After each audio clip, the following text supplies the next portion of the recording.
global infrastructure is crumbling this evening as the Nintenbyte Podcast continues its unprecedented rise. In cities across the globe, fans are rioting. The Pentagon has issued a statement describing the Nintenbyte Podcast network as a pixel-based prophecy. Some say the rise was foretold, others say it's just a really good podcast. We're talking twisted nipples, milk, and a sock puppet who doesn't talk. It's dangerous to go alone. Watch this. Welcome to the Nintenbyte Podcast, bitch. That's right, ladies and gentlemen, you're watching the greatest Nintendo podcast ever! Yeah! Is that a Joy-Con in your pants, or are you just happy to see us?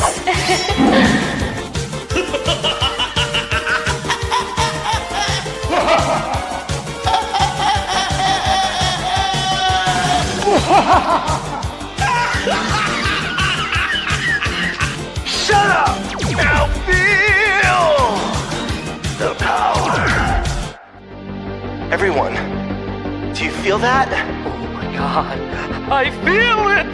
I feel it too, Gamer. What is it? It's the power of our podcast. I feel it! This is rad, Nintenbyte. So rad. Power.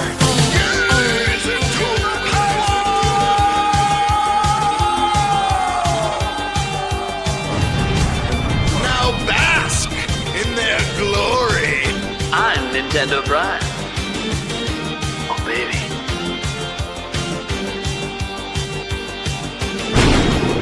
I'm ThunderStash.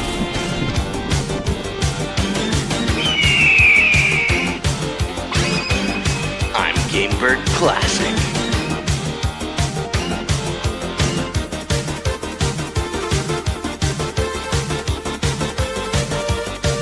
Nintenbyte rules. Let's rock.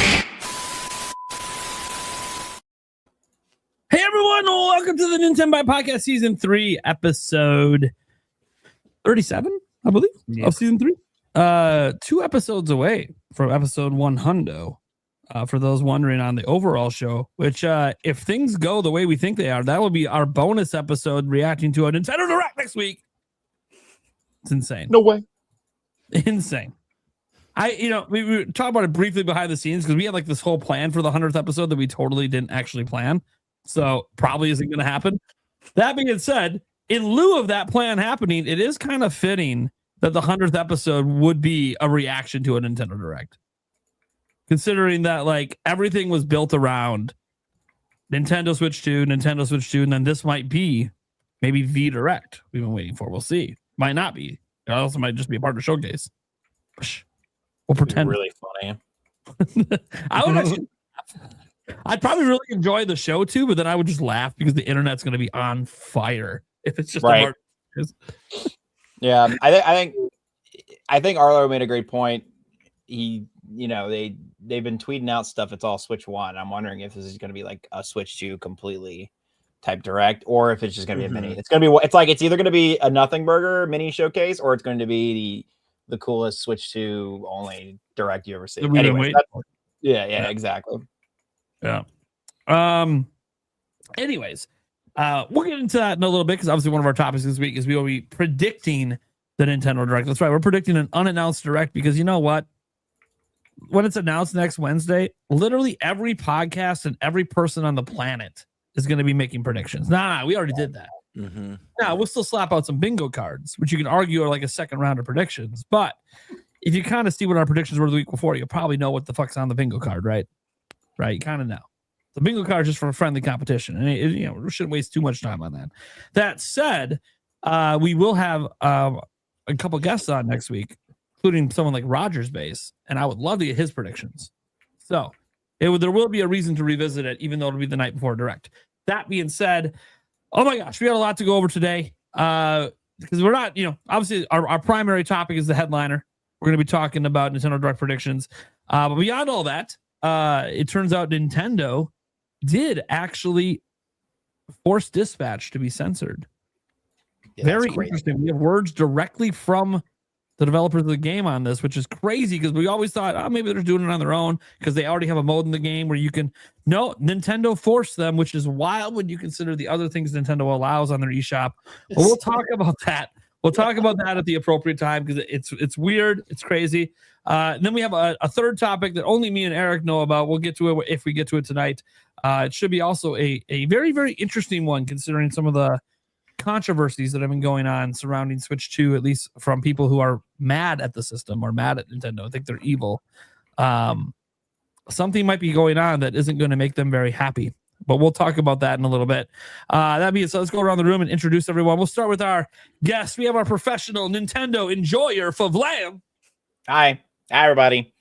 I stream Nintendo games. I'm streaming a lot of Hytale recently, but mostly I talk about Nintendo games on my channel. It's cool. It's Pog. I love Nintendo. It's great. But I also talk about Deltarune.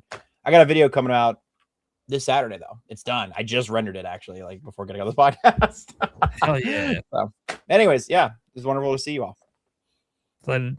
He's back. Oh, yeah. Guys, you're going to see a lot of Lamb over the next handful of weeks. He signed up. Am I on next week as well? I think I am, right? You are. I think you're on. I don't have it open right now, but I'm pretty sure you're on next week.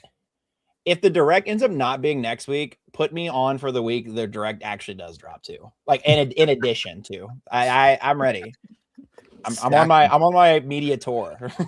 Yeah, it's quite interesting. So like next week, it is you and Rogers Base, and then technically, if the direct is on Thursday, which for those that watch our show know, anytime there's a big general direct, we do a bonus episode that same night.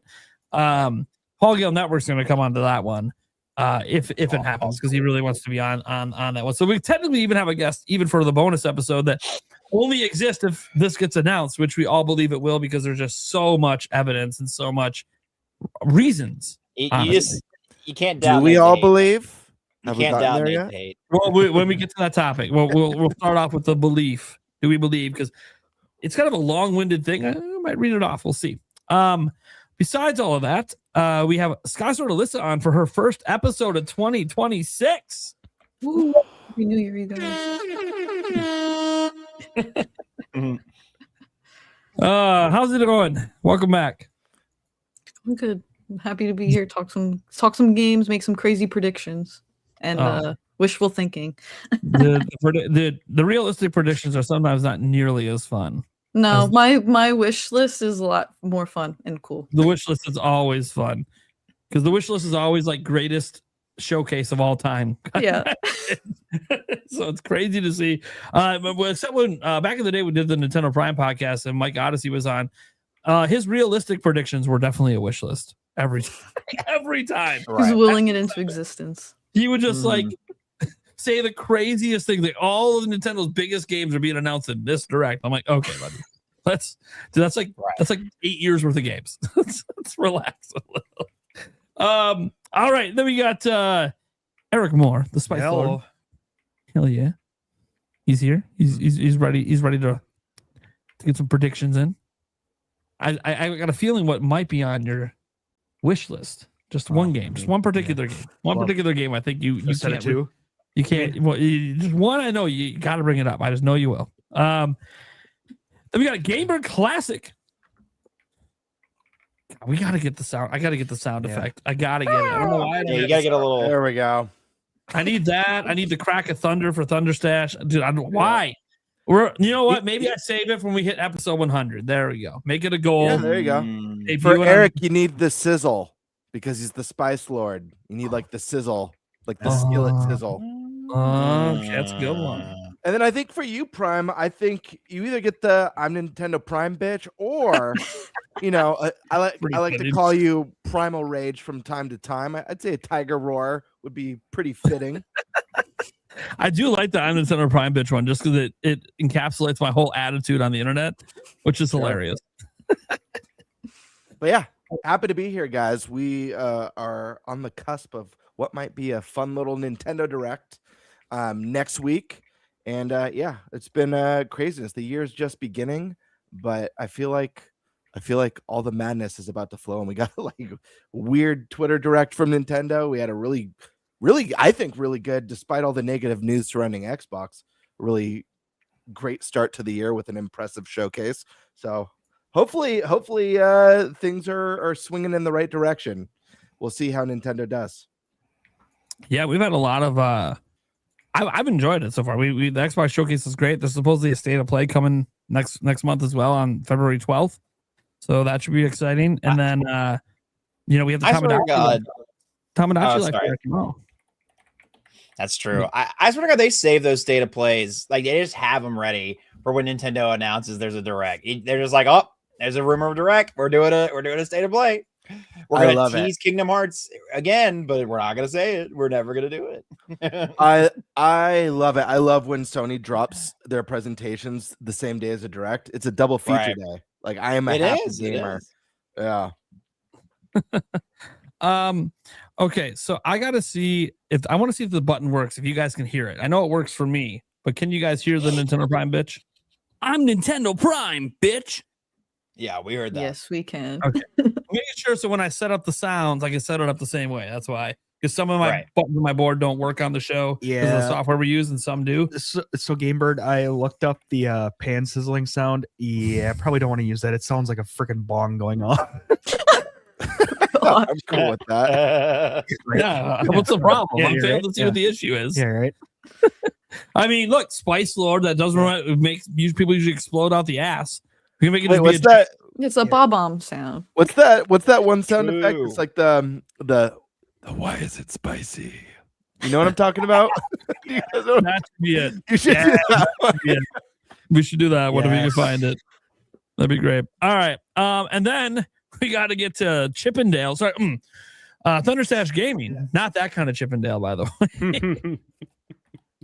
I don't think anyone was thinking that. I hope not. Well, I don't know. We have an intro where your shirt's buttoned down, showing off the abs a little. Someone could have been thinking that. Yeah. Could have been. On this one, what's the best part about that? Sorry to interrupt. The best part about ThunderStash with the unbuttoned shirt in the intro is that you think that was a special request from me, but it wasn't. I did not request that. Stash sent me two versions. You sent me a version with the shirt buttoned and one with the unbuttoned. Of course, I'm going with the unbuttoned. Are we kidding here? But I love that. That's hilarious. So yeah, happy to be here again. As always, really busy week. I'm working on seven game reviews right now that are all embargoed behind the scenes. Yes, and next week I think it's on the 4th. I have an embargo at 7 a.m., 5 p.m., and midnight. And I'm just like, I don't know how I'm gonna do it. I cannot be a game reviewer, man. I cannot do game reviews, man. That's too hard. I mean, you gotta love it. Yeah, it's been gnarly. Obviously, I'm wearing the Chippendale shirt, of course, because again, Disney Afternoon Collection. Yeah, Switch 2 was confirmed today. Yeah. And we're getting a physical. Yeah, it's pretty cool. Which is amazing because it's what we talked about on the podcast. Like months ago, talked about how cool it would be to actually get a physical version. And then just a couple of weeks ago, we brought it up because it got rated by the ESRB. And we said how crazy it would be if we got a physical. And then now we're getting a physical. And there's more games on there. So awesome. Hell yeah. Then guys, you got me. Nintendo Prime, what's up? Sorry there was no video today. If you happen to pay attention to my channel, is what it is. Life and all of that should be back and roaring tomorrow with the video. But we got the podcast, and that's what matters today. This is my most important thing every single Wednesday when it comes to work because it's my favorite piece of content that I get to do. And I say get to do because that's what it is. I get to do this, which is awesome. So let's go ahead and get into the L topic roulette. There's really only two topics to choose from because nobody knows the third but me. So, Birdman, which one would you like to start with? Let's see.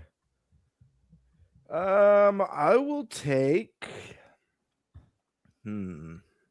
Basically, the positive or the negative topic. I'll take the negative topic. I'll take topic 2. Let's get Nintendo forced Dispatch to censor itself. Thoughts? That's my topic. Still All right. crazy. All right. Hey, I don't mind getting the negative out of the way so we can have fun the rest of the show. Well, between Stash and Eric, who wants to take the direct predictions? Or I could just take it. It doesn't really matter. I just have a dealer's choice topic that nobody else knows. I can mean- take the direct. We can take The the direct direct predictions. Banners. Okay. Yeah. So Eric's got the banners. Yeah. Stash take that. We'll do it for topic 2, so he's got a little time. So I put a lot of info in there as well. Just about why we think the direct's obviously happening. Yada. All right. That being said, folks, I'll take obviously a dealer's choice topic, which you will wait to find out what it is when we get there. Let's then just go straight to Birdman. What the hell's going on with Dispatch, man? All right. So, in a surprise development, the developers of Dispatch have released a statement confirming that Nintendo required for them to censor their game. Essentially, we didn't know about this till launch, and here's the statement that they provided. Quote, different platforms have different content criteria and submissions are evaluated individually. They said in a statement shared with Eurogamer ahead of Dispatch's Switch release. The studio assured, though, that the censorship on Nintendo's consoles does not affect Dispatch's overall narrative experience or gameplay. Quote, we worked with Nintendo to ensure the content within the title met the criteria to release on their platforms, but the core narrative and gameplay experience remains identical to the original release. So the question, my friends, is how do we all feel about this? What do we think about censorship in gaming in general, and specifically in regards to Dispatch? And I guess maybe what some might call a little bit of secrecy, the fact that we didn't know about it until the game came out. Let's start with guest number 1, Favlam. So, yeah, no, I got a lot of opinions about this. I think censorship in any capacity is usually negative. I think there's many things that should be censored, but at this point, it's like what possessed Nintendo to be like, we need to censor. Basically, what happened is, if you don't know, this game has a streamer mode already, which does censor a lot of the like nudity and whatnot that basically like Twitch or what other streaming platforms might not approve of. So basically, that's just on by default. Is what the impression I'm getting. I haven't played it, but that seems to be like, it looks identical to, because I've seen other streamers like play it online, right? And I don't understand what possessed them to do that, because there's literally mounds and mounds and mounds of AI hentai slop on the Nintendo eShop. It's true.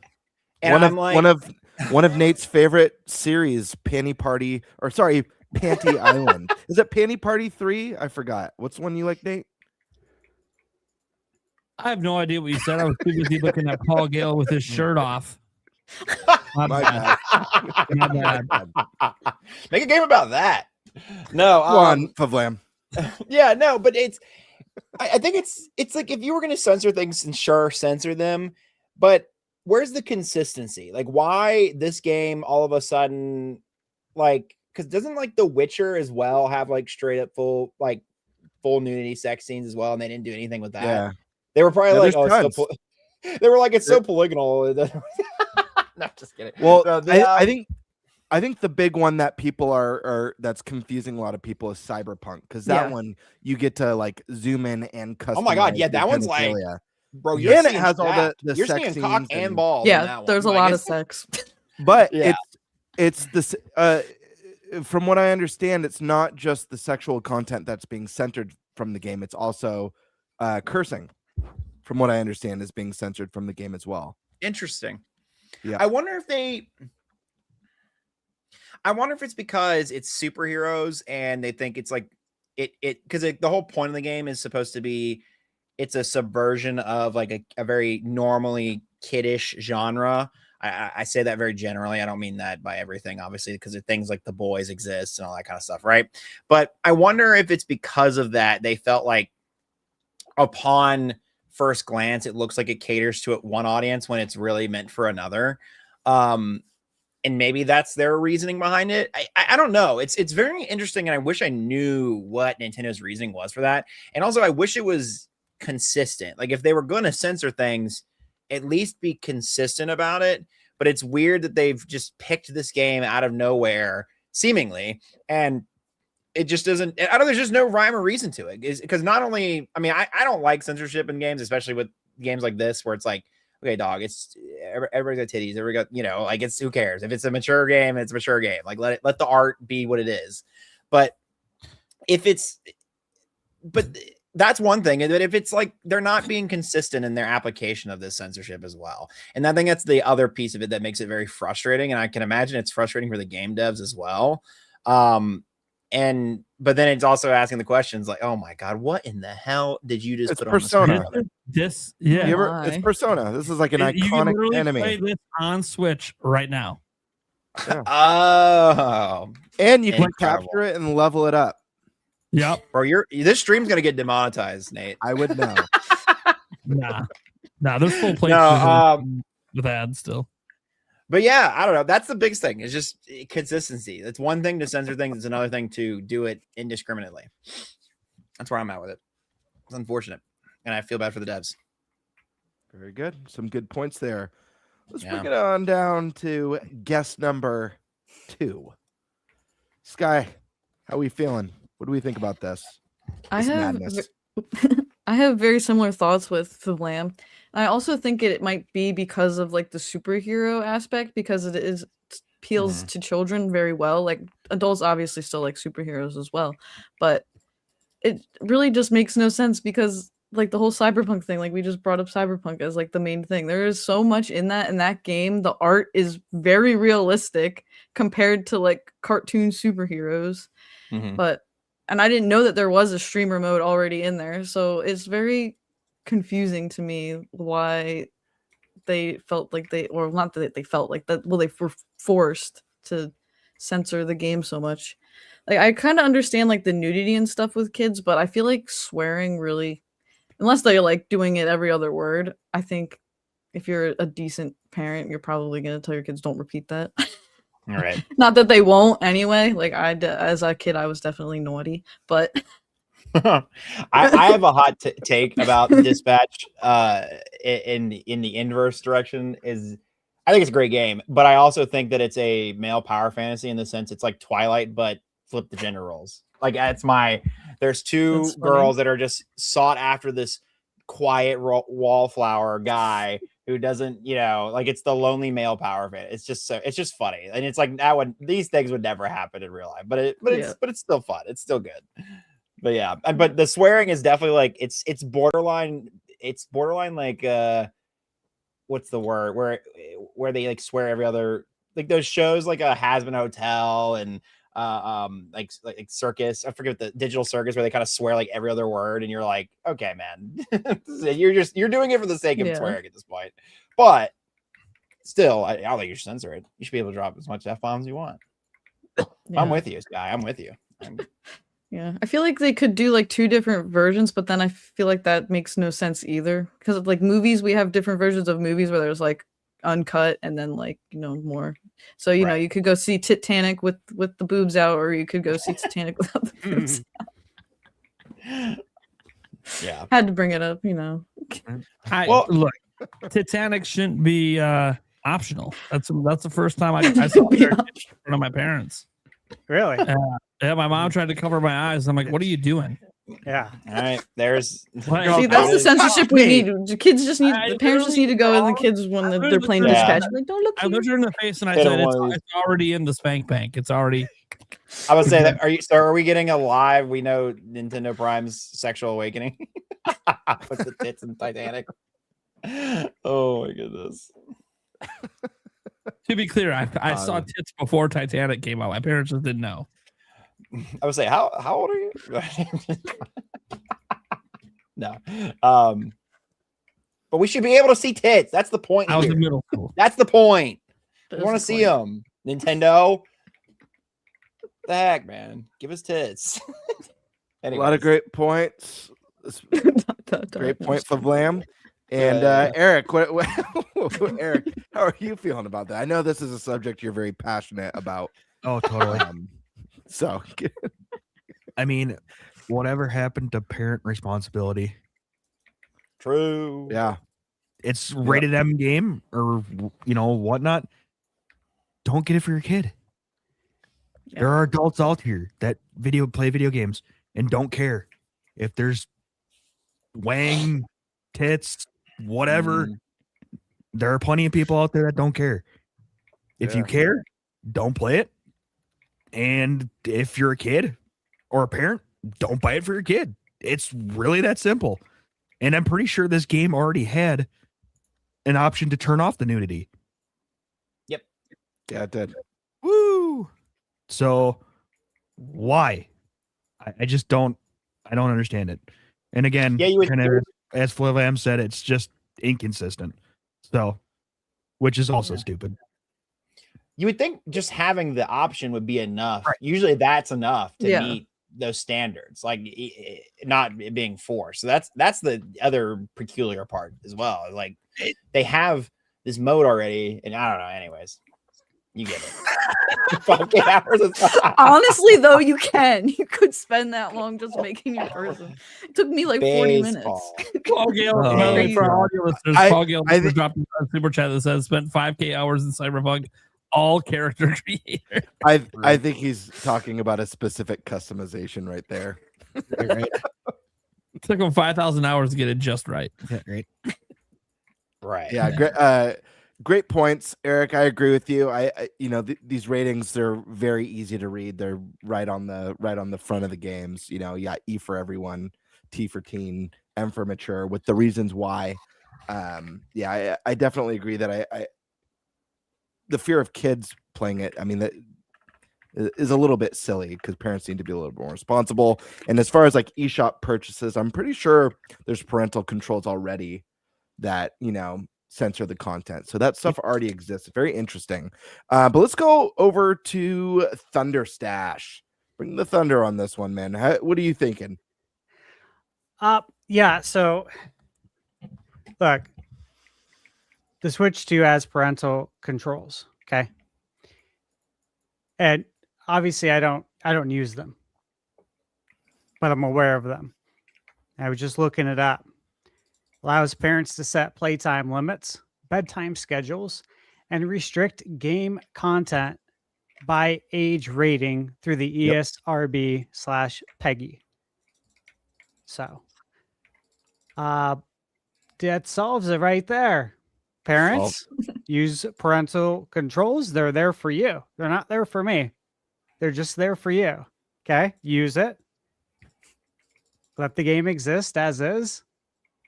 We don't need any censorship. We don't need Mortal Kombat with no blood, like on the Super Nintendo back in the day.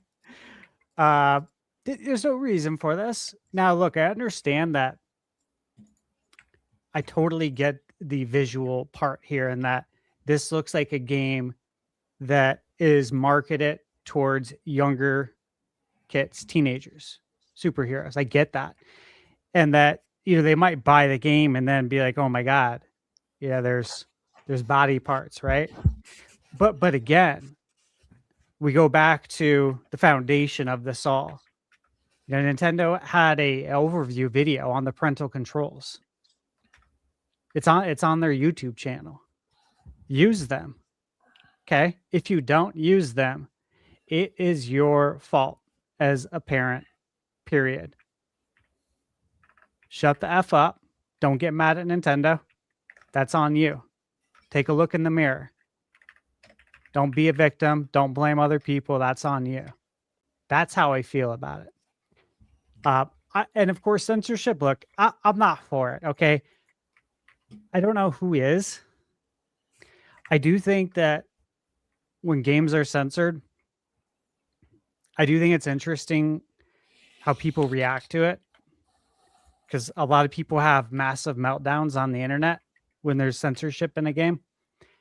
I think we see a lot of censorship with JRPGs as well. Yeah, absolutely. During the translation process, there's just, let's just say there's a lot of censorship, and there's a lot of things to try and meet the American audience where they are. And, I'm not for that either. Let's just keep the game how the game was intended. Okay. Let's keep the art form pure and how you intended it to be. But at the same time, like, I'm not going to not play a game because of this. I don't do that either. Like, I understand that both sides feel the way they feel. Mainly, I understand the side that doesn't like censorship, because I don't either. I want things to remain pure. Okay. I don't want to go on. Now, I don't have Disney anymore, but I want to go on the Disney Channel app and see that the movie I watched back in the day has been censored now, because people have some issues with things that were said in the 90s. Just let it live, man. I think that Deal with on it. Disney Plus, a lot of them they let live. They just have a warning Yeah, where you watch it. right. I know, but there's I'm been okay with some stuff warning. that's been censored, and Yeah. just let it live, man. We don't need to go back and rewrite the past. The best thing you can do is learn from it and do things different. That's it. But we shouldn't be rewriting shit. Shouldn't be rewriting history books. None of this stuff. Otherwise, how the hell are you going to learn? So obviously this is a lot bigger than just Dispatch, right? Like, again, the JRPG stuff. This happens a lot. Clothing stuff happens a lot.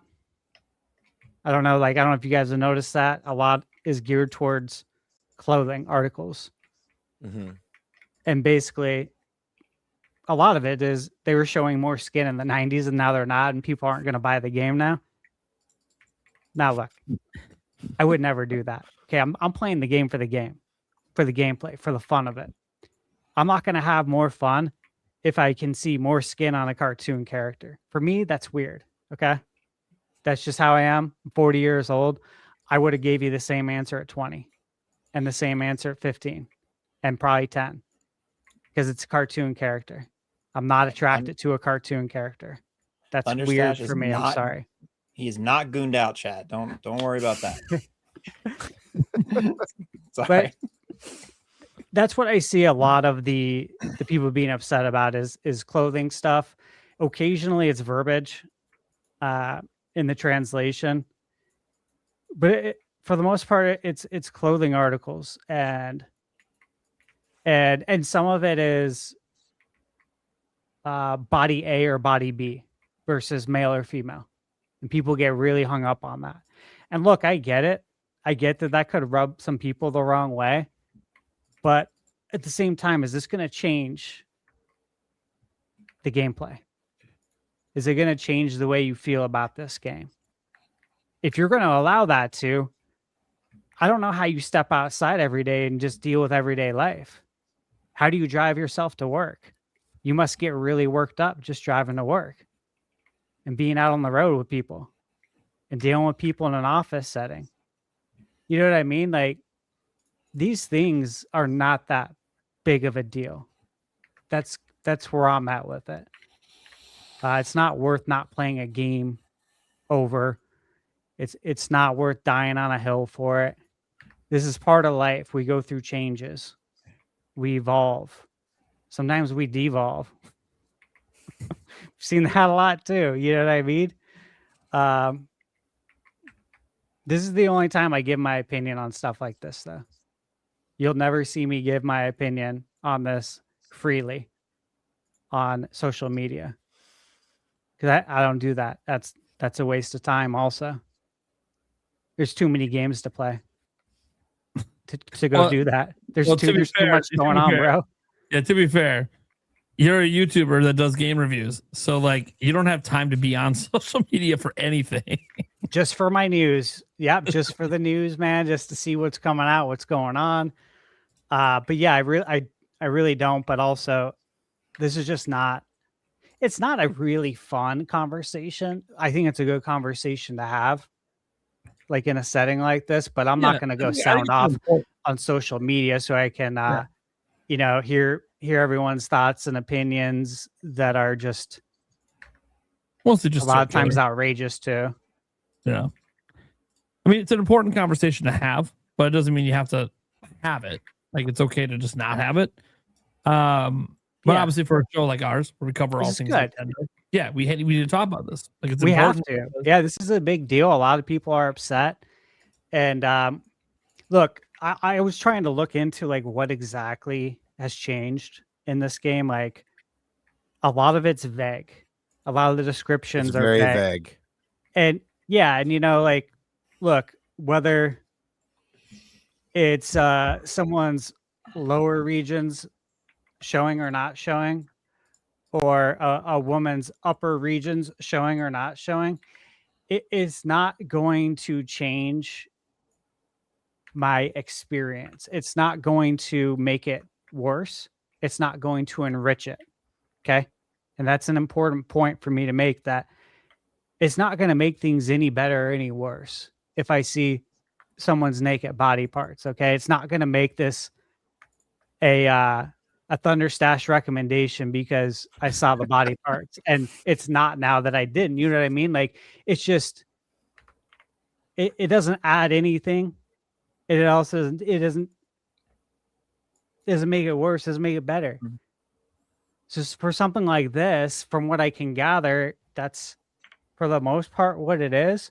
And then there's the whole other side of this coin, guys, is that if you go on the eShop and you see all this stuff that is literally catered to probably young guys, right? Young folks that are like the hentai games or whatever. Dude, what is going on? How is that kosher? You know what I mean? And this isn't. And you have to ask that, right? And so there's just so many angles to this.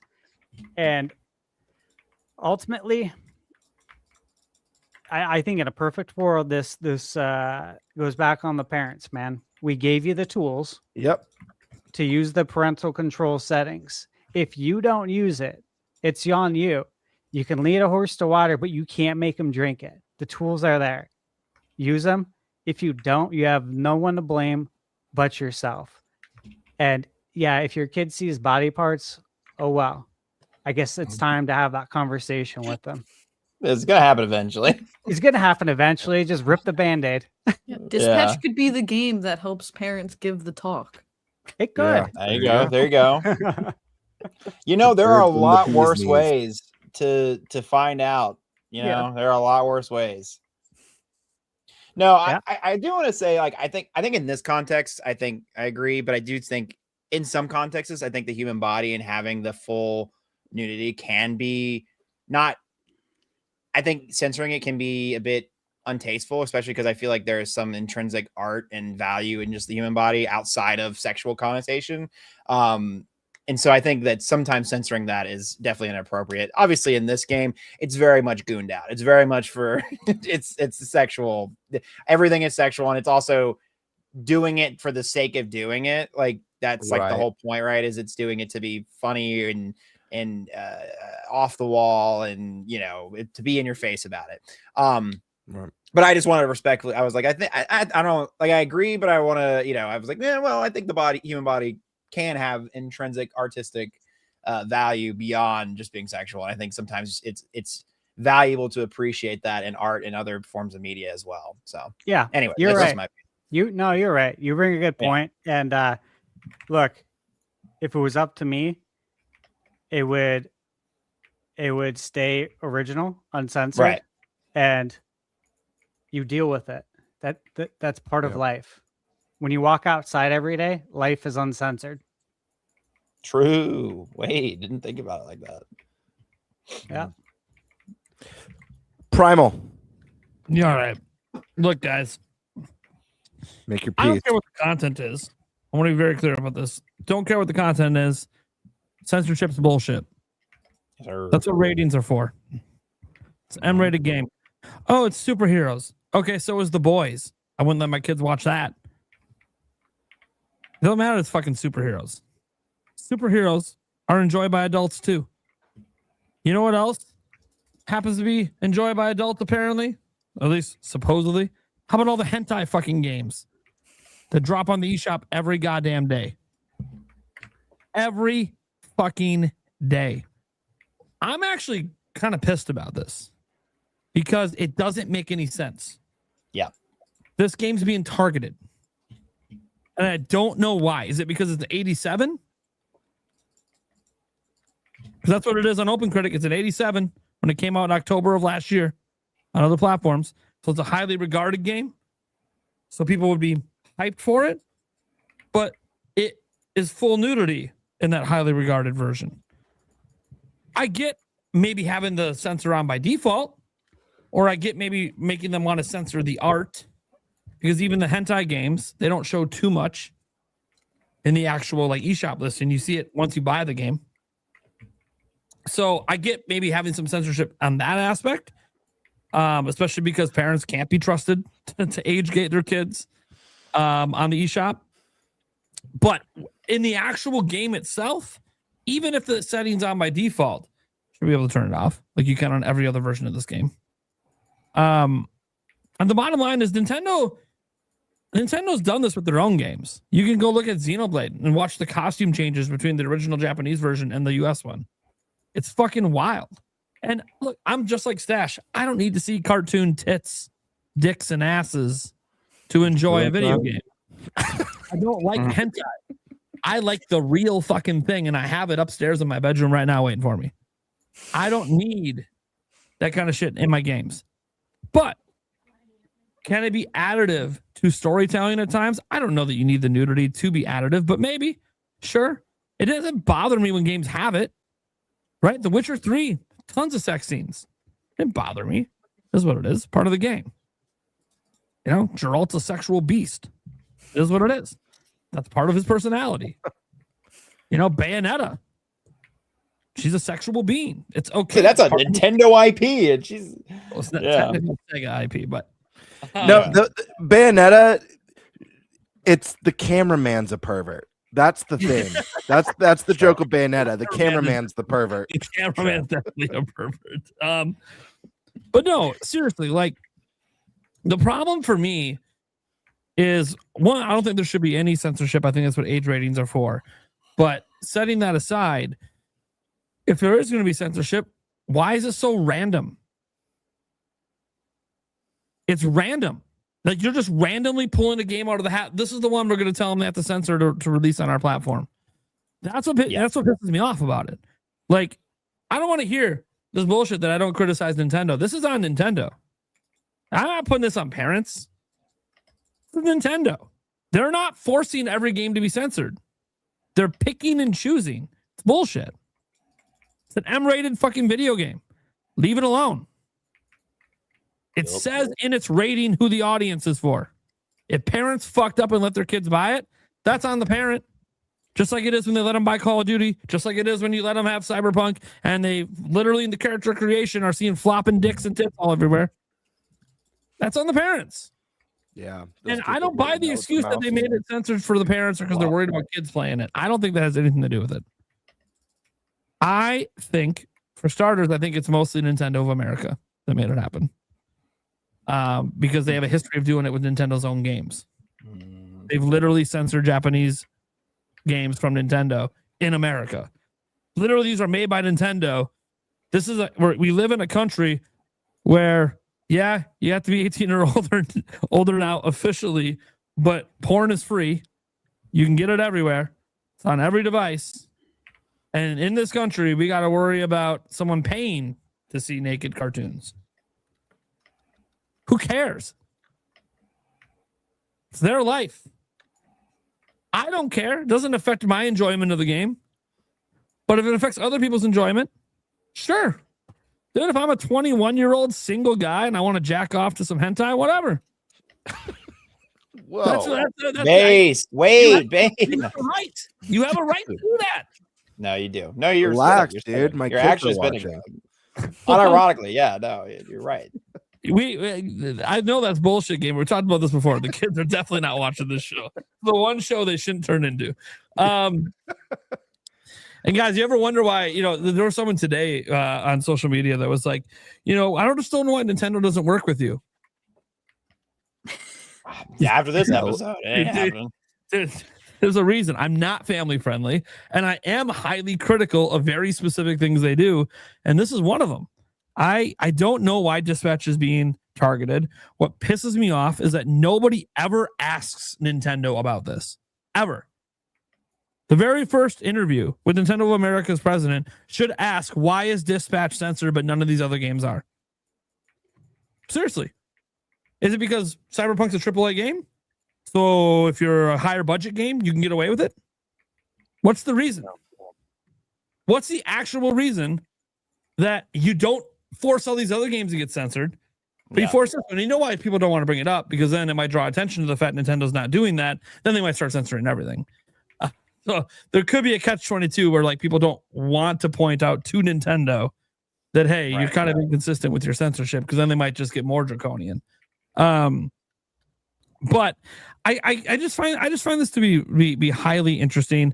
There was a question that came in that is related to this that I find funny because I already know what the answer is. It had to do with GTA. It was someone saying, let's see if I can find it here.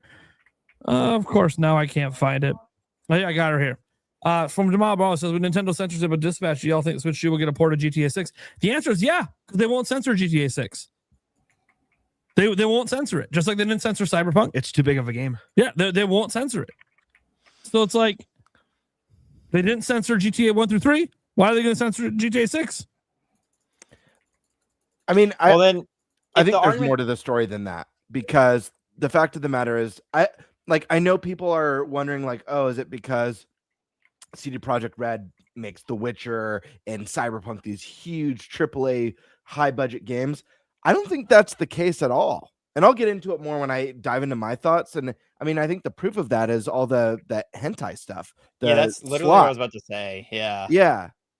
That's not from, not even AA.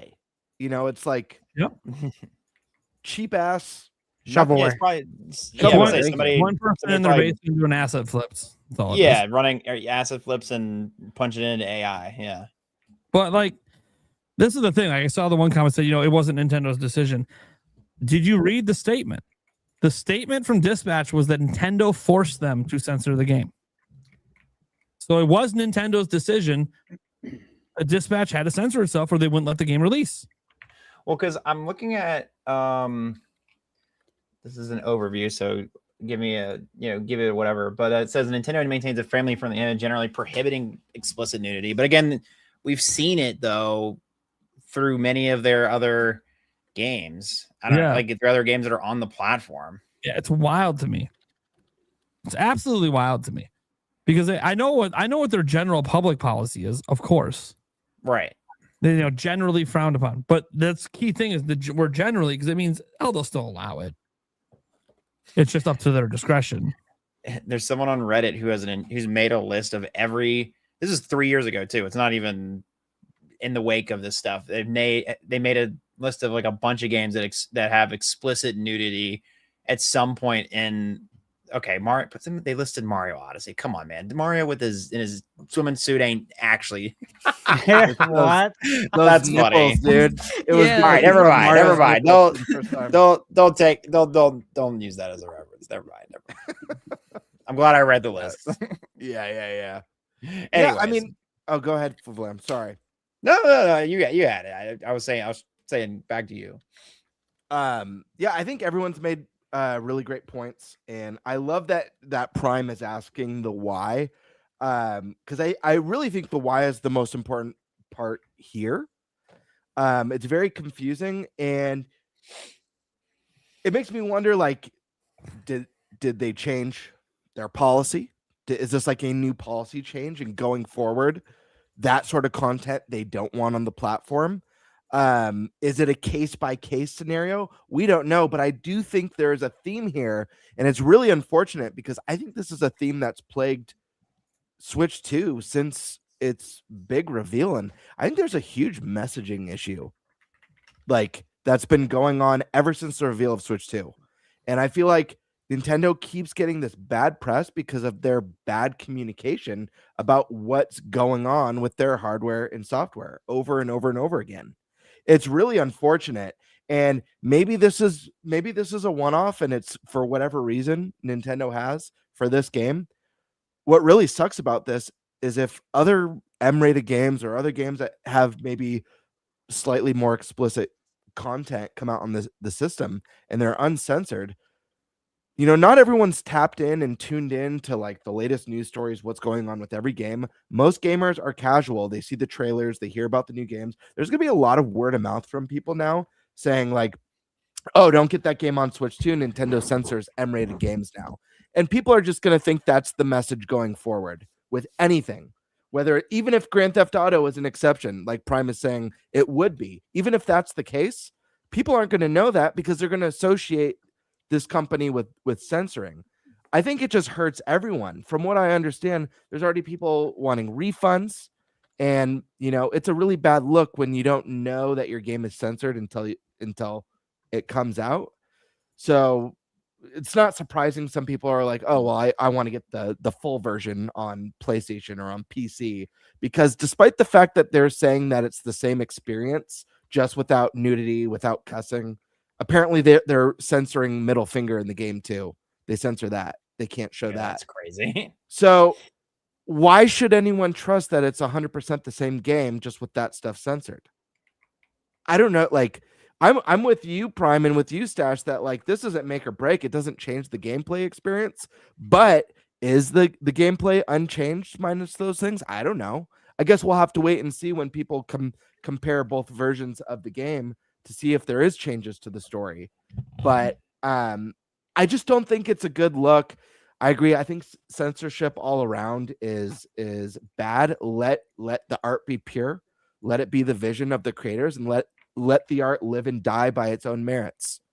ESRB exists for a reason. We have those ratings here. There's no excuse. I think listen, I understood more some of the chat conflict with Nintendo, because I understand Nintendo has a large audience of younger players, and I know that they don't want their audience playing with creepos, because let's just be real.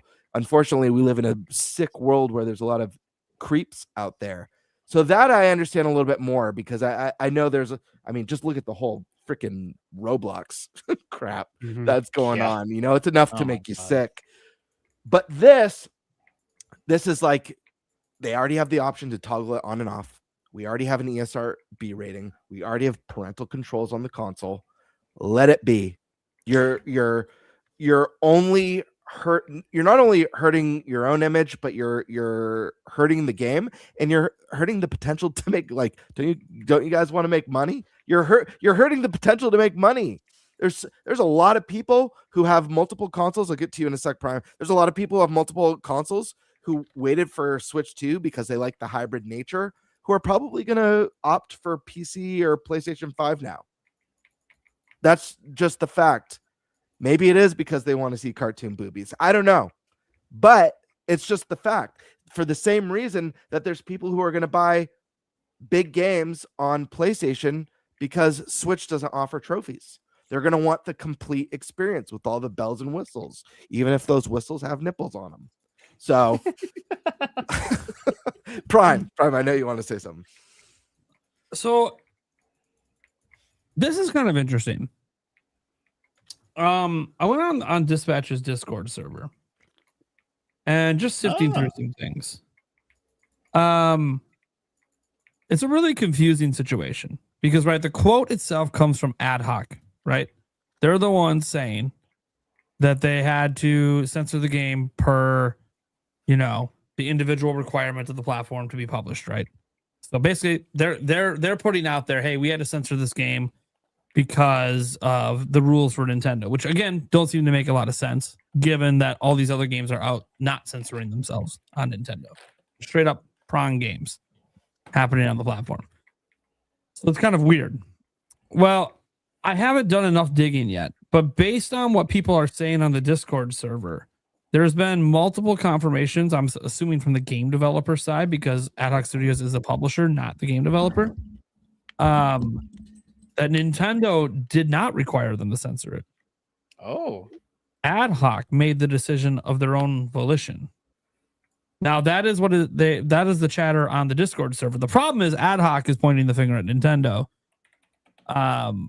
But it seems that there's some conflicting information where possibly Nintendo didn't twist their arms to have to do it.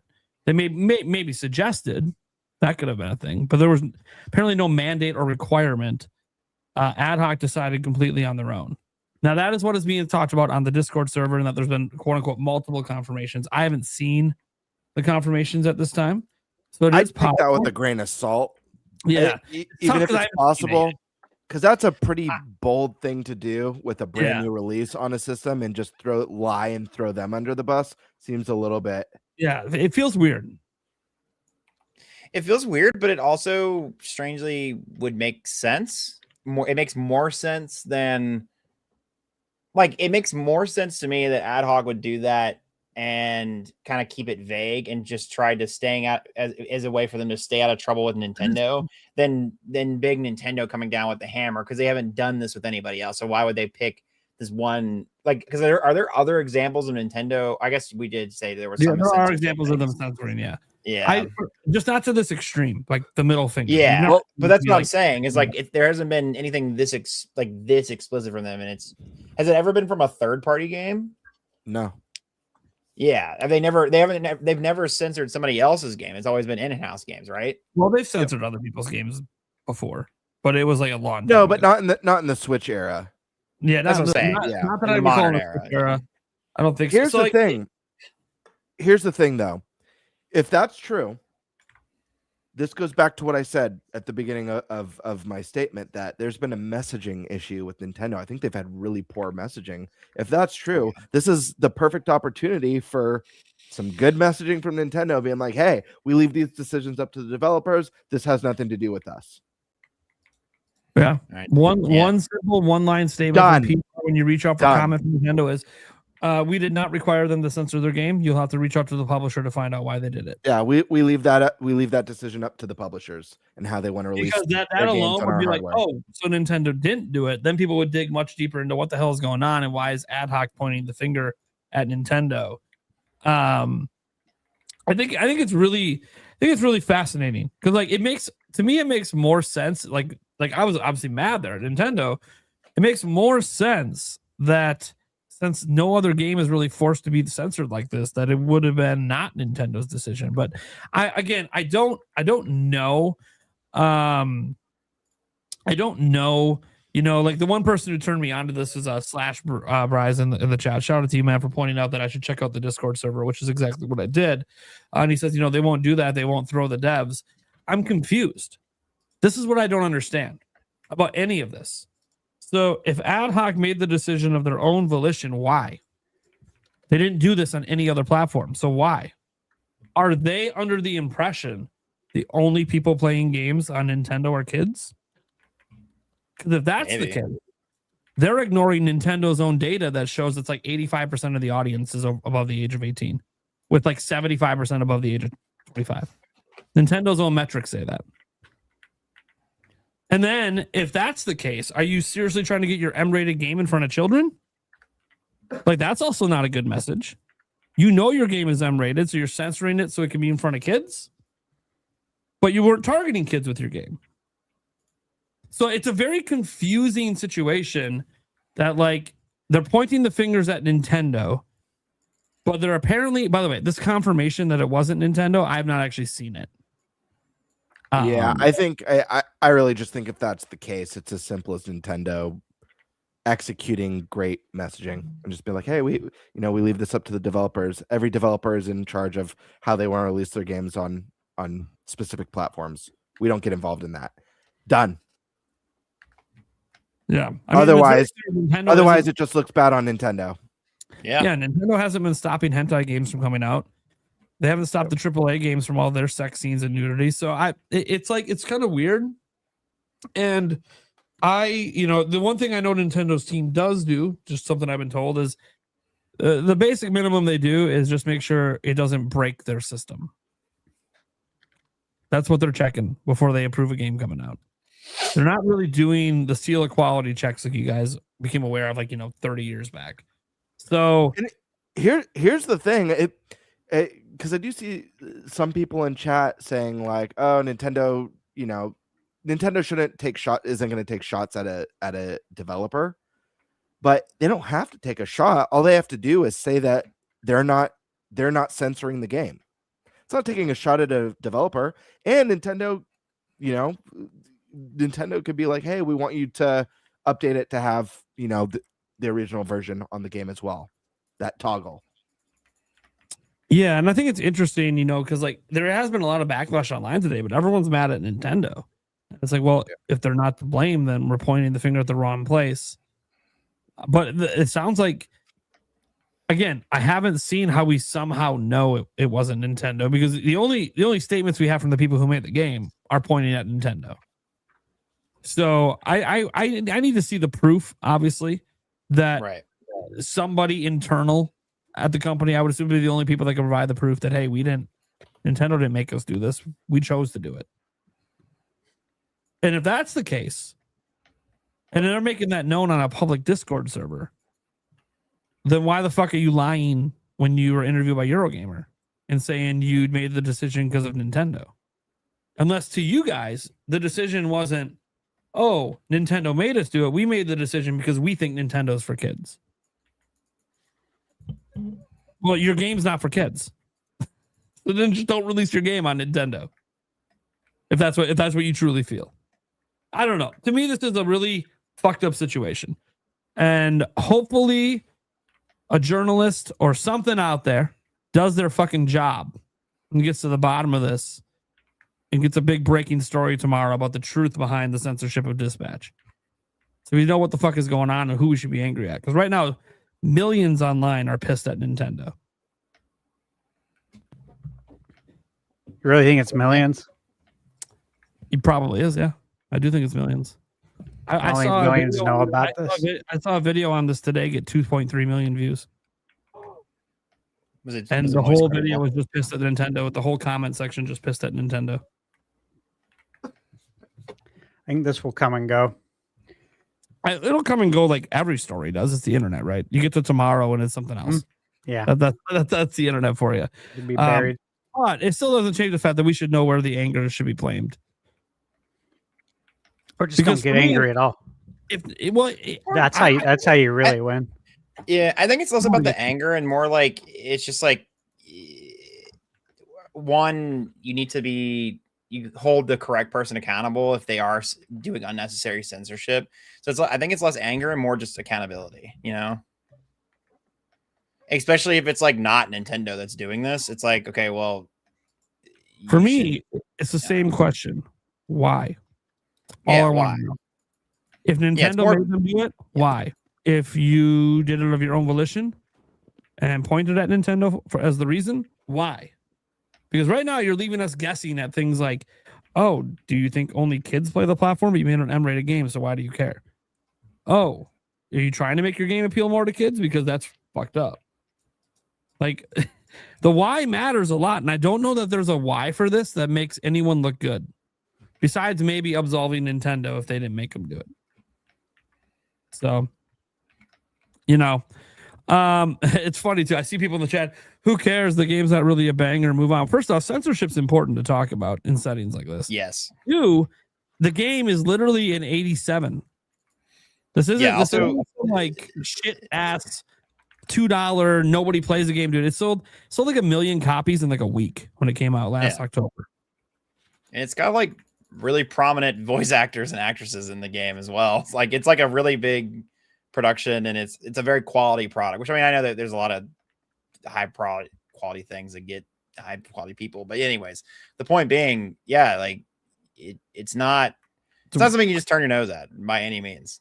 And it's highly regarded. Even if you don't like the game, like it's a good game, or it's widely regarded as one. So yeah, there's also that thing too on the back of my mind that's like, regardless if it's a good game or not, if a story breaks that Nintendo forced censorship, we're going to talk about it, right? Because that shouldn't be happening. But again, we have quotes from Ad Hoc at Eurogamer pointing at Nintendo, and then a Discord server that's actually the official one for the game, the company, apparently saying in there that, oh, Nintendo didn't make them do it.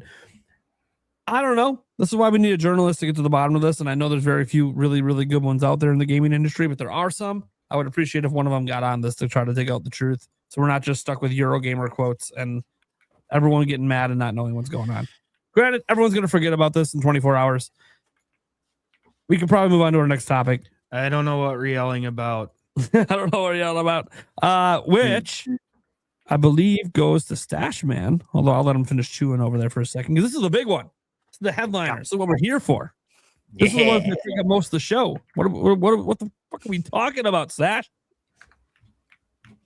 I know. Stash is always like every single show eating some really good shit, and I'm always just like, fuck you. God damn it. Mm-hmm. I'm over here trying to lose weight. He's over there stuffing his face. Anyways, I'll stuff my face quick. You go on. What's the next topic? All right, yeah. So this is the big one, guys. This is the headliner for this week's episode.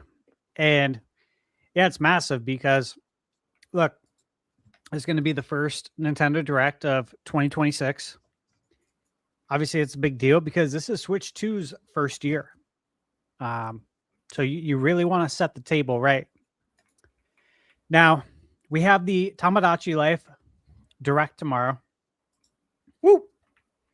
But obviously, that's not what we're focusing on. We're going to be talking about the Direct happening next week. And yeah, I think we can kind of start off with the first part, like the general nature of it. And curious to hear your guys' thoughts, and we'll move on to the kind of the next thing here. But what do you guys think it is? Do you think it's a partner direct or a general direct? Nate? Sure, I'll go first here. General. I think it has to be a general. Not just because Switch 2 needs it. There's a ton of games coming. You play third-party games, especially. There's a ton of stuff to play. You know, I'm not complaining about having a lack of things to play. People always tell me all the time, "Well, we need a direct because we need things to play." I'm like, "What the fuck are you talking about? There's a shitload to play."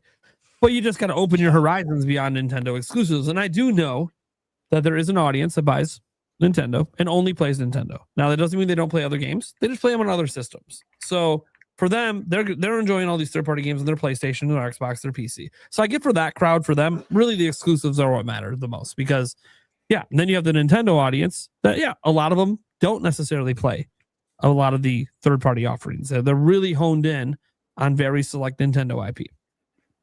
I should argue you shouldn't own a Switch 2 until that IP comes out because otherwise you're torturing yourself, basically, by buying a system that's really expensive and then being mad when the game you want that hasn't even been announced yet isn't announced. It's like, well, you could at least wait for the announcement, if nothing else. That said, yeah, a general makes a lot of sense for so many different logistical reasons. One of them being like this Twitter Direct they kind of did. It was all Switch 1 stuff, which I thought was very interesting. Besides the Mario Wonder thing. Obviously, that was the Switch 2 edition for that. But everything else was about Switch 1. The Direct tomorrow's about Switch 1, although there's probably a Switch 2 edition of Tamagotchi Life. I don't doubt that's going to be announced tomorrow. But still, it's a game that was targeted for Switch 1, announced for Switch 1. Probably going to sell really well, too. Tamagotchi Life, for those who don't know, the original game is the number 11 best-selling game on 3DS. It is sold better than any Kirby game, any Fire Emblem game. It's actually quite a big deal that we're getting a sequel here. So it's probably going to sell well. But unfortunately, that's not what people are waiting for. Like we have a bunch of known games coming. You know, we have obviously Mario Tennis Fever coming up. We have the Yoshi and the Mysterious Book. We have the Dust Bloods, right? It's supposed to come sometime this year. Splatoon Raiders is announced, but no year given yet. But you start thinking beyond that, we don't really know a whole lot. And none of those games, and this is no offense, because I think Dust Bloods will end up actually being really, really good. But I think it's kind of a wild card as a third-party exclusive. Timed exclusive, maybe. I have no idea. Outside of that one that I think will be like highly praised, most likely just because of Miyazaki, I feel like there's nothing that I just said that sounds like that's why you buy a Switch 2. I agree.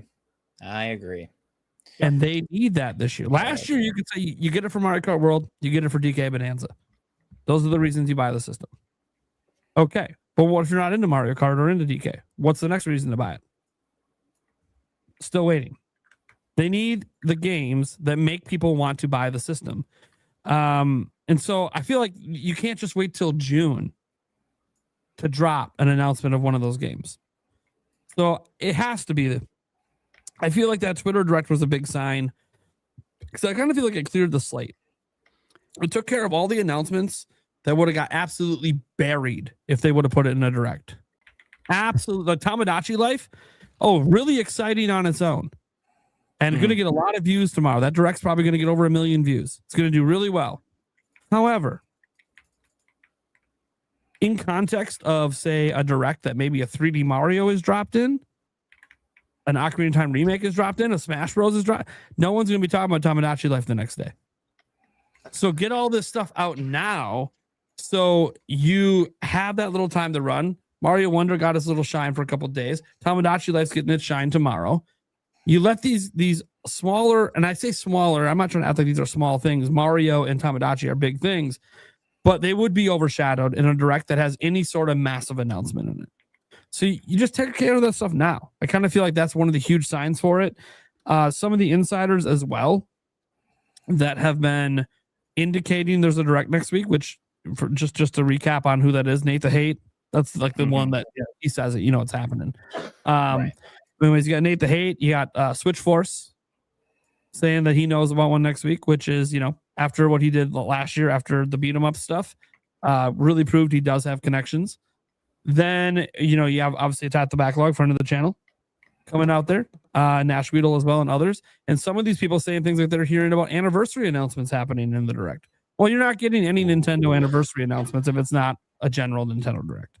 So I think for all of those reasons, it has to be a general Nintendo Direct. Now, my personal perspective, if it is a partner Direct, I'll be happy because I think there's a shitload of really big games about to be announced for Switch 2 from third parties. So I'll actually be really excited. However, the internet's going to be aflame. And I'll say, selfishly, as a content creator who covers Nintendo for a living, it would be very beneficial to the channel if this is the general Nintendo Direct. The third-party game get quite the same attention. I do cover them every single day in my videos. You guys see me covering the news, but it's like, let's just be honest. The headline probably wasn't about that third-party game because that's not why people are watching the video. Okay. For them, what do you think? I think I'm going to build off of Nate's point. So if it ends up being a partner Direct, I think it'll be fine. Like I think it'll be like lots of things to go off of. But I think that if it is that, then we're going to have to, I don't know. It's not going to be a very strong first party year is what I'm worried about. I'm more worried about the direction of the first party stuff. After that, like I'll be like, okay, great, give me cool third party stuff, but what are we doing from now until at least June, you know? And we might get the Twitter Directs, but you know, I would be disappointed if there was if it was just a partner Direct. I won't lie. Of course, the rest of the internet probably would be too, but you know, that's just me. Yeah. That's where I'm at with it. Alyssa. I'm pretty much gonna like echo a little bit here, but I could see it going either way with general or third party Direct, because we have like all the rumors about how this year's supposedly supposed to be a big year for third parties, so I could see it being that type of Direct, but I really feel like they need to do a general because we don't know about too many games right now this year. Hold on, sorry. I didn't really think about like my reasonings why I would think that. I kind of just like made a bunch of predictions. But like we need release dates for certain games. Like they showed us Duskbloods back in April last year, so they showed it off early 2025. So I feel like it needs to be shown again soon with a release date. And if they're showing it that soon, I feel like it's probably the first half of the year. So they'd want to show that before the June Direct, the typical June summer Direct. Elden Ring got postponed, so we need an update on Elden Ring. Mm-hmm. And I know that's a third party, but they still show third party stuff in generals. Yeah. Splatoon Raiders, they didn't give us any sort of release date or anything really about that, just a little teaser. So I could see us getting more information on that, even if we don't get a release date. Maybe they just show us another trailer for it. Expedition 33, I could see being in either a general or a partner. The developers expressed interest in bringing it to Switch 2. And now that they got their thank you update out of the way during the Game Awards, now what's next is a Switch 2 port. I think we'll see those exclusive indie game orbitals because they kind of accidentally went like, hey, we're going to be in the next direct. So for everyone, for anyone who doesn't know, this was part of this whole topic is that they did accidentally, it appears, already announced. It was on, was it Bibly? Yeah. The Chinese video platform.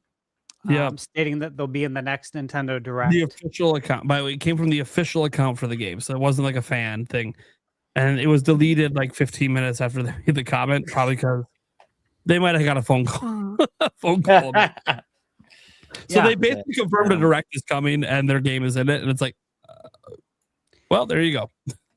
Yeah, and you know what? Just to lend a little bit more credence to that too, the Disney Afternoon Collection for Switch 2, that wasn't formally announced by Atari or Digital Eclipse.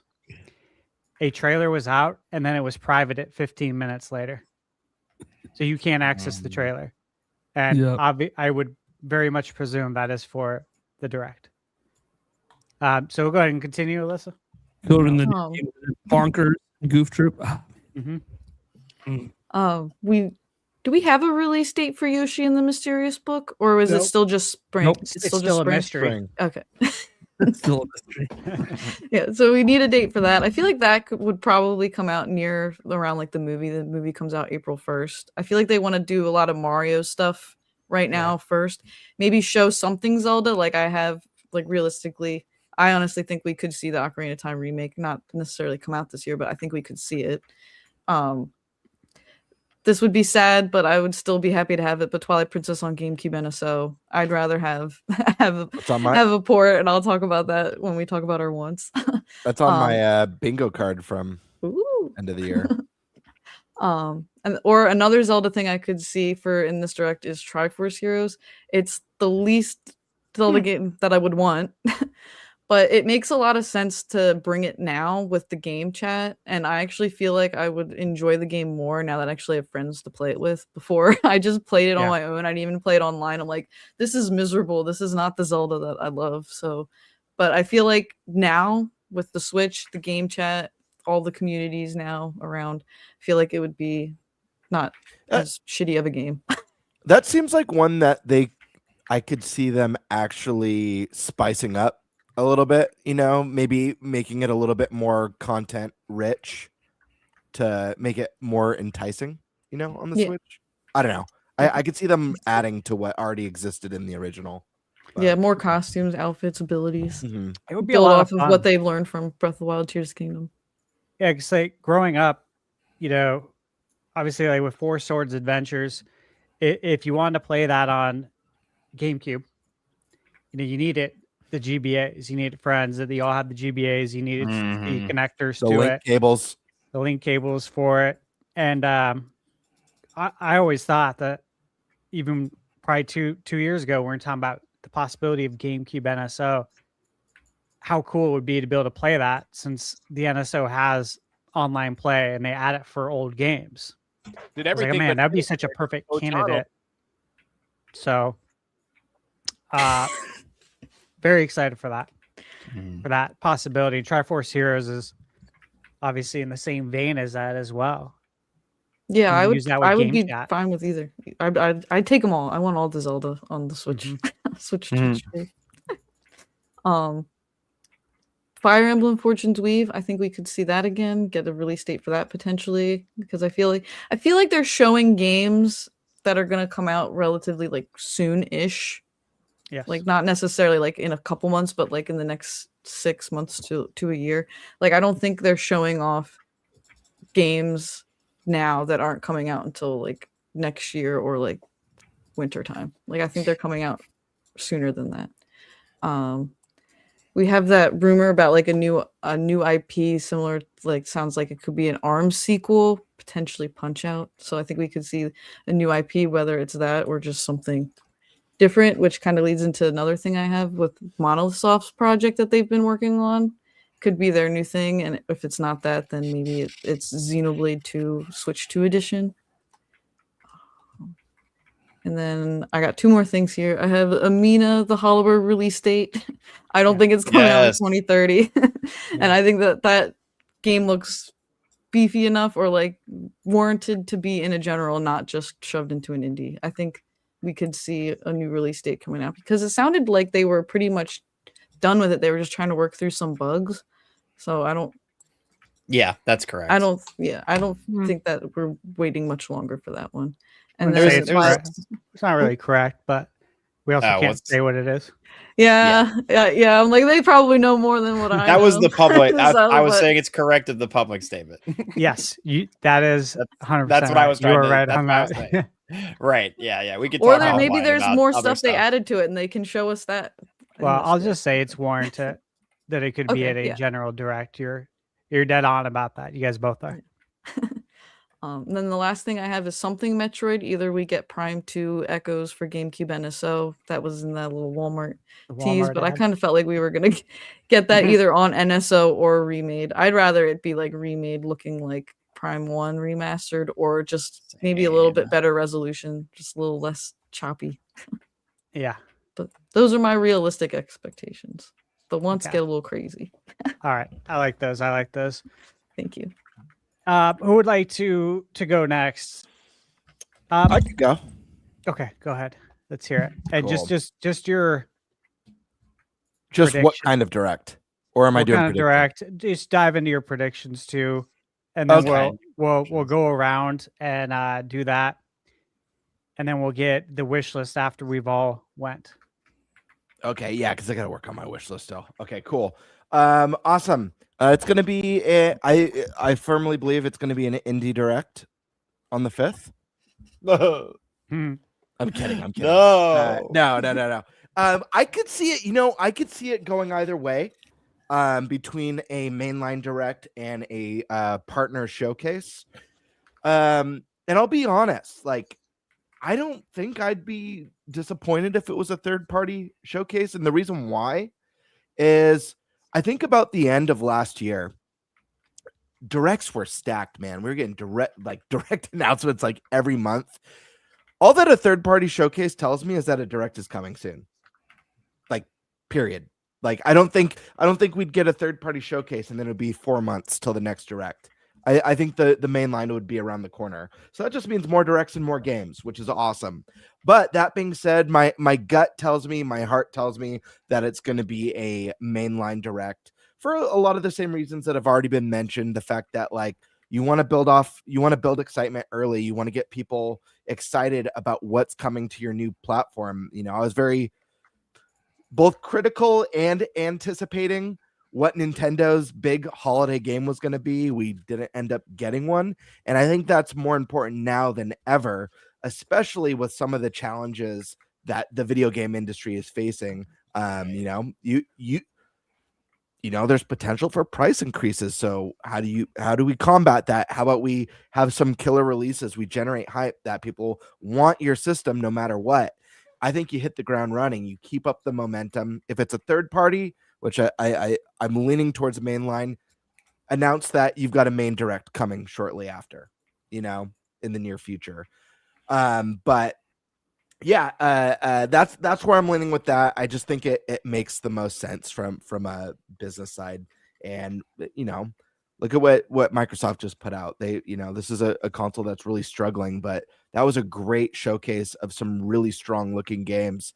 They've already built one of the most exciting lineups for the year. So I think it's time for Nintendo to step up and show what's been going on in the background.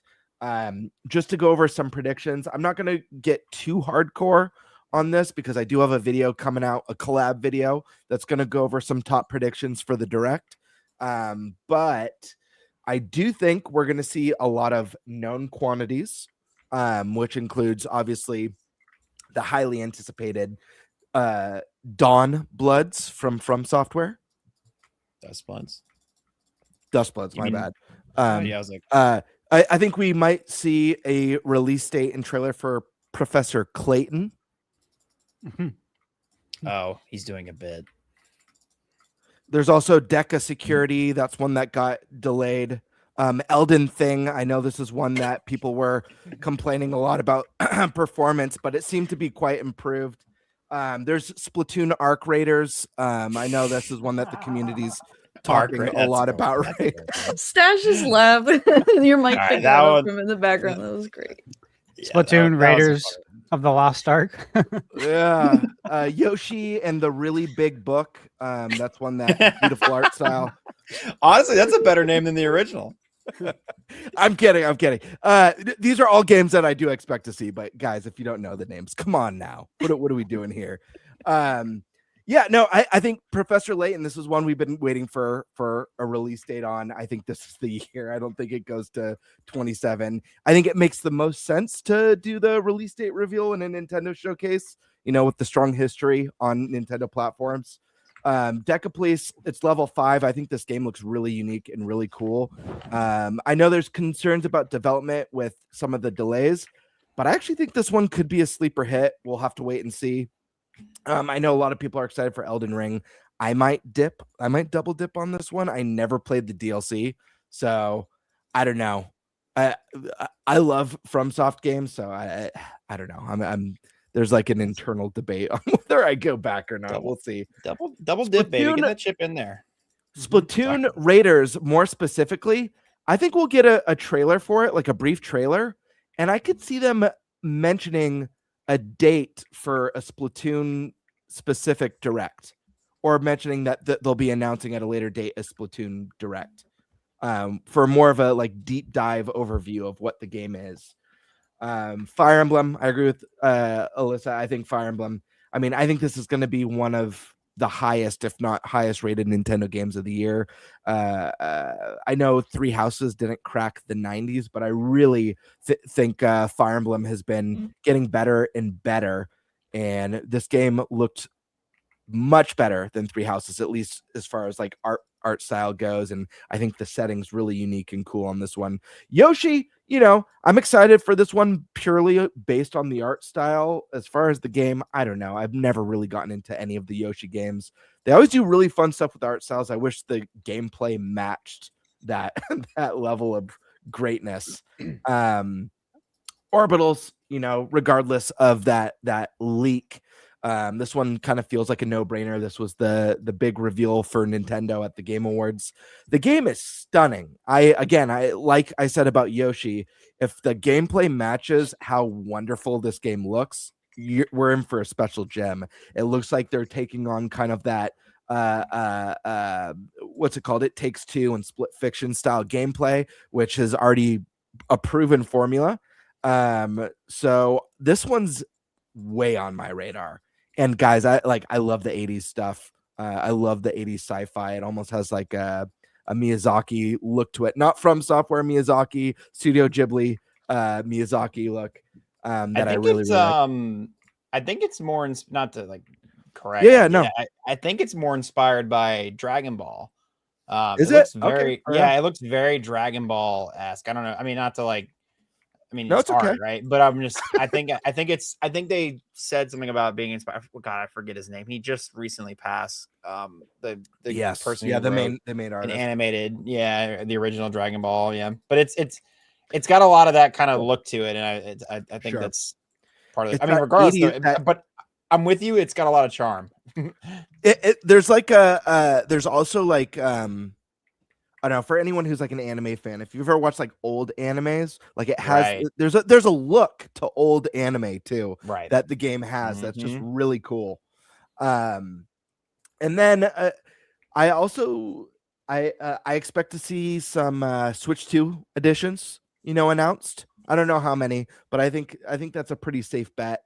NSO announcements or a NSO announcement, whether it's new games coming to GameCube, whether it's I don't know, guys.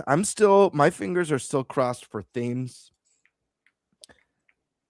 I think we got to do it. I think we go, and I don't know if it happens here, but I think we go beyond GameCube in Virtual Boy on NSO in the Switch 2 generation. This is a service Nintendo cares a lot about. It's a service they want to continue to grow. How do you do that? You make it more dense and feature rich. You keep growing it, expanding it, give people what you listen. You've already got the people who have the itch to play their nostalgia, the consoles and the games they grew up with. Now give people the itch to sign up for something that lets them be a little bit creative and have fun with their console through themes and stuff. So maybe it'll be themes, but I do think we're going to get some sort of announcement there. I think we're going to see some new ports that have yet to be announced. I'll go over just a couple of those. Metaphor, I think, makes a lot of sense. This is one we've all been kind of predicting since even before Switch 2 was announced. I want to add in one more. Suda 5-1 has a brand new game that drops next month. Really excited for this as a big Suda fan. Romeo is a dead man. This is a guy who's historically put, his games on Switch hardware, or not Switch hardware, sorry, Nintendo hardware. We had Killer 7 on the GameCube. We had the No More Heroes games on the Wii. And I feel like this one fits. And then the last thing I want to mention, let me see, make sure I went through all my, those games, Switch 2, NSO. Okay, perfect. I'm not going to say what these games are because maybe they will be in my video, but I think there will be 2 big new announcements, first time announcements in the Direct. And I'll leave it at that. 2 big ones. Go watch this video, chat. Well, when it's out. Fulvam, you want to give your picks? Circle back to you. We're doing wish list or pick, just what we think's gonna happen. Just your like picks. Most likely. So I'm gonna parrot everything everyone just said. Yoshi, we got, I think we'll probably get maybe they might throw a little Tomodachi in there just like for like a half second, even though we have a full direct coming about it. They might just be like, hey, remember it's happening. It'll be like a half second. Maybe it'll be in like one of their reels, right? But then I think we'll also get, man, I'm trying to think of something that you guys haven't already said. You kind of took all my good options. I want to see more Yoshi. Double down, man. Mm-hmm. I think the Yoshi game. That's what I'm saying. The Yoshi game, I think, is what I want to see the most of. Honestly, I want to see obviously a release date, but I also want to see more things that give me concrete proof that it's not just another Yoshi's Crafted World, and it's actually like something more akin to Yoshi's Island. Because like Yoshi's Island is just a banging game, and that thing we just haven't gotten something to that caliber. And then it's been like baby Nintendo game, which is fine. But like Kirby's also a baby Nintendo game, and it's fun as hell. The Yoshi ones are just boring. I don't know. But that's just me. When I say baby game, I know it's really reductive. When I say that, I just mean like it's obviously geared that they've tried to take the Yoshi games in a direction that's like more geared to younger audiences, obviously. But I think that I don't know. You could gear them towards younger audiences, but still have the respective of a gamer, somebody who's older.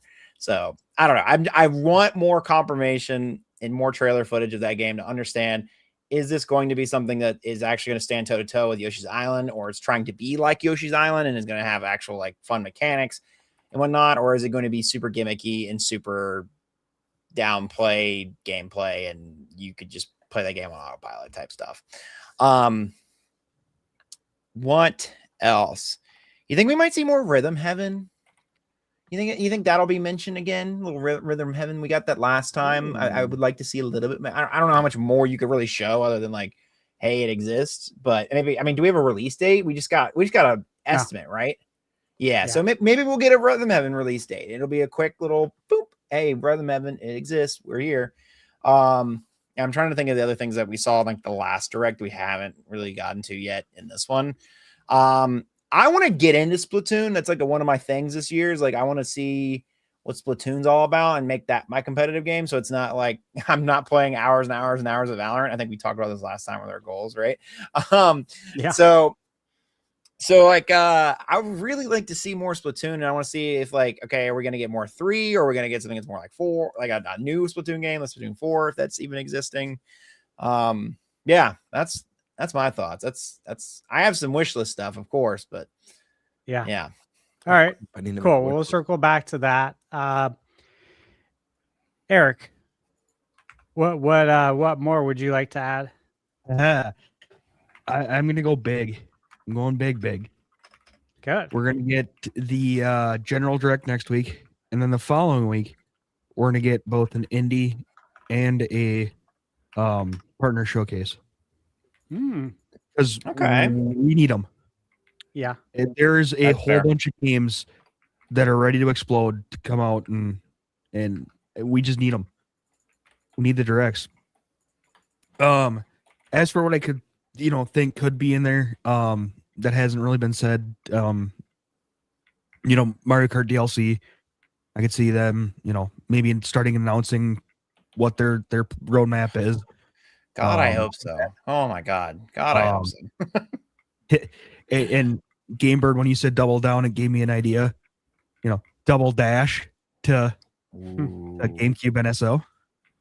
I like that. So, Good pick. yeah, those are just kind of some things I'm feeling. There's just a lot of games out there right now that we're just kind of waiting to hear about coming to Nintendo Switch. Yeah. So, God, it would just be so fantastic if we can just get these things just right in a row, bang, bang, bang. Next, Thursday the 5th, and then the following Tuesday, and then the following Thursday, even just bam, right in a row. Right. That makes sense. I like that. Okay. I want to say real quick, I forgot to read a game on my list that was very important that I think is likely the Project M from Bloober Team. I forgot to mention. Oh, that. yeah. Good call. That's a good call. Okay. Nate, what do you got for...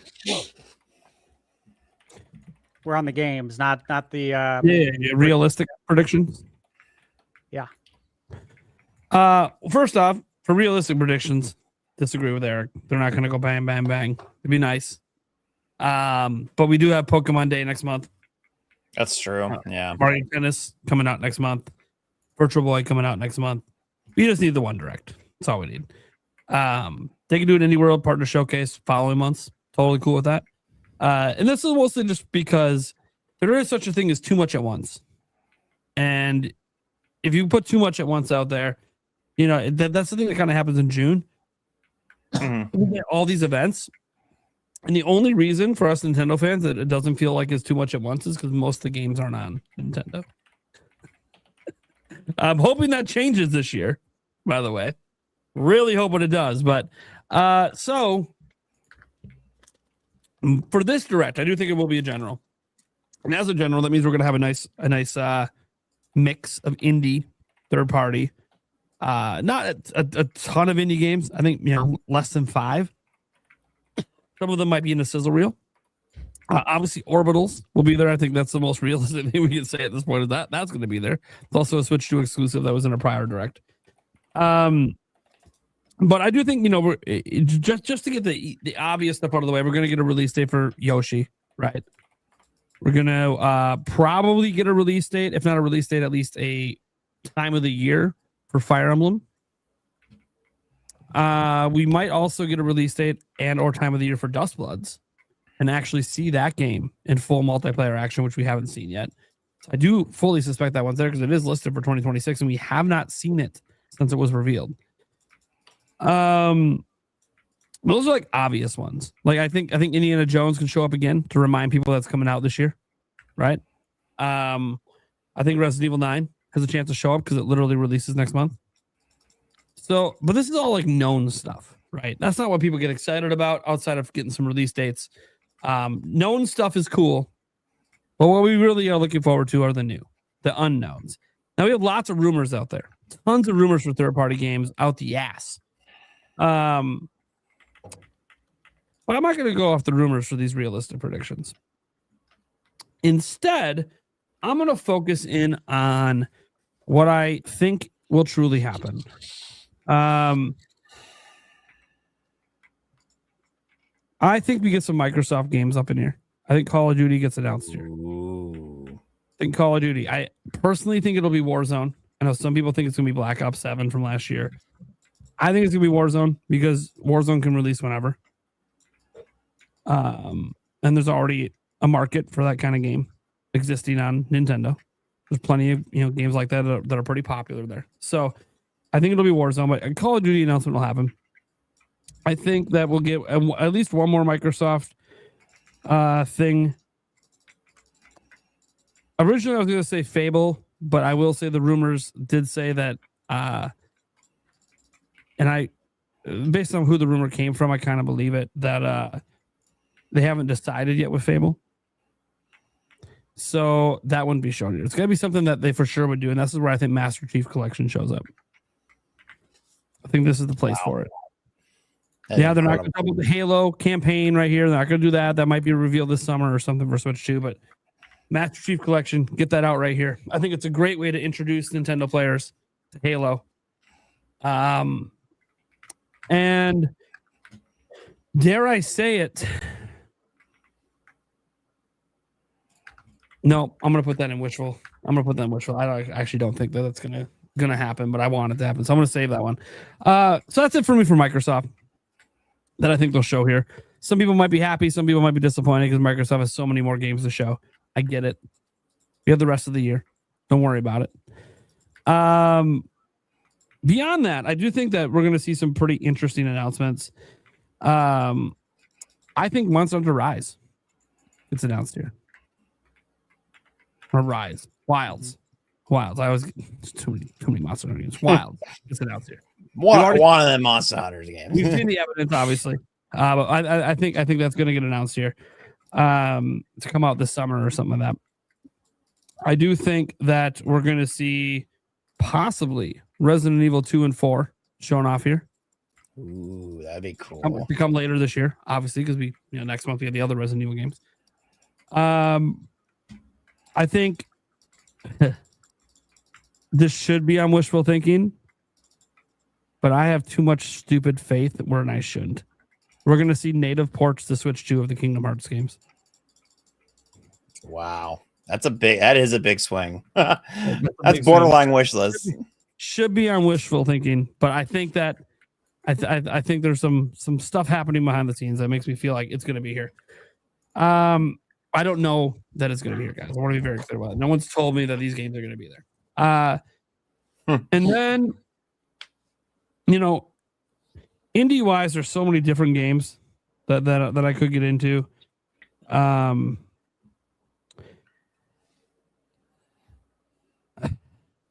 gonna leave the indie predictions to someone like Stash, who knows a bit more about the ones that are and are not already announced. That's the thing in my head. I can't remember which ones were announced for Switch 2 or not.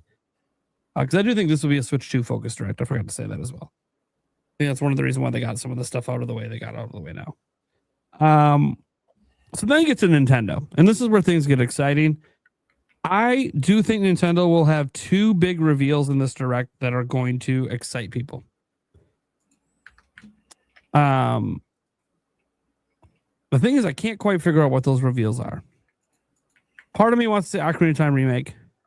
Nate, because I really want it. Nate, that's so funny. You were away when I was giving my predictions, but I ended on, or maybe you caught the end of it. I ended that I think there's going to be two big announcements.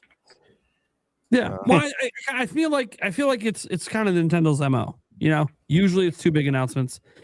And I'd like to think Ocarina of Time remake will be one of them, but as confident as I am that game exists, I'm not like 100% confident it's this year, and I don't think it's revealed in this direct if it's not this year.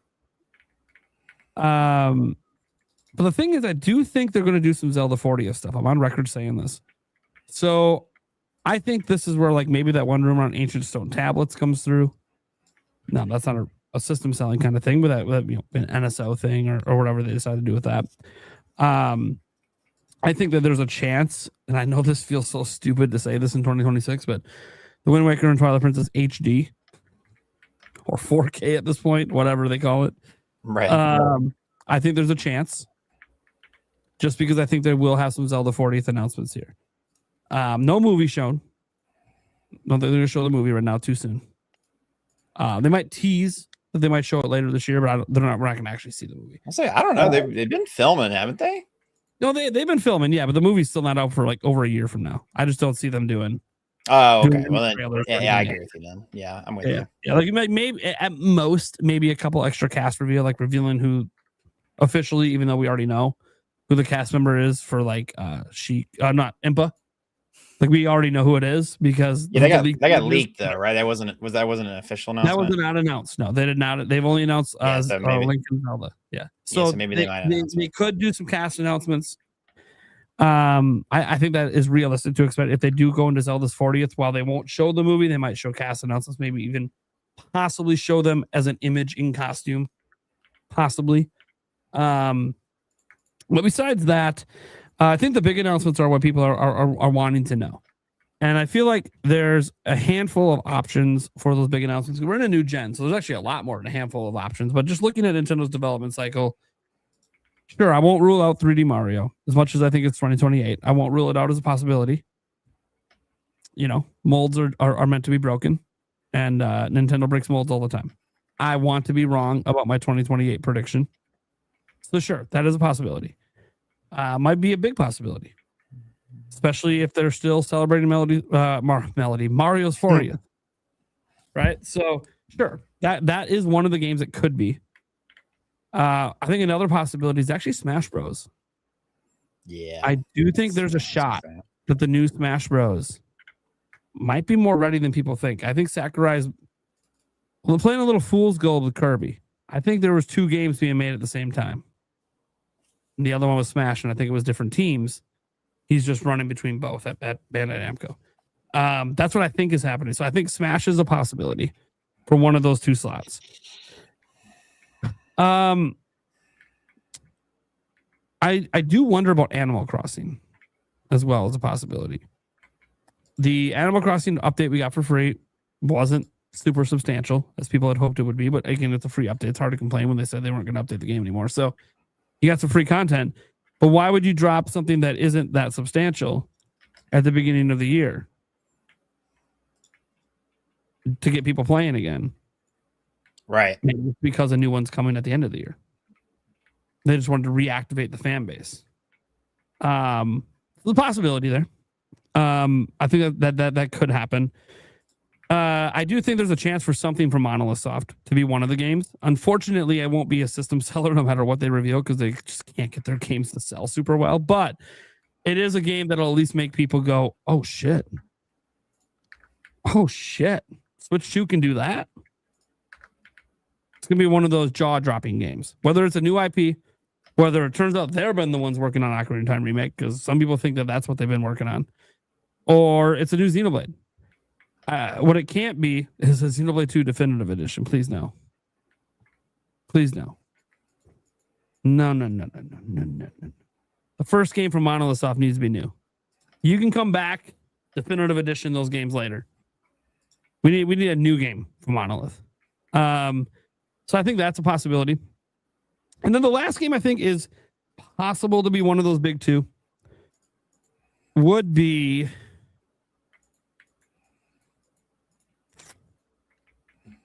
this feels so weird to say.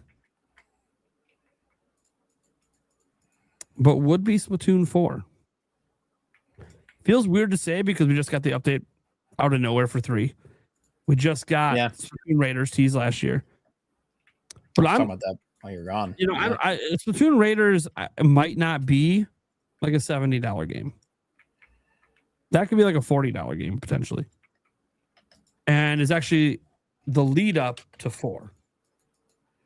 And then 4 being like a holiday title or an early 2027 title, but they're teasing it right now. I think those are the games I kind of have as possibilities. Obviously, you guys can bring up any of the copious amounts of IP and games it could be. But like of the ones that actually would move the needle, and again, the Monolith Soft one I don't think is actually going to move units, but will move impressions of the system will change when they see it, but it's still not going to sell a lot because I don't know what it is. They just can't get their games to be super big. One other game I want to toss in that I do think is absolutely being shown is Final Fantasy VII Rebirth. I think it's being shown. I think it's coming out this summer. This is the time to show it. Yeah. You have all the hype right now, bestseller list with 7 remake. Remind everyone, yeah, Rebirth's coming too. Plus, it also helps that like the developer of the game pretty much said they're almost done with it on Switch 2. Like, we're just in optimization mode. I'm like, oh, so this thing's like coming soon. So yeah, so I'm pretty confident in all of that. So I'm that's what I'm gonna stick for just my what I expect. Obviously, guys, if it's a partner showcase instead, just eliminate all the first party stuff I said and toss in like a surprise big third party announcement, whether it's a GTA 6 or whether it is a brand new IP that we've never seen before. There'll be something, some sort of highlight banger. I just don't know what it would be because there's so many different options. And for me, if it's an already existing game or like an already existing IP, I already think Switch 2 should get everything, so it wouldn't even shock me. But yeah, that's the way I'm going to leave it for now. Everything else is wish list. Okay. All right, guys. Good list. I agree with a lot of that. So I think we're going to get updates on Borderlands 4 with the release date. Elden Ring, Tarnished Edition, release date. Witchbrook, Enter the Gungeon 2, Super Meat Boy 3D. Updates on the Dustbloods, Fire Emblem. I think we'll get, obviously there's going to be sizzle reels. There's a game I'm playing right now that I think will be in the sizzle reel because it comes out on the same day. It's very similar to a Nintendo IP. Ease X Proud Nordics is coming out soon for Switch 2. Definitely think that will be in a sizzle. Monster Hunter Stories 3, of course. Lift It is a very exciting game that I expect Nintendo to showcase in one of the directs. Eterna Lucis and Volunteer the Ascension. And then Wandering Sword. These are all games that I could see in a sizzle reel. As far as Resident Evil, obviously it's coming out on the 27th, and we're getting 7, 8, and 9 on Switch 2. I think we finally see the amiibo because we haven't seen it yet. Capcom showed like a statue. Some people misinterpret it as an amiibo. It's not. So yeah, they need to show us what that's going to look like. I think that's going to be the perfect opportunity to remind everyone Resident Evil 7, 8, 9 are coming to Switch 2. Here's the amiibo. And that's not all. Resident Evil 2, 3, and 4 are going to be coming over to Switch 2. It's Resident Evil's 30th anniversary. This is a big deal. And I think this is the perfect opportunity to make that announcement and make it crystal clear to everybody that, hey, we're bringing all of them over here. I think there's a good chance with Konami that we see something, whether it be Silent Hill 2 remake or Metal Gear Solid Delta. And again, said this several times, Castlevania's 40th is this year. If we're going to get anything new from Castlevania, it would make sense to do it on the 40th, especially after they have given us the anniversary, advance, and now Dominus collection. It would only make sense to now let's give us a new game. On the Xbox side, I have Halo Master Chief Collection. It is the 25th anniversary for Xbox, which obviously is the 25th anniversary for Halo. Makes a lot of sense to do it right now. Hi-Fi Rush, again, long rumored for Switch 2. Sea of Thieves also rumored. Two games that are in Microsoft's catalog that make a lot of sense is to port over Killer Instinct. I think Nintendo fans would eat that up. And to port over Battletoads. Two rare games that would work out perfect on Nintendo. I do think we get Indiana Jones release date. I think we hear about Starfield. I think we can get a South of Midnight release date. It's already slated for spring, but it'd be a good time to give a release date. And there's other games from Microsoft. There's the Oblivion remake that I expect. There's Doom: The Dark Ages. Ooh, I would get the Oblivion remake. Yeah, it's Frame a really good one fit, on man. Switch. It's a really Yeah, good that fit. actually makes a lot of sense. Yeah, it's a great fit, dude. Here's some quick hits possibilities. So, I was looking this up.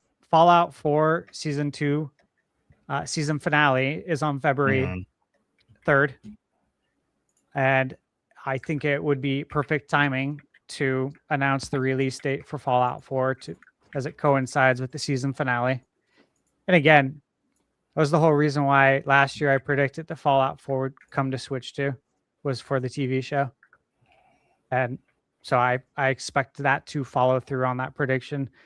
Tales of Berseria Remastered comes out at the end of the month, end of February. So I expect a quick hit on that. Obviously, Pragmata as well. Quick hit on that. We all know what's going on with Ubisoft. There's a lot going on, to say the least. Mario plus Rabbids collection makes a lot of sense for both Nintendo and Ubisoft because you have the movie coming out. And that means anything Mario is going to sell better. Helps Nintendo. Helps strengthen the Mario IP, of course. Helps Ubisoft a lot. That'd be a big assist for Ubisoft to be able to get that out to coincide with the movie. And I actually think that's why it hasn't come out yet. I think it's ready. They're just waiting to release it to take advantage of that cross promotion with the movie. I do think that Monster Hunter Wilds will be shown. And I think we could probably get a few quick mentions of things like Bubsy 4D, which is going to be coming out. It's getting a full-on Switch 2 physical on cartridge. Little Nemo, that's coming to PC and Nintendo. It's not coming to the other platforms. So I could see that showing up again in a quick hit. Now for RPG, I do think Metaphor Fantasio. Obviously, that's on my bingo card as well to start the year. Kingdom Hearts Collection, again, that was on my bingo card to start the year. I think that comes. I think this is a really good opportunity for Square Enix to remind everyone that Dragon Quest VII Reimagined is coming out on the 5th. And if the Direct's on the 5th, you'd be crazy to not remind everybody. But I think this is twofold. I think they come out, show Dragon Quest briefly, and then I think Square Enix pops in to again confirm, and this is for all the people that don't pay attention, because we already know this, but this is for everybody. So everyone knows that it's crystal clear that the entire Final Fantasy VII Remake trilogy is coming to Switch 2, and I do think they're going to give us a first look at Rebirth and a release date. And they have to make it crystal clear for everyone. Just because the people on the podcast tonight and everyone in chat knows about this doesn't mean other people don't know. Right. It's important for people to know before they buy a game if the other ones are coming too. They need to know this stuff. And again, it's also a perfect opportunity to thank everyone for supporting Final Fantasy VII Remake on the Nintendo Switch 2, and that it's doing great. Thank you. So I think that's just a good opportunity. It's a good PR move.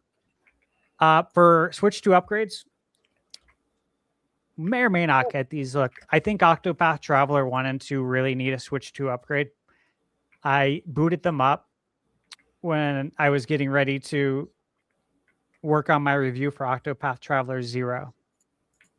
And seeing the difference in resolution and frame rate, playing Octopath Traveler 1 and 2 on my Switch 2 versus 0 was like night and day. And like, dude, these need a Switch 2 upgrade so bad. And it would be perfect. Like, do exactly what you did for Dragon Quest 3 HD 2D. Square Enix, go do the same thing now for Octopath Traveler 1 and 2. Give a resolution bump and frame rate. I think we'll get I think they'd see a big increase in sales there. I expect Hollow Knight Switch 2 Edition to get a release date. That's something that's been announced that we're waiting on. The Witcher 3 Switch 2 Edition, fully expect it. I think it would be a savvy move to have Tony Hawk 1+2 get a Switch 2 Edition. And again, another one that's on my bingo card, Kingdom Come Deliverance Switch 2 Edition. I retweeted today. It just showed up in, I think, the PlayStation listings and Steam. A next-gen edition. Again, I think I talked about this beginning of 2025. Told everyone to buy Kingdom Come Deliverance, that it will come to Switch 2. It's going to be a next-gen edition. Here we go. It's coming. Same thing I mentioned about Red Dead Redemption 2 back in 2024 that will come to Switch 2. I think that's going to be coming this year. Smash Brothers Ultimate Switch 2 Edition. Again, that is on my bingo card for the beginning of the year. Interesting. Fully expect it. You think a Switch 2 Edition instead of a new game entirely? I think we're going to get Smash Brothers one way or the other. If the new one is not ready, absolutely we're going to get a Switch 2 edition of the current one. I think there's a good chance they could go the Mario Kart 8 Deluxe route. So take that template and slap it on Smash Brothers. And it makes a ton of sense for all the third parties. All the third parties, man. Look what's on. Look what's on Nintendo Switch 2 now. Final Fantasy 7. What's one of the biggest characters that was at it? What do we expect to come out? Kingdom Hearts. What was one of the biggest characters at it? Sora. The list goes on and on.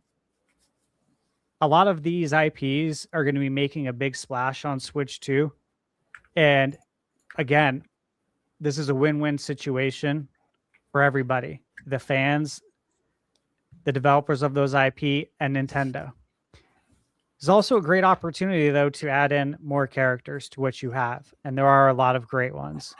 But I will say that something like adding in Master Chief makes too much sense for the 25th anniversary. And if you're having Halo Master Chief Collection come to Switch 2, it's just, that's easy money right there. Xenoblade as well. Look, that's been on my list as well. I expect that we're going to get Switch 2 upgrades. We already know about this. Xenoblade Chronicles X, it was in the code. 4K. Frame rate options. Fully expect that. Nintendo-wise, Splatoon Raiders, we should get an update on that since they showed that to us. With it being February, I don't know if we're going to see Mario Kart DLC yet, or if that's going to be hey, we're going to announce it in June when it's been 1 year. Either of them makes sense. Yeah, either of them makes sense.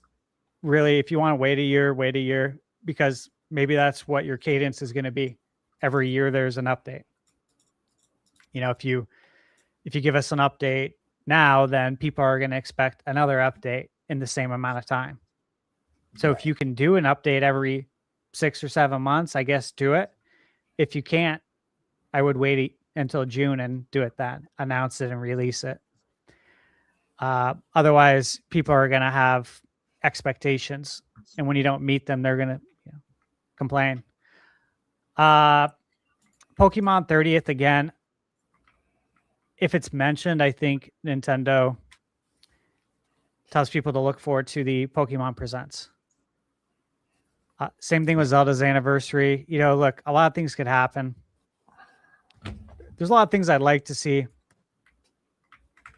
Some of that's going to go into, excuse me, the next section for the kind of the wishful stuff. But I'll kind of list off a few things here, and then we can get into the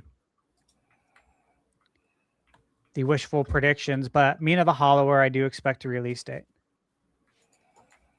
Blueprints, I expect that to come over. Both are on my bingo card. Good pick. I literally said, I was like, man, Blueprints would be the best. Like you do a run right before the end of bed type game. Ugh. Yeah, that coming to Switch 2 would be sick. It'd be sick as hell. Yeah, it's again easy money. It's a great fit. Right. Obviously, yeah, Yoshi, I expect a release date around the movie. All the Nintendo stuff that's been announced, guys. So like Splatoon Raiders, Dustbloods, Fire Emblem, Yoshi. Expect updates on that since they've showed it to us already. Was it Nash Weedle had mentioned in Attack the Backlog had mentioned the Zelda Ancient Stone tablets. I had talked about this again. I think it was at least a year ago that I think broadcast satellite games are going to come to NSO, and y'all thought I was smoking crack. I totally think that's going to happen because the thing is, I've played these games and they're badass and they're just sitting there. Similar to like how Nintendo showed off the Virtual Boy stuff. And they're like, oh yeah, and we have these 2 games that no one's ever told you about. They're just sitting there. You know, they have a spiritual successor on Virtual Boy to F-Zero. Now, is it going to be as good as F-Zero? No. However, they just had it sitting there. So they have stuff like that again, they're always planning, they're always scheming on when they're actually going to release this stuff to us, but there's things that are ready. Ancient Stone tablets would be really cool. I think people would love it. I've never closed the door on the Wind Waker Twilight HD. I don't think anyone should close the door on that.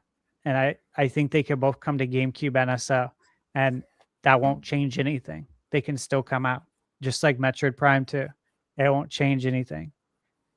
It can still come out. Prime 3, how are we going to get that? Well, we'd have to have the Wii NSO, right? We don't have that. So these things aren't off the table at all. Only thing else for third party that are, I think, good possibilities. I just don't know if it's just yet, but Expedition 33, that's on my bingo card. Final Fantasy 14 and 16. Both on my bingo card. Expect that. Starfield on my card. Expect that. Star Wars Jedi Fallen Order. Again, on my card. Expect that. Diablo 4. Expect it this year.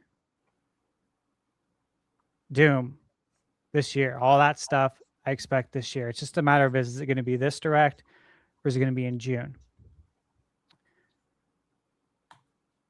All right. Let's go with the hopes and dreams, the things we're wishing for at this direct. We'll start off right where we started. Full Vlam. Let's hear it, man. Yeah, but I probably have to dip here in a minute. So I say it every time. You already know what I'm going to say. I say it every time. Nintendo Land 2.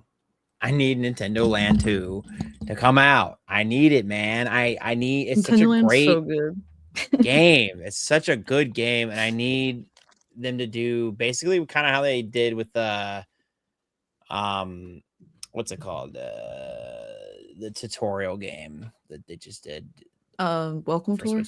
Yeah. I need them to take the concepts that they kind of explored in Welcome Tour, and I need them to do that with Nintendo Land and make it fun. Like I'm sure Welcome Tour is cute, whatever, but it's not Nintendo Land. Now that's my like shooting the basketball from the moon to Earth theory or wish list.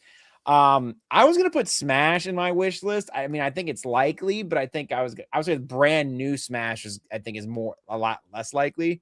I think we're due something just kind of like hyper crazy. They're coming out swinging, right? That's one of my big ones. I think Nintendo first party.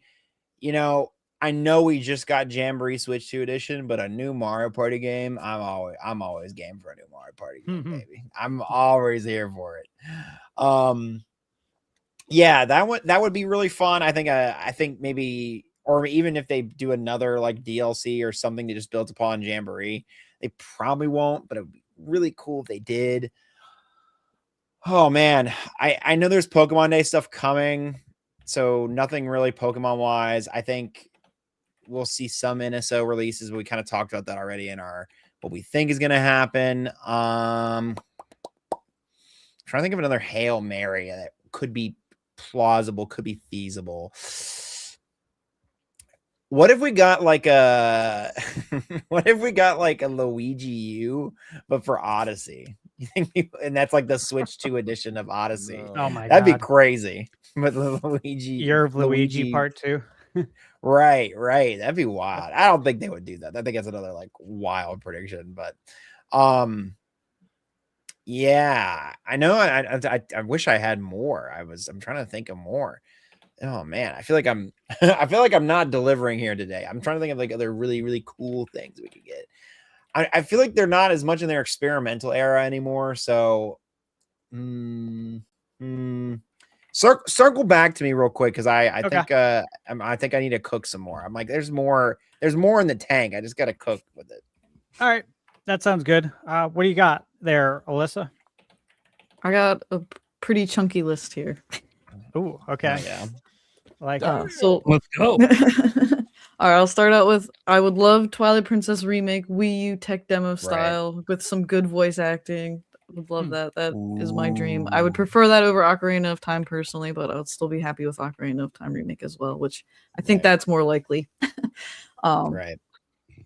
I mentioned like I think we could see Prime 2 as like a regular prediction, but what I would want is it to be remade like 1. This is kind of like a little weird game, and not many people probably heard about it. I know I talked to Stash about this game a little bit because it's one of my like peak childhood games. But Tack and the Power of Juju.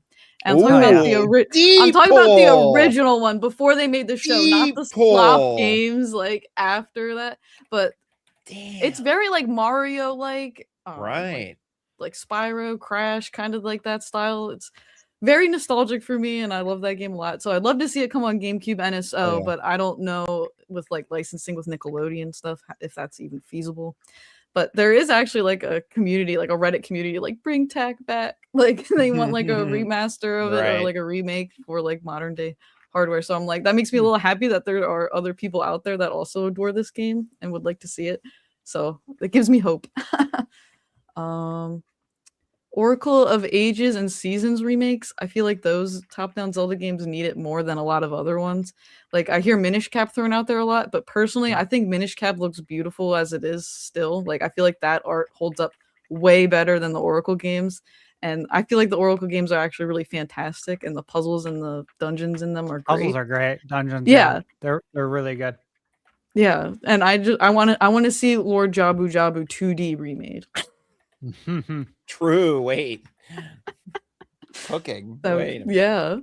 I'd like Four Swords Adventure on GameCube NSO with the online co-op because we were Stash mentioned that earlier about how you had to have the link cables and the Game Boys and stuff. So being able to play that more modern, like online with people all around the world, that would be really fun, I think. I have like two that kind of go together. DS NSO with like a second screen as a controller option type thing. That's a great prediction. Yeah, like I said, I want all my Zeldas all on one spot, so you got to find a way to bring Phantom Hourglass and Spirit Tracks over, even though they might not be the best ones. I still do adore. I still like them too. Yeah. Mario Baseball on GameCube NSO. That is my all-time favorite Mario sports game. I love Mario Baseball on GameCube. I know we're getting tennis, so I'm like, this is probably not going to happen for a while yet, but maybe when baseball season starts. So I'm not a Maybe. sports person, so I have no idea when that is, but I'm down for that. Is it like Sky, springtime? do you what was I gonna say? Have you? I mean, I guess you played the original. Yeah, I do. You stream? As my question. Do you stream at all? Or I do stream. yeah. So we were. I was literally talking to my buddy. I was like, the second they put that on NSO, we got to do like a little mini league of that stuff. So I'll definitely reach out if that ends Oh, up hell coming yeah. to That would be coming to so fruition. fun. Yeah, That sounds awesome. I only ever like played it solo. I think I played it like couch co-op with like Mhm. a couple of friends before, but I never played with like a group. That sounds like really fun because it's not The, as the fun with like comps, but right. The GameCube one is surprisingly. It has a surprising amount of depth to it, like its Yeah. mechanics, and it's wild. So yeah, it's always fun to play with friends. But yeah, anyway, sorry, and continue. no, that's okay. No, I love that. That's awesome. I'm glad that there's also fellow Mario baseball enjoyers here. Oh yeah. mhm. I put it in my predictions, but I also want it to happen, even if it might not happen. But I still want it. I want Expedition 33 on Switch 2. I already played through it twice, but I want it again on Switch 2. I want more people to be able to play it because it is a great game. It deserves all the hype. It earned all its flowers. Oblivion. I held out on Oblivion. I want to play it on Switch 2 because it's such a beefy game. I want to be able to take it with me. I held So I out on haven't- it too. Yeah, I'm like there was a For couple that times I reason. almost caved. I'm like, oh, I really want to play it. And I'm like, nope, just wait. I just know, wait." and it's like it's free. You know, it was free with Game Pass because my Oh, membership was okay. still good, and I'm just like, I just know it's going to come to That Switch hurts too. more. I can focus on other games right now to review, Yeah. and I'll tackle this when it comes to Switch too. Yeah, because I feel it has to come. We have Skyrim, and it's a perfect perfect It will. platform for it. Splatoon Raiders, I'd love Splatoon Raiders or Splatoon 4. I'll take either or I'll take both. I don't think they would do both, but you know. Zelda Joy-Con 2s or a Pro controller. I want some Zelda hardware with my Switch too. I didn't have a Pro controller until the Tears of the Kingdom one came out, so I haven't been using a Pro controller for very long. But I would like to start my Switch 2 journey a little sooner. Age of Imprisonment DLC, like some villain quests with like Ganondorf, some more Ganondorf lore would be nice, among other things. We also were supposed to get a Minoru amiibo last year, I believe, and we haven't heard anything about that. And I saw people in the chat talking about the Minoru amiibo, and I was like, oh yeah, where is that at?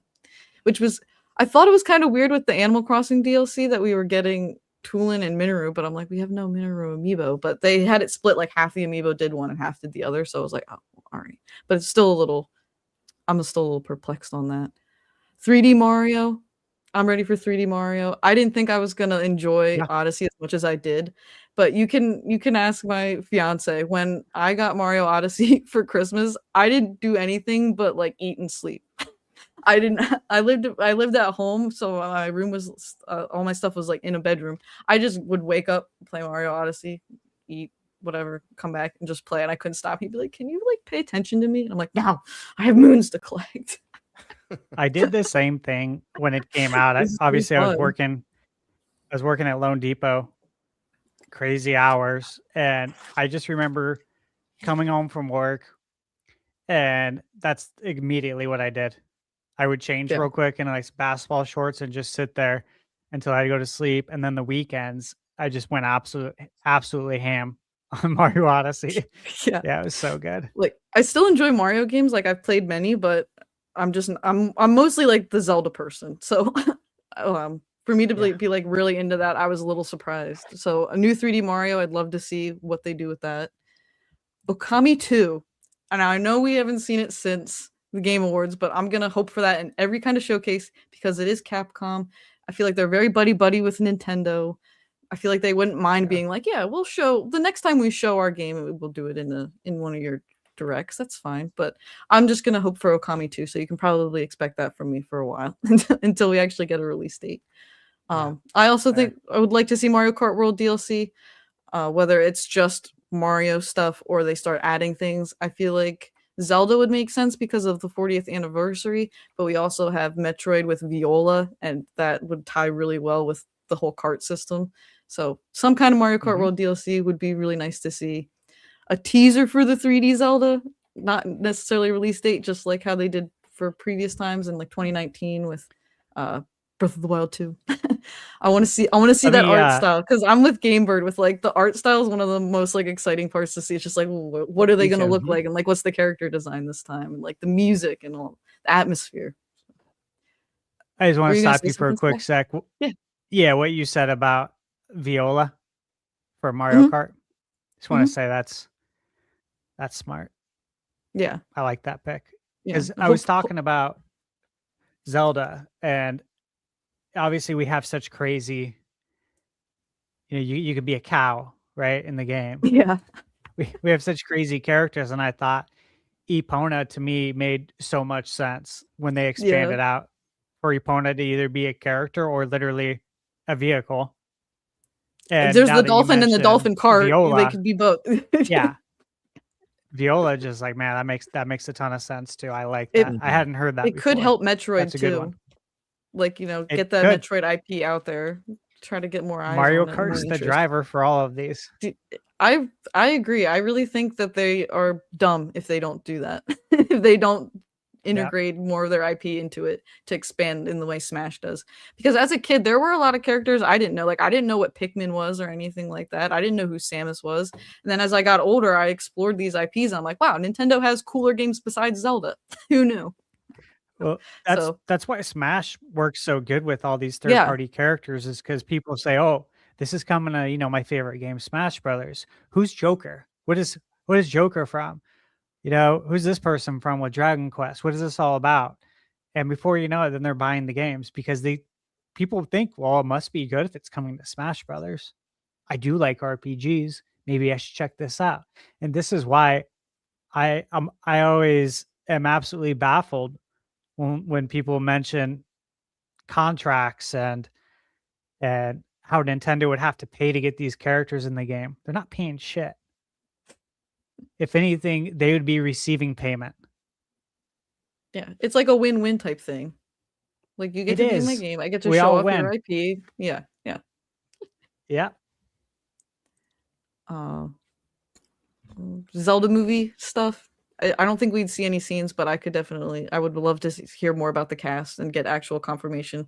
Like that I forget the actress's name, but I know that people figured out who it was. But I'd like to get confirmation who that is, and maybe some screenshots of some settings would be really cool. Like what if they got like a picture of Hyrule Castle or like one of the villages that they go with, since we don't really know what. I feel like they're gonna do a mishmash. I don't think they're gonna focus on one specific game. But some Zelda movie stuff, I'd love to see that. Zelda theme park announcement. I feel like we're gonna get that eventually. I just don't know when, but I want to see it. They Miyamoto and Aonuma were spotted there, and Zelda's like one of the top like 3 IP for Nintendo. So I'm like, they gotta add it. I think new Smash Brothers. I would love new Smash Brothers, but I want like a subspace emissary type story in there. True. The one for the ultimate one is okay, but it doesn't hit like Subspace Emissary did, and all the cutscenes and stuff is beautiful. Yeah. And for my last one is Luigi's Mansion 4. Oh my god, I cannot believe I didn't think of that. I'm so mad. Here, you can say it. My last one is new Smash Brothers. too. Vlam, what else do you have? You know what I just thought of? I think if they give us Luigi's Mansion 4 with 5 times more of the backtracking that they had in Luigi's Mansion 3. No, I'm just kidding. That's a good call. Yeah, that's fantastic. I have my list now, good. and I'll do All it right. because I do need to dip here in a second. Yeah. Smash Bros. Said that already. I think a Splatoon 4 for sure. I would like to see Mario Party DLC or new one. Obviously Nintendo Land 2. I always gotta throw that Hail Mary out there. That's my Silk song. I just want everyone to know that. That's my Silk song. Mario Maker 3 would be really cool, and then they give us 3D elements. So it's like Mario Maker 3D or something like that. I think that'd be a really cool pull. Haven't touched Mario Maker in a very long time, and I think that would also satiate a lot of people's desire for a new 3D Mario. We wouldn't get a new 3D Mario per se, like, new Odyssey, new whatever. But taking on the assets, especially from like Mario Galaxy and stuff from Mario 3D World and Land and stuff from, all those different levels, and people get to build and play and share levels in the 3D space. I think it's a great idea. I think it'd be really cool. And I think the Switch 2 specifically would have the oomph in the hardware to reliably load these levels and these assets that would be fun, especially if they're Odyssey and people are making it crazy, you know, they're spawning at 1 million enemies and, you know, all that kind of stuff. So that mouse mode will just be really nice for the creators. I won't be creating anything. I love playing the levels though, so I'd just be happy that they'll have better tools. Right.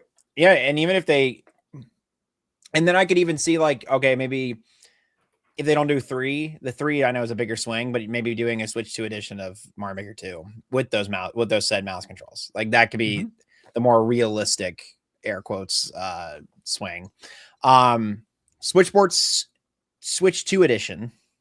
I don't think that exists, but I could see that being a thing. Maybe they give us a couple new sports along the way as well that involve using the mouse controls. Don't know what that would be. They just put Drag X Drive in the no. But I think a Switch 2 edition makes sense, putting a couple sports in there that utilize mouse controls and whatever new sensors, hardware that we can be seeing in Switch 2. And of course, obviously, we love the Mario Kart World DLC. I feel like I'm just shocked it just hasn't happened yet. Even like a free update with like DK Bonanza skins. Yeah, I'm kind of floored. Like I understand necessarily DLC, like that could be an annual thing. I did it like that point that you made, ThunderStash. Like it's the big thing with like new courses and all that kind of stuff. But I'm shocked there's not more updates. Like there has been periodical updates where they're tweaking the fine tuning of stuff, but I'm shocked there hasn't been, here's a skin update for this character, or we're going to throw the new character from DK Bonanza. I don't know her name. I'm going to call her, I don't know actually. You know, the girl Donkey Kong character who looked all fancy and stylish, or I don't know, or you could even add Void Kong, right? Anyways, do you think they're waiting to add that? Doing it in like one big update? Well, the DK stuff in particular, I'm wondering if they're waiting until it's been like a year since the game's come out, because you might get into like spoiler territory for people who haven't played the game, and they're like, oh, like who are these characters? Oh, they're from Bonanza, or like. I wonder if it's that. Maybe. But outside of that, why aren't they there yet? You know? Right. Why do they want I'm with you. Yeah. I agree. It is a little weird. Interesting. Yeah. I don't know. It just seems like such a layup, you know? Especially for this $80 game that they kind of pitched to us, hey, it's $80 because it's going to be like a live service type thing. And then they haven't been really live servicing it other than, okay, we made some tweaks. We've made tweaks here and there, which to be fair, to their credit, the tweaks have been fantastic. They're all in the right direction. They've added, quality of life changes and made the intermission tracks way more interesting. But I digress. Anyways, that's more my piece on the DLC than anything else. Is I know that one's a pretty obvious call, but it's more of like, why have we not seen it is all. But anyways, thank you all for having me again. I'm sorry I have to cut it short. Wonderful to meet you, Sky, and everybody else is wonderful to see you as always. Speaking of Mario Kart, I have a video about not just Mario Kart, but every modern kart racer in the kart racing genre, the history of it, and how we got to where we are today, coming out this Saturday. So if you want to see that and you want to hear more from me, go subscribe to the channel. Subscribe to Flam. I would really appreciate it. I talk about that, and I talk about lots of other talk about Deltarune, talk about other games. If you like character analysis or any kind of other just analysis of games, and mostly Nintendo, I'm your guy. So anyways, thanks guys. I appreciate it. Hell yeah, man. Yeah, I hope you all have a fantastic night, and I'll be on next week. I'll see you soon. Yeah, we'll see you then. Sounds good, man. Right. Bye guys. See you around. Bye. All right, Bird. All right, let me see. Let's hear it. Let me pull up. I made a little listy. And so we're okay to do like full on like Hopium, like wild card picks. It seems like I just want to double down. All right. It sounded like it, but I just wanted to make sure. Okay, boy, where do I even start? I'm leaving out a ton of stuff too, by the way. because I feel like this is one of those things where we could make an entire podcast episode of our wishes for Switch 2 just with games, just like games by themselves. Could be a whole episode. So I just picked a handful across a few different categories that I would love to see. Let's start with some NSO. I'll get the boring one out of the way. I mentioned it multiple episodes, but themes. I feel like themes would be a really fun way to deck out your Switch, give your Switch a little bit more personality. I think especially I love the way that they hand out new avatars on Switch Online. Be really cool to have something like that. Do missions, do certain missions within a game and unlock a theme for it. I think that's really fun, really cool, and just adds to that Nintendo charm that I think all of us really appreciate and grew to know and love from the company. Outside of themes, I went pretty simple for NSO, but these are just 3 things I would really love to see, especially this year, but at least some point in Switch's life cycle. And that's the return of some GameCube classics. So one, it's been repeated on the show, but I got to mention Eternal Darkness. There's just no other, horror game like it. Really cool. I love to see that game drop on there. Have fun with the sanity system. Another one, game that got a little bit of hate when it came out. I still think it's the best way to play this version of the game. And guys, that's Metal Gear Solid Twin Snakes. So they went a little bit more balls to the wall, a little bit more anime with the cinematics, but the game's just so fun. It's such a big part of my teen years, however old I was when that game came out. I loved it so much. I mean, just experiencing that Psycho Mantis fight where he's like, "Oh, I see you've been playing lots of Wind Waker lately." It's just so like it's just carved into my memory. Oh, you really like Mario Sunshine, do you? Yeah, just it's carved into my memory. I love it so much. Another one, this is a twofer. Beautiful Joe. This was one of my favorite series on the GameCube. I would love to see this make a return on NSO. Both games. I was just talking about that game yesterday. Yeah, dude, it's so good. Yeah, it's great. so good.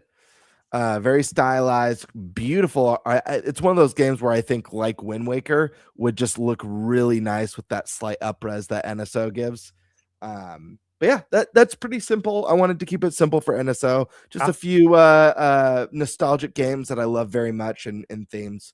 Moving on to Switch 2 and more of the exclusive territory.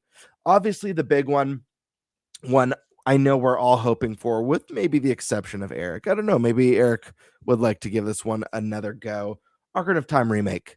It's the big one. It's the elephant in the room. It's the one that we all kind of believe in and are just anxiously awaiting its announcement, or anxiously awaiting our own disappointment when it doesn't get announced for Switch 2. Here's another one that I mention all the time. I add it to all of my predictions because I feel like it's time for this series to reinvent itself, to reimagine itself, and go bigger and better than it ever has before. And that's Star Fox. I don't want another play on Star Fox 64. I want a space opera. I want an epic space opera that focuses on space exploration, but maybe lets you go to some of the hubs in the space stations and talk to NPCs and pick up quests and all that fun stuff. I think Ratchet and Clank meets Freelancer, or what was it, Chorus or Corvus? I always forget the name. That was kind of a space shooter. Anyways, Star Fox is a big one. Alyssa mentioned this one. The first game is on my top 20 all-time favorite games of all time. I think it's the best to this day, the best Zelda like out there, and that's Okami. I want Okami 2 on Switch 2, period. Like, period. I need it. Astral Chain 2, guys. This is a really cool game. This is a really cool concept. I also thought when it came out, it was one of the best looking Switch 1 games at the time. I feel like there's a lot more to play around with that concept, and they could do some really cool stuff with the power of Switch 2, maybe expand upon the kind of foundation that they created with that game. I love Bayonetta, don't get me wrong, but we have 3. We only have 1 Astral Chain, so I'd like to see them do a sequel to that before Bayo 4, personally. Do you think we get a Switch 2 edition of Astral Chain 1 in the lead up? Yeah, I don't see why not. I do too. Yeah, I think that makes a lot of sense. Do you think it will be called Astral Chain 2 Off the Chains? That's a great name. I'm hoping it will be. Thank you. Hell yeah, I dude. should write to Nintendo. Or Astral Chain 2 Unchained. Ooh, that's a good one. Yeah. Yeah. It's sharp. Either works. They should Either choose is one, a winner. one or the other for sure. Yeah. Hell yeah. I've got a made up title in this. I think you'll like the title when I get to it. I want to jump into, guys, you all know one of my favorite genres, if not my favorite of all time, is RPGs. I love them. Amazing characters, amazing music, amazing storylines. You know, it's the genre that outside of Zelda, I just get lost in. This one's hopium, but I would love to see a Xenogears remaster get announced, some sort of like a HD Xenogears HD land on Switch 2 would be so epic. Well, what's the deal with Xenogears no longer being on the website? Like, it appears that it was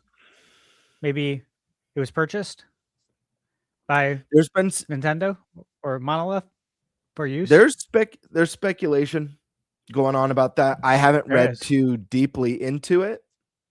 You know who probably has a good idea of what might be going on with that series is Nish. Yep, Nish. Quick, if you're watching or if you listen at a later time, let us know what's going on with Xenogears, because I think we all want it. Oh, you know what? Here's one. Someone in chat said it was Xenosaga. Okay. I don't know which one, but it's another one out. You know, Xenosaga is another one I would love to see. Xenosaga, we need so bad. I was just talking to my friend, not to get too sidetracked. I was just talking to my friend about this maybe like a month ago. We don't have enough, or we don't really have many at all, period, full sci-fi RPGs. Xenosaga is one of them, but games like Xenoblade, they're part sci-fi, part fantasy. Most Final Fantasy games lean heavily into fantasy but still have sci-fi elements. But Xenosaga is pure sci-fi. It's like if Star Trek was a JRPG. We need more of that. I don't know. I was thinking about that. Yeah. Mass Effect. Mass Effect would. Yeah. Mass Effect would fill that void. Star Ocean as well. We got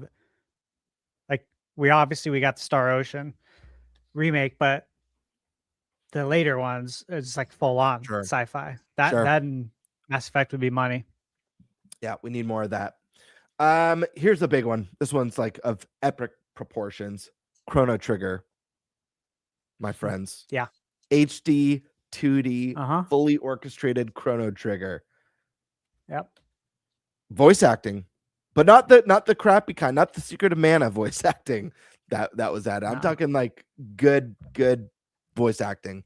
That one's a dream one. Final Fantasy Tactics was voice acting was phenomenal in the remake. Give us that quality. Yeah. Absolutely. Why not, you know? Square Enix. That'd be a winner. Got a couple more RPGs that I want to throw out here for my wish list. A brand new Golden Sun. Yeah. Let's get more Nintendo RPGs on this. And then this one, I think I mentioned it in my predictions. But a new Monolith game. I don't care what it is. I don't care if it's the Zelda route, like, you know, speculated kind of Zelda spinoff, if it's a brand new IP from Monolith, or if it's a continuation of the Xenoblade saga. I want it. They're possibly the best storytellers on Nintendo hardware right now. And I just can't wait to see what they do with more power and more resources with Switch 2.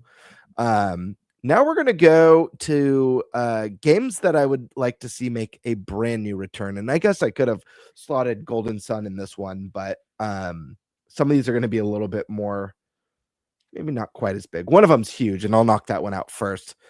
A Banjo-Kazooie remake. Now, I pick remake and not Banjo-Kazooie 3. Obviously, I actually would prefer Banjo 3, but a remake gives the series a chance to reach a new audience who's never played it before, and then builds that hype and that interest for maybe a remaster of the second game or a brand new entry in the series. I think you do what Toys for Bob did with Spyro and Crash before you add a new entry. I would love to see it. It's obviously it's my favorite 3D platformer of all time.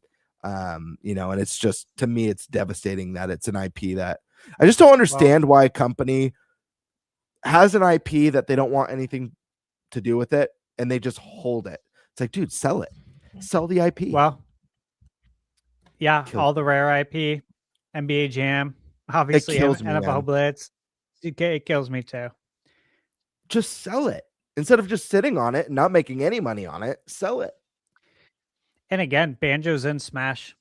You already have the cross marketing. Yep. Easy money. It's madness. Here's a few more. A new Wario Land game. Guys, we get great 2D platformers all the time. Wario Land games are so much fun. I loved Wario Land Shake It on the Wii. So much fun. Great hand-drawn art style, too. Just a really great game. I'd love to see what they could do with the Wario Land Switched, or whatever they call it. A brand new, this one's madness. Now we're getting crazy. A brand new Zack and Wiki game. This is Capcom. This is like a very niche game. It's on my top Wii games of all time. Cell shaded, puzzle based game that use motion controls.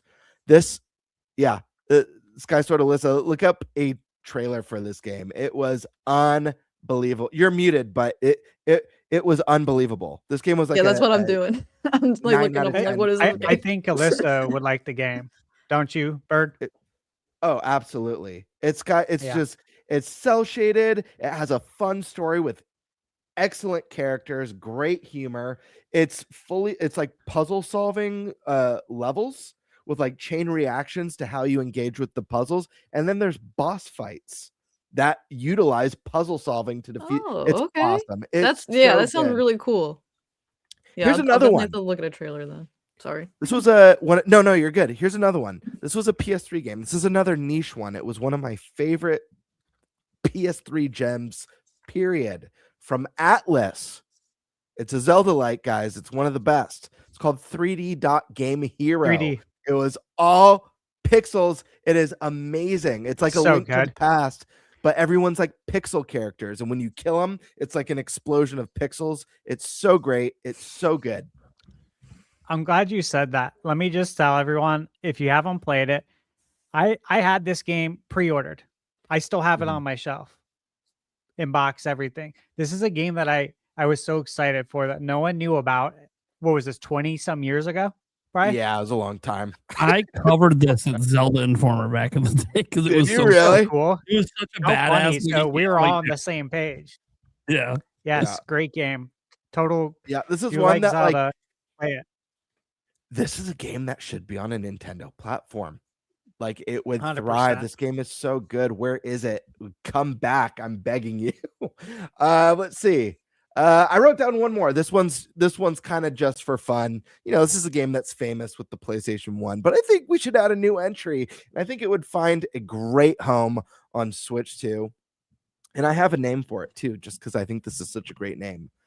Guys, I'm asking for a brand new Ape Escape. And my Ape Escape I'm calling Ape Escape Primal Panic. Of course. It would be 3D bananas. game. There it is. There it is. Gotta look that one up too. Love it. Yeah, it's a great game. Ape Escape would be rad. I'd like to see that. Yep. Yeah, that's all I got. Is That's that all your I got, final guys. one? That's my final one. Okay. Yeah.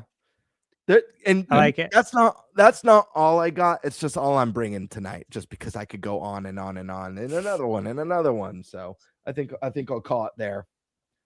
That's fair. All right, Eric, what do you got, man? Oh, I hit the wrong mute button. You're good. I'll keep mine short and sweet. All I want It's No More Kids. I knew it. That's the one. That's All I what want. that's what he's gonna say. I knew it the all whole I time. want. Fair. No More Kids and No More Kids 2. That's all I want. All right. No 3D Mario, Eric. I hope we Just see it. Snowboard Kids. It's No More Kids. I do like Game Bird's idea of a Banjo-Kazooie remake, though. I do like that, but give me a Snowboard Kids, damn it. Snowboard kids. Snowboard kids. Let's go. All right. I think there's a good chance that could happen. I honestly do. So I think it's a matter of time. Nate, what do you got? Look. It has to happen. This is the dream, right? This is the desire. This is what you want. The cream dream. The new 3D Zelda. Damn. Done.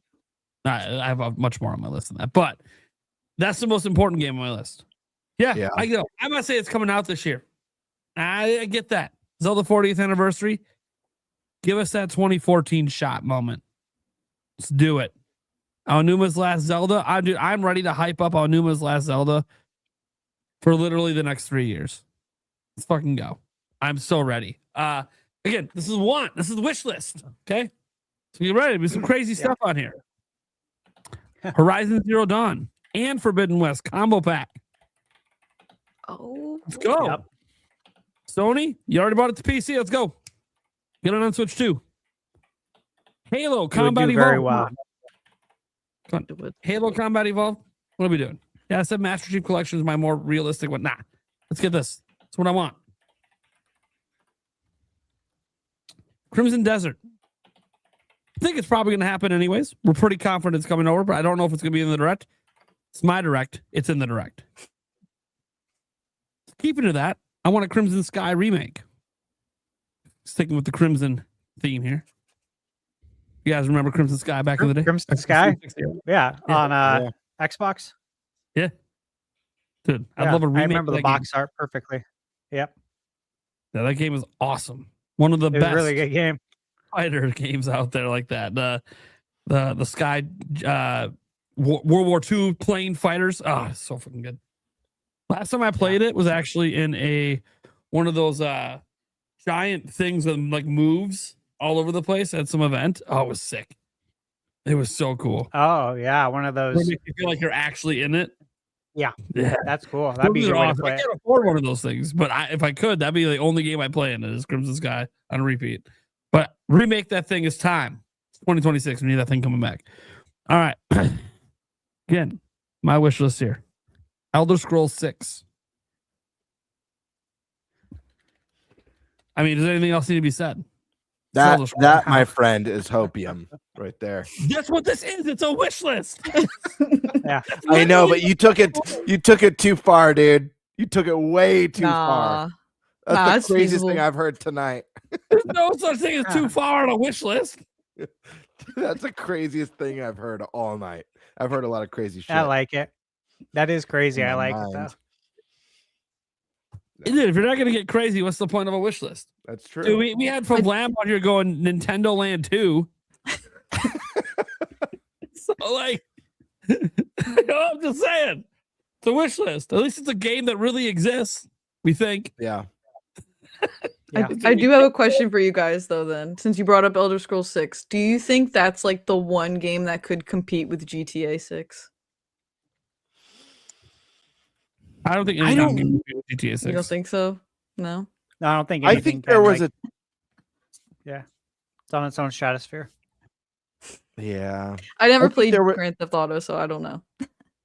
I think But I there like was a Skyrim. be time. great. so- I think there was a time when an Elder Scrolls could have gotten to that point, but I think people get really upset when I say this, but I always compare Game Freak to Bethesda. I'm like, oh yeah, they're like Bethesda. People get really, That's really actually upset really about that. funny. But they're both companies that sell shit tons of copies that release broken, janky games that look like ass. You know, you're right. You're right. By the way, constantly. it's the same bugs in every game. It's like Yeah, the and this is coming from fucking someone who loves some Bethesda stuff. Some, I say some. there's definitely an asterisk there. No, I love Oblivion. I love Skyrim. I love the older Fallout games, but yeah, I think that the industry, as far as like open world stuff, has evolved so much beyond That's what true. made Bethesda so big, and I feel like their games feel a lot like how they've always felt, and the industry's just moved beyond that.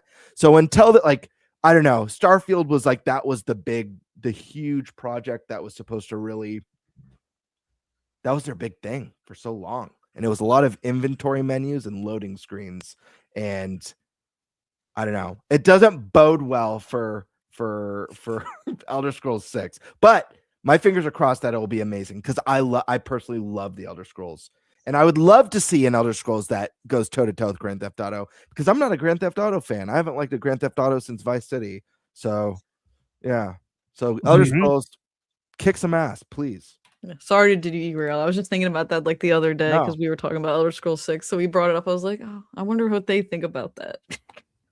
Let's Yeah, do it. no worries. Always I derail all the time. What's your favorite candy, by the way? Yeah. Reese's, There you go. I love it. Yeah. Snickers, anything with peanut butter. There you go. Reese's Pieces are the best. Fucking love those. You know what? This is one of I my saw- favorites. The Cadbury Dairy Milk. Yeah, Carmelo, baby. There you go. Yeah, I love this one. See, Game Bird knows how to derail a topic, my friends. I got to tell you, you know what kind of chocolate I love? Listen, Prime, you'll have your turn. Just give me a minute. I know you really want to talk about your favorite candy. Sorry, chocolate Nate. candy, too. I love the dark chocolate with salted caramel and like the almond. When it has like the salted caramel, I don't know what it is, or like Yeah, the salted it's a good- dark chocolate. Oh man, I don't like dark chocolate on its own, but when it's the salted caramel, it hits. It hits. dude! Yes, that combination of the sea salt with the dark chocolate. Oof. Have you had the what do you call it? They have these, forget the brand. It's at Costco though, that sells these dark chocolate salted caramel.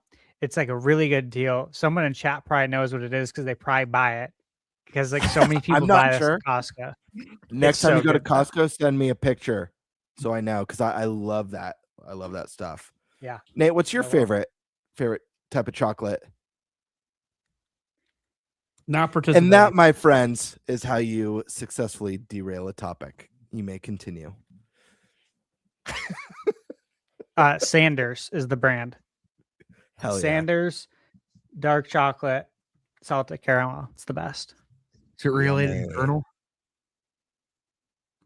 I gotta look Hmm? this up. Yeah, it's been really the Colonel. Colonel Sanders. Sanders. Probably. It's probably why it's so addicting. Oh yeah. Oh dude, those look bomb. Oh my god. It's so good, and the price is really good in Ouch, that made my store. nips hard. Yeah, I see why it would. You just see that my shirt just go and rip open. What were you saying, Nate?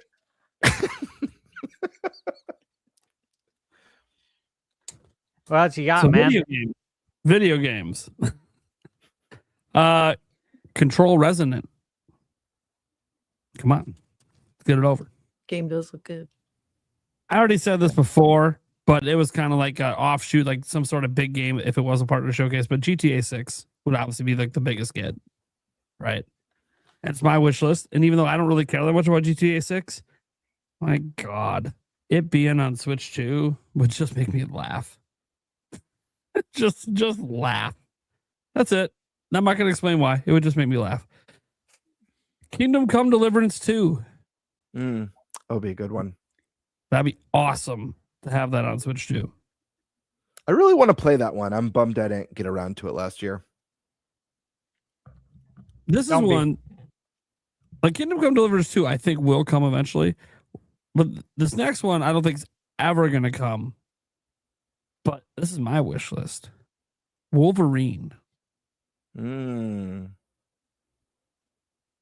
I'll say there's one shot, and that shot is it's a licensed game, and they need to make money.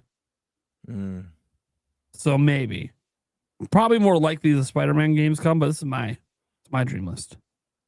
Wolverine. Here's one that I've been wanting pretty much since I became an adult. Even though at the time I had played it quite recently. Panty Party 4. No. Eternal Darkness, but a remake of Eternal Darkness. Oh, yeah. Find that studio, Nintendo. Find the studio to do it right, and then get the sequel coming right after. Let's do it. I think it's too early, but it's my wish list. So Mario Kart World DLC, and I'd like it to be free. My wish list. It won't be free. It probably won't be this direct. I think it's probably more likely the June or September direct they announce it, and it will be charged for. But it's the wish list. My wish list is free, significant DLC for Mario Kart World. Hell, add a whole new world. Double the courses. I don't know. Do something. Something wild. Give me Hyrule in Mario Kart. Do it. Dude. All right. So much. This is one that this is clearly going to happen someday, but I want it to happen in this direct. And that is a new Hogwarts Legacy game. It's very clearly we're going to get another one. It's like the best-selling game in WB history. So very obviously we're going to get another one. If we don't, then they are, I know they're for sale and all this, but you're completely mismanaged and fumbling if you don't realize what you've done with Hogwarts Legacy. You need to make another one. Nate, I'd like to be in the direct. Are you I not to derail again? It's not really a derail. Are you a Lord of the Rings fan by any chance? Yes. Did you hear? I don't know what the rumored company is supposed to be. Did you hear that there's a company that's looking, because of the success of Hogwarts Legacy, that is looking to make a single player story-based game to compete with Hogwarts Legacy based on the Lord of the Rings world? Do you hear about this? I have not. I did. Okay. Well, that intrigues I don't know. me. That's real. Yeah, dude, nutty. I'm a huge Lord of the Rings fan, so I am too. That intrigues me. Yeah. That intrigues me greatly, actually. I haven't played Hogwarts Legacy. It's another one that I missed. That's on my backlog that I want to get around to playing. I've heard nothing but good stuff about it. You guys all like it? Who played My it? cousin likes it, Jim, who's 43, and he only bought it because my godson Enzo is starting to get into Harry Potter. Jim's never seen any of the movies. I've never seen the movies. Never seeing it. Same. I've never seen the movies or read the books, but I love fantasy. I love fantasy worlds. So I love magic and knights and wizards and goblins and all that stuff. So He doesn't even like that stuff. He really doesn't. But he really likes this game. Oh yeah. So Nate, you liked it? Yeah. Oh, I loved it. Michaela loved it. She beat it. My next You don't game. beat a lot of video games. My next game. Like, this is getting revealed next month either way, but put it in the direct. And my dream for this game, Oh snap! literally, is just that it's actually good. Gen 10 Pokemon. And caveat, people will like the visuals. Now, my dream is that it's like, oh my God, they went balls to the wall, but they didn't. So you're saying no flat windows? No flat windows. It'll be the windows can be flat, just the window sills and everything. Anyways, no, it would be basically that it is actually visually pleasing. It is not, winning awards for best looking game of 2026, but it is a leap forward for Pokemon.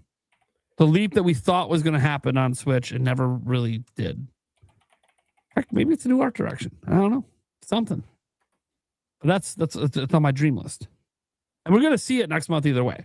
Probably going to see it on Pokemon Days. I don't think it's going to get revealed in the direct, but this is my wish list for the direct. So it makes my wish list because I do want to like Pokemon. It just has to feel like a game from this century. Please, no falling through the world bugs and other bullshit. A new Punch-Out game. Probably will never happen. I don't want to say never, Punch-Out. but in today's society, it's kind of hard a little bit. A little too PC. But I don't care. This is an iconic franchise. You bring it back. Who cares? Bring it back. Lean into even more stereotypes. I don't care. Yeah. I I appreciated that about Punch Out. Dude, if you lean into every stereotype for like every major culture in the world, who's going to be mad? You're making Every fun culture. of everyone. You're making fun of everyone equally, right? So like, who cares? Yeah, Punch Out just has so much personality, man. Like, Yes, it does. I still love it. Obviously, there's so much to love about it. The names, like Soda Popinski, the dude from Russia that's always drinking vodka. It's like, this is great. I love it. Give me a new one. Lean into it. Who cares? Nintendo of America will be the reason it never happens. But I would love for it to come back, and I would love for them to go all fucking out, man. And yeah, I've always said if they brought it back, I would like if they had a new big name boxer for the final. The thing is, I don't pay attention to boxing enough to know who the big names are today. But I feel like a big name. I know for me, it's always gonna be, oh, you want Mike Tyson, but I always just go, yeah, but we're in 2026 now. I want this to hit on a new audience. A lot of people today don't even fucking know who Mike Tyson is anymore. So, No way. Oh yeah. Well, children let's don't be real. even- A lot of people don't know who any boxers are today. Well, I mean, the world might know about Jake Paul, but I swear to fucking Christ, if they put him in the game, he better be the first fucking guy. Yeah, he can they replace do Flash know about him, but he didn't get his career in Yeah, as I boxing. say, Like, he he can didn't come in start and- it. he there. can That's come why out- they he can know win his about him. Glass Joe. He can replace Glass Joe. Yeah. We'll knock him out in the very first match. Anyways, there's another way they can go with it too. Go with like all timers. Have like the last 5 fights be like all time boxing legends. That would obviously include Mike Tyson. That would be sick. Yeah, that would be cool. All right. Let's see here. Next up, Butterbeam. why have we been waiting so long? New duck hunt. What are we doing? Yeah. Are we not allowed to I shoot don't ducks even anymore? They're Well- fake ducks. We're not killing real ones. Who would get mad? Was it PETA? Probably. They get mad at everything, though. Do they get mad They'll at write a Animal Crossing? nasty letter to Nintendo. Yeah, they do it every time Animal And then- Crossing comes and out. then- They write like a super nasty letter as if it's going to do anything. Yeah, and then send it out to mainstream media and be like, share this everywhere. Hey, I cover it because I find it hilarious. I think it's one of the funniest Yeah, stories. I think it's funny too. Every time an Animal Crossing comes out, I'm like, Anytime. where's the PETA letter? Where's the PETA? There's the PETA letter. All right. Yeah, There's a fun video. yeah, it's wild, man. Anyways, yeah, a new duck hunt would be sick. And you know what? You know what? Make it a duck hunt / Hogan's Alley sequel. That'd be awesome. I would love that, man. And you can That'd even be really springboard cool. that into Link's crossbow training too. Just keep the light guns going. Yeah, give us like a bunch of light gun games, like Gotcha, the paintball game on NES. Yeah, that'd be so good. That would be cool. Next up, new IP by Monolith Soft, but it turns out it's actually an action adventure series rather than their RPG roots. To pair next to Zelda, it's not a Zelda game. It is actually its own action adventure series. That would be sick.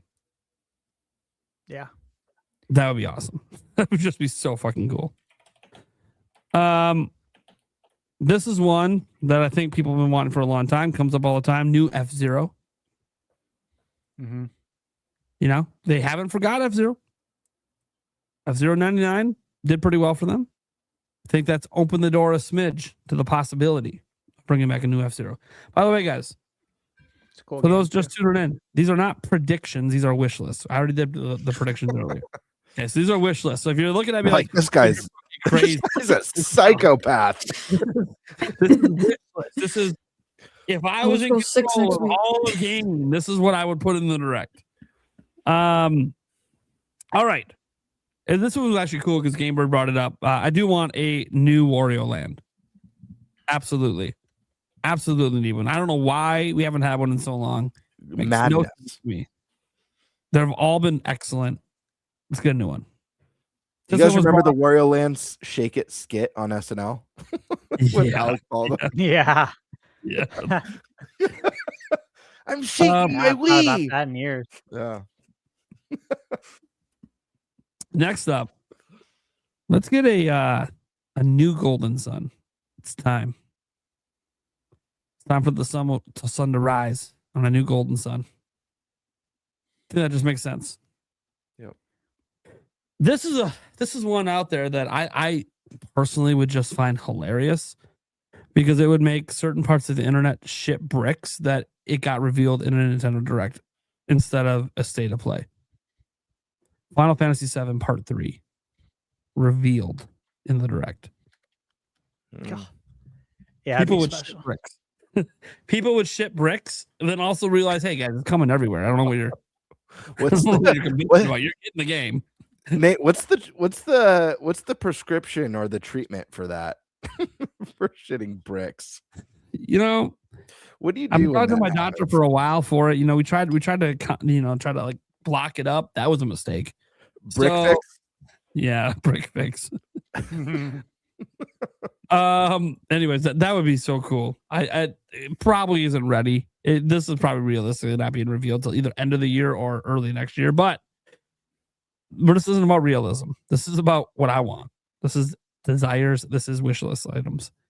Speaking of one that should absolutely not be a wish list game, but it is because it's Dragon Quest 12. Like, this shouldn't be a wish list. It should literally be in the Direct. But we all know it's not going to be. But it should be. That game has been in development for so long. Dragon Quest is getting hot again with all these remakes. I know I think they're building up to showing it again and being more definitive on when it's coming. It's just not right now. But it literally shouldn't be a wish list item, but it is. Just like this one I mentioned earlier on my other list that, you know, if it wasn't for reports, I might have given it a shot in the Direct, but it doesn't have one, but it's my wish list. I want Fable. I want Fable confirmed for Switch 2. Good one. I know it's not going to happen right now. Does sound like it might come to Switch 2, but it won't be day and date.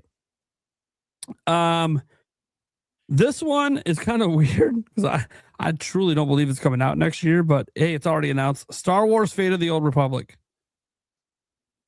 I want it confirmed for Switch 2, even though I do not believe it's coming anywhere close to 2027, like the date on the website says. I think that game is probably 4 or 5 years away, to be honest. But still would be nice to have it confirmed. Gears of War E-Day. Look, I think Microsoft should just bring everything, to be honest. I could have made this whole list nothing but Microsoft games. Yeah. The new Tomb Raider, Legacy of Atlantis. I'd like to see that get confirmed. I'd love to see that one get confirmed. This one has reportedly been delayed, but probably not out of the year, and it hasn't been announced yet. And maybe now's the time because it's Ubisoft and they can't keep anything under wraps. We're talking about Assassin's Creed Black 4 remake. Why not reveal it right here? I want to see it. I want to know what you're doing. I want to know if you messed up one of the better Assassin's Creed games or if you actually just left it alone and just made it look way the hell better. Which is crazy to think because I booted it up the other day. It still looks really good today. Those Assassin's Creed games, I don't know, they're aging kind of well. So, very curious what they're going to do with that game from a visual perspective to really make it stand out beyond just higher resolution. This should be the final game on my list, but it's not because according to the people that be, it still exists. Beyond Good and Evil 2. Mm-hmm. This should be the final wish list item because it's such a pipe dream. But they keep saying it exists. That there was recent comments on this game about how this excited is the game. It's The game that ends Ubisoft. This is going to be the game that ends the company. Yeah, this game's going to come out. Watch it just be absolutely incredible. Then we find out they spent $1 billion to make it. It never makes the money back. And then Needs to sell 100 million copies. Yeah, Break even. Ubisoft's out of business. They're charging $100+ for that game. They've sunk so much money into it. The sad thing is that game is gonna, if that game actually releases, I think it's like a guaranteed games of service at this point, because they need to find some way to monetize beyond just like a There standard has to be like a multiplayer aspect to it that is like forever monetizable with a cash shop and all Yeah. that stuff. Hey, GTA does it, so yeah. Just saying. But I couldn't make that the final game because this is wishlist territory, and technically the game exists, so it's not wishlist item enough. At least they tell us it exists. This is a game that's never happening. But if I ever had a say in anything, dude, I actually think this should be the goal of me as a YouTuber, to get large enough to have the influence to force this to happen. Conker's Bad Fur Day 2. The sequel. Bring all the crude humor. Oh, I know there's jokes in that game that people won't be okay with today. Gives a fuck. I think you lean into that shit. It's a joke. You lean into it. Get into the inappropriateness of Conker, the drunk squirrel. I would be so fucking hyped. I would be so hyped. Oh my God. And I know this game will never, ever exist. But I should make that a goal. How many millions, Phil Spencer? How many millions of subs do I need to make this happen? I will take my life savings when I have one day and try to get a hold of Mr. Beast to help me promote it. It's the biggest audience I think I can find. Help promote getting this thing out there. Granted, he probably won't want to promote Conker's Bad Fur Day 2. I don't care. This needs to exist. So Phil, just give me a goal. Where do I have to get to before we have a serious conversation? I'm making this happen. That's what I got. I'm gonna end there. I can keep going forever. I had to stop at some point, and the list just kept growing and growing. Yeah, that's what I was saying. Like that could be a full episode between all of us. Yeah, that was a lot. That was a lot. Well, you know, good news. I don't have a ton. I kept it. I actually kept this kind of, yeah. Tame. Going last, you feel tame after my list. Yeah, you know, there's some stuff you guys said that I want to see as well. That's on my list, but yeah, it's not as long. Dragon Quest 12 again. You know, if it happens on the 5th, we have Dragon Quest 7 Reimagined coming out the same day. Wait, time out. I got to throw this in. We need a new NBA Jam, NFL Blitz, NHL hits. New ones. Yeah. Yes. Okay. Yeah. Just had to throw that out there. For sure. So I don't know if it would happen, you know, on that day. Obviously, there's Dragon Quest Day, which makes a lot of sense. Yeah, it makes more sense. But again, sense. this is just a dream, right? You know, yep. It's dream predictions. Dude, Chrono Trigger remake. True, that would be fucking great. I know. But I do think we're gonna get Chrono Trigger HD 2D. I do. There we go. That one I really believe. Here's one I don't believe, but I want to see happen. That's the Earthbound HD 2D remake. I just think it perfect candidate for it. Castlevania 40th. I want to see him do something for it. Obviously, it was on my list of predictions, but it could just as well be a dream as well. I do want to see that. I think we need to get through Final Fantasy VII Remake Trilogy before they show Final Fantasy IX Remake. However, that's going to be on my dream list. I want to see Mike Tyson punches out of prison. I want that to be the subtitle of the game. And I want it to be about, again, all of the people that he faced in prison. Like all the people that he met. And I want it to start off like Mike Tyson's Punch-Out game, right? But I also want it to be a side scroller, like a beat 'em up. where you're fighting in prison and you got to like trick the guard to get the prison key to like unlock the jail cell. And I want there to be like riots.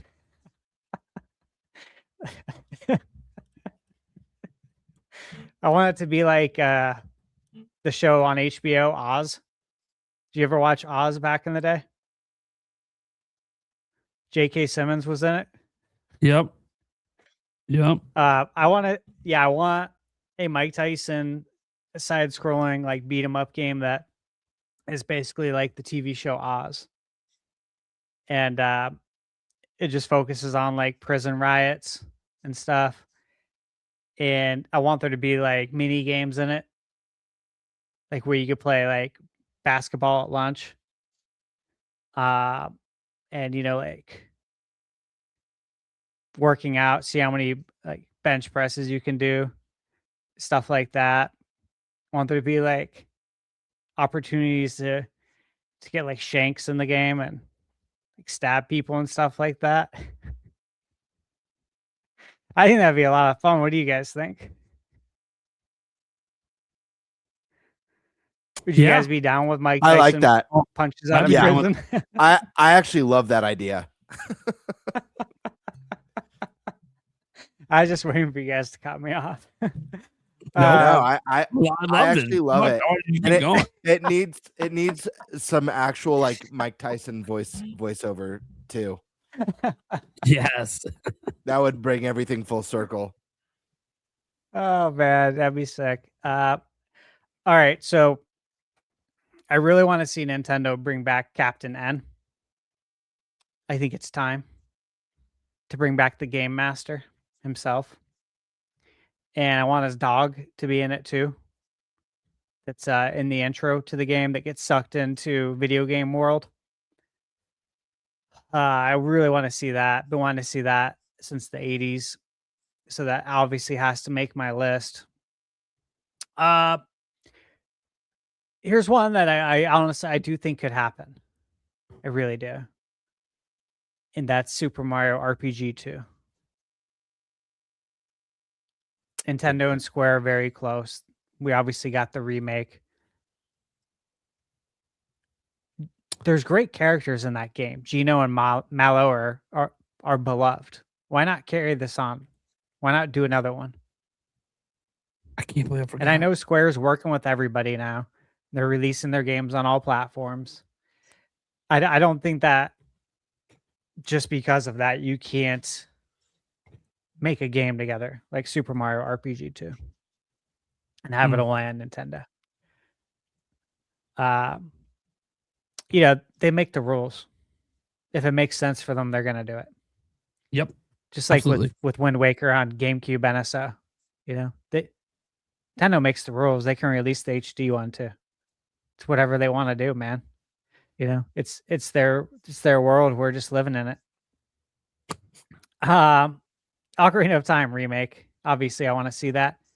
I also want to see A Link to the Past HD 2D.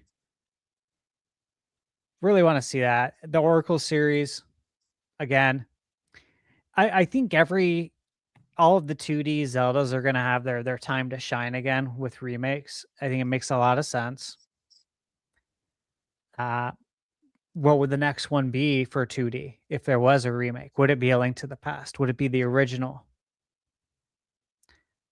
Would it be the Oracle games? These are the questions I ask.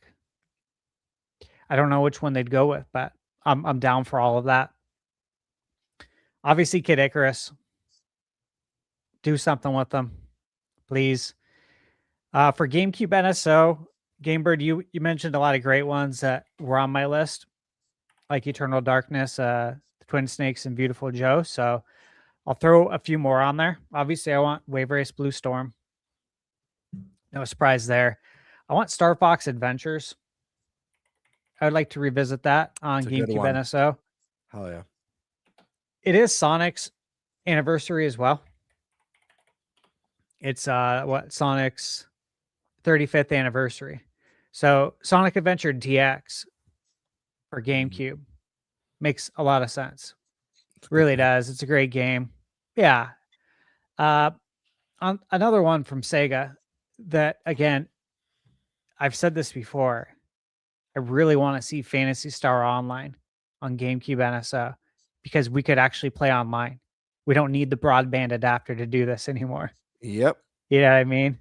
It's just such a Man. great game to bring back that actually had online support back in the day. Can you imagine if that On just GameCube. breathed completely new life into that game and it had a full-on community behind it? How it cool that could. would be. It could, because on Dreamcast, they still have a server. They have a private server up still Oh, wow. for Fantasy Star that fans are running with that is an active community still.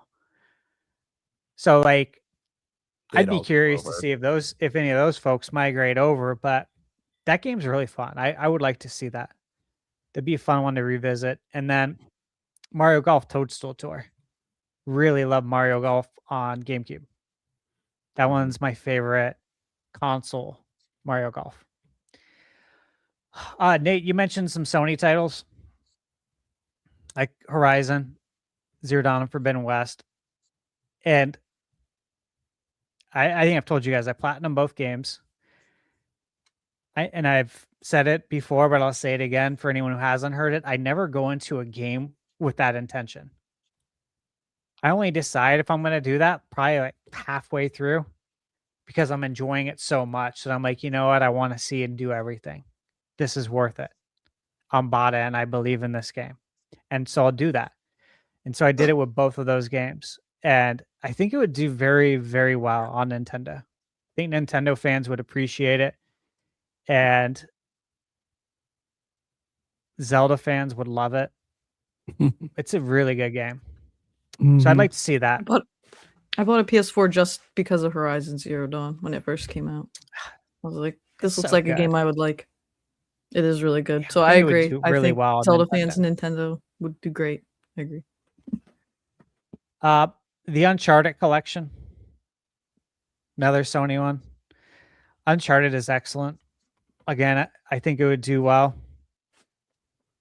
You know, it's obviously there's some similarities with Tomb Raider and with Indiana Jones when it comes to Uncharted. God of War as well. The God of War games. If we can get some Sony games over there, I think that would do very well. Nate, you mentioned Wolverine and Spider-Man. Absolutely. Those are very expensive IPs. The amount of money, obviously, like Sony owns that, but the amount of money they spend on marketing and development is insane. Like the marketing campaigns for it are insane. And I think getting that out on other platforms, you make way more money.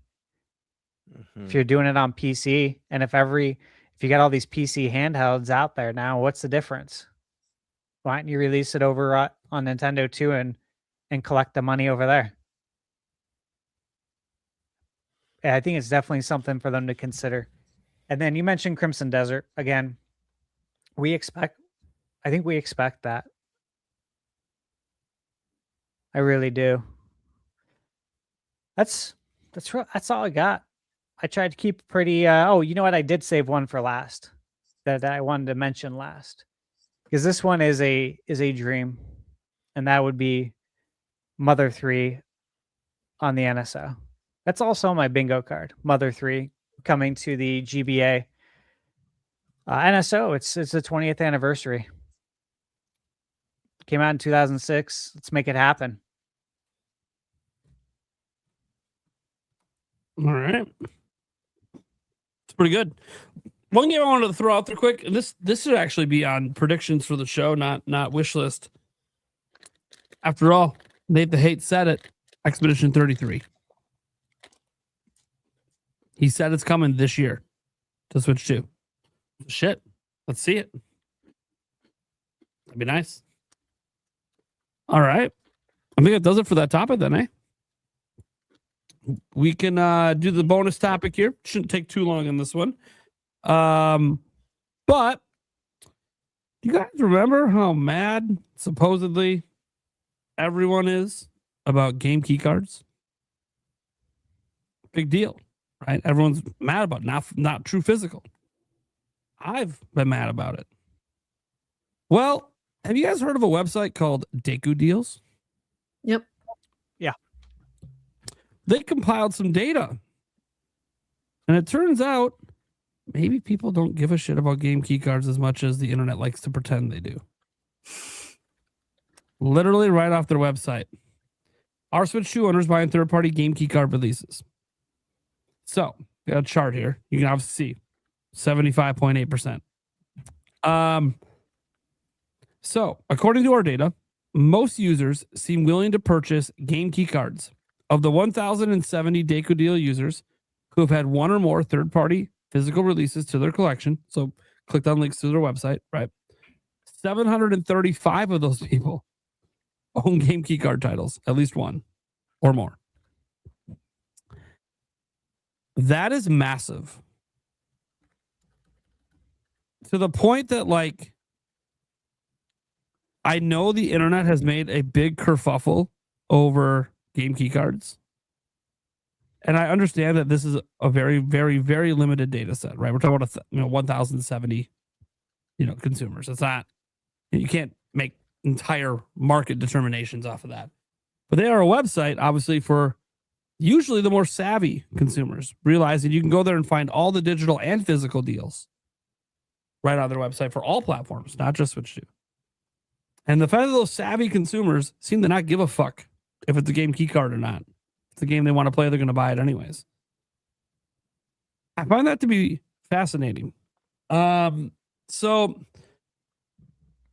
do we think that this is a greater trend and that game key cards are actually selling better than people think they are? And, we've all kind of given our feelings on game key cards before, but now we're in 2026. They're clearly not going anywhere, right? I certainly like seeing them over Code in a Box. Just had another game confirmed for Switch 2 yesterday or the day before. That's Code in the Box, WWE 2K. Yes. It's Code in the Box last year. It's Code in the Box again this year. I'd way rather that be a game key card than a Code in the Box. And I own game key card games. I think I have 2. So I'll probably have more in the future at some point.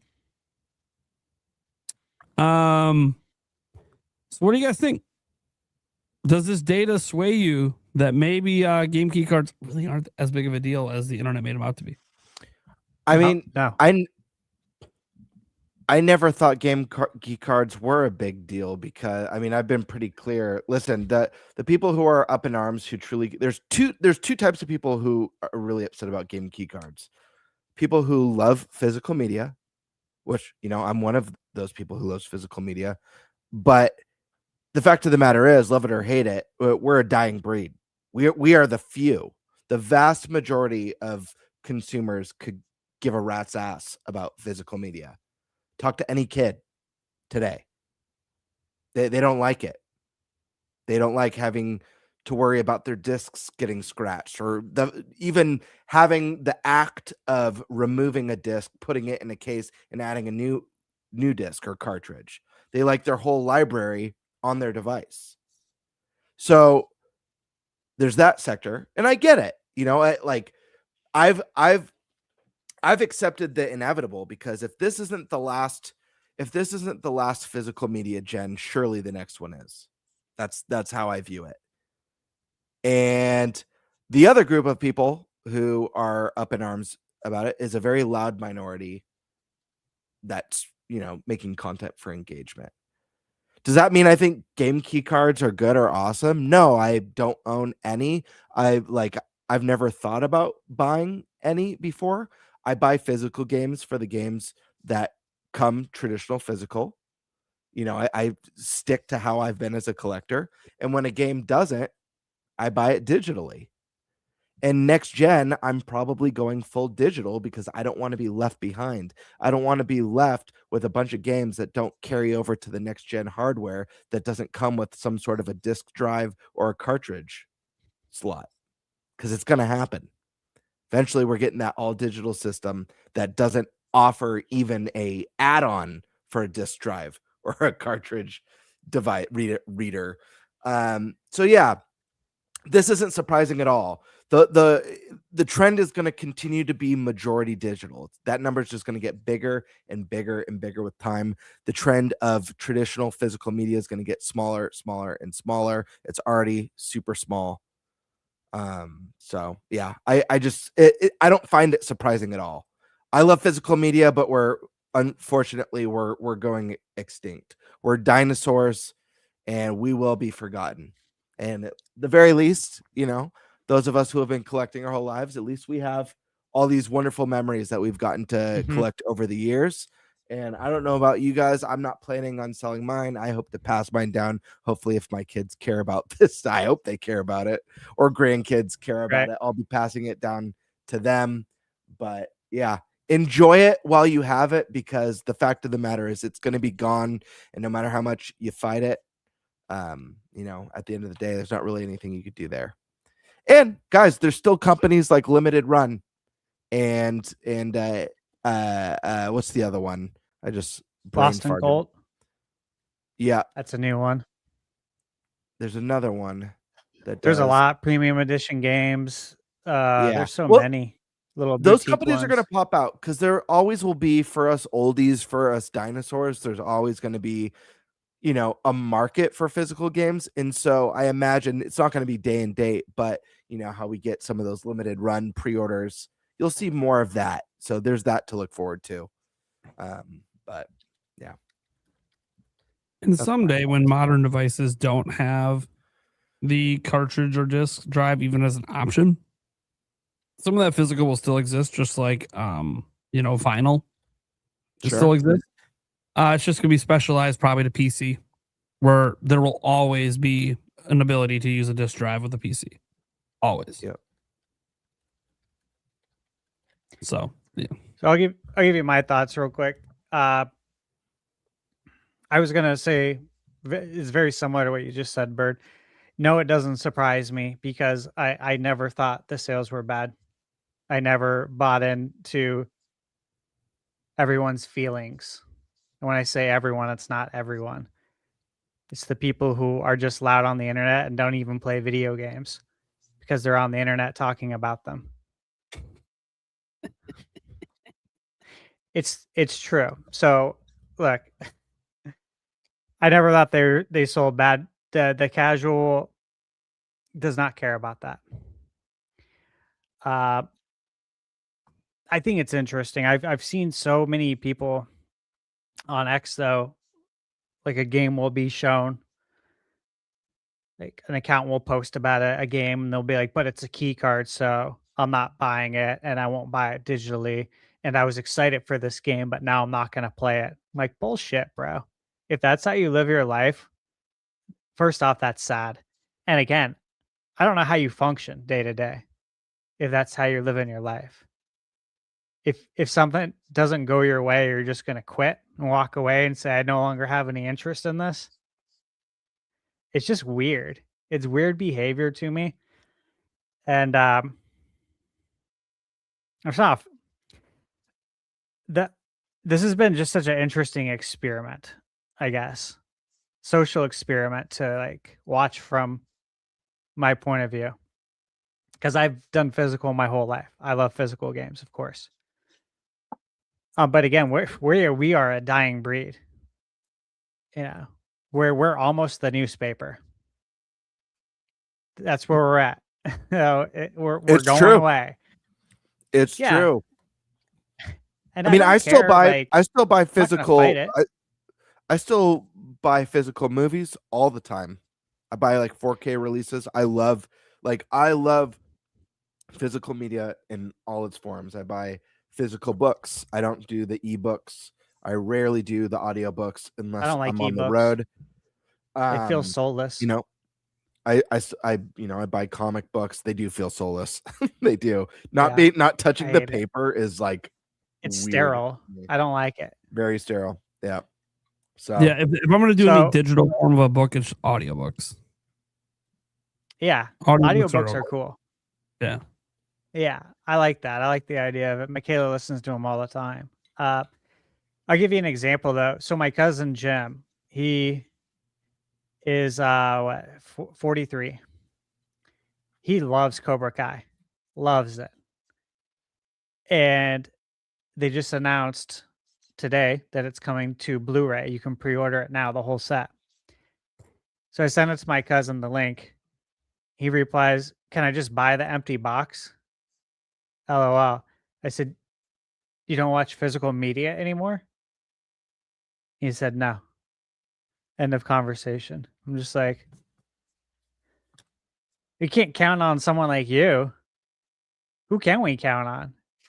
You're 43 years old, man. Like, this is done. It's over. It's over. The physical media stuff's gonna go away. But look, I still think with Nintendo, and we've talked about this before a lot on the podcast, and I have the same stance in that Xbox is leaving, Sony's teetering. I forget what Sony's physical to digital split is, but I believe it's at least 80% digital. I think it's went up too since I last looked at these numbers, but there is a scenario where Nintendo says, hold on. Everyone's doing this. When they zig, we zag. Let's keep doing physical, and now we get to own the store. Now we own the electronics section. It's Nintendo.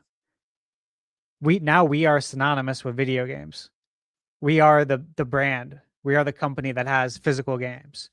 Because we have no competition now at Walmart or Target or Best Buy.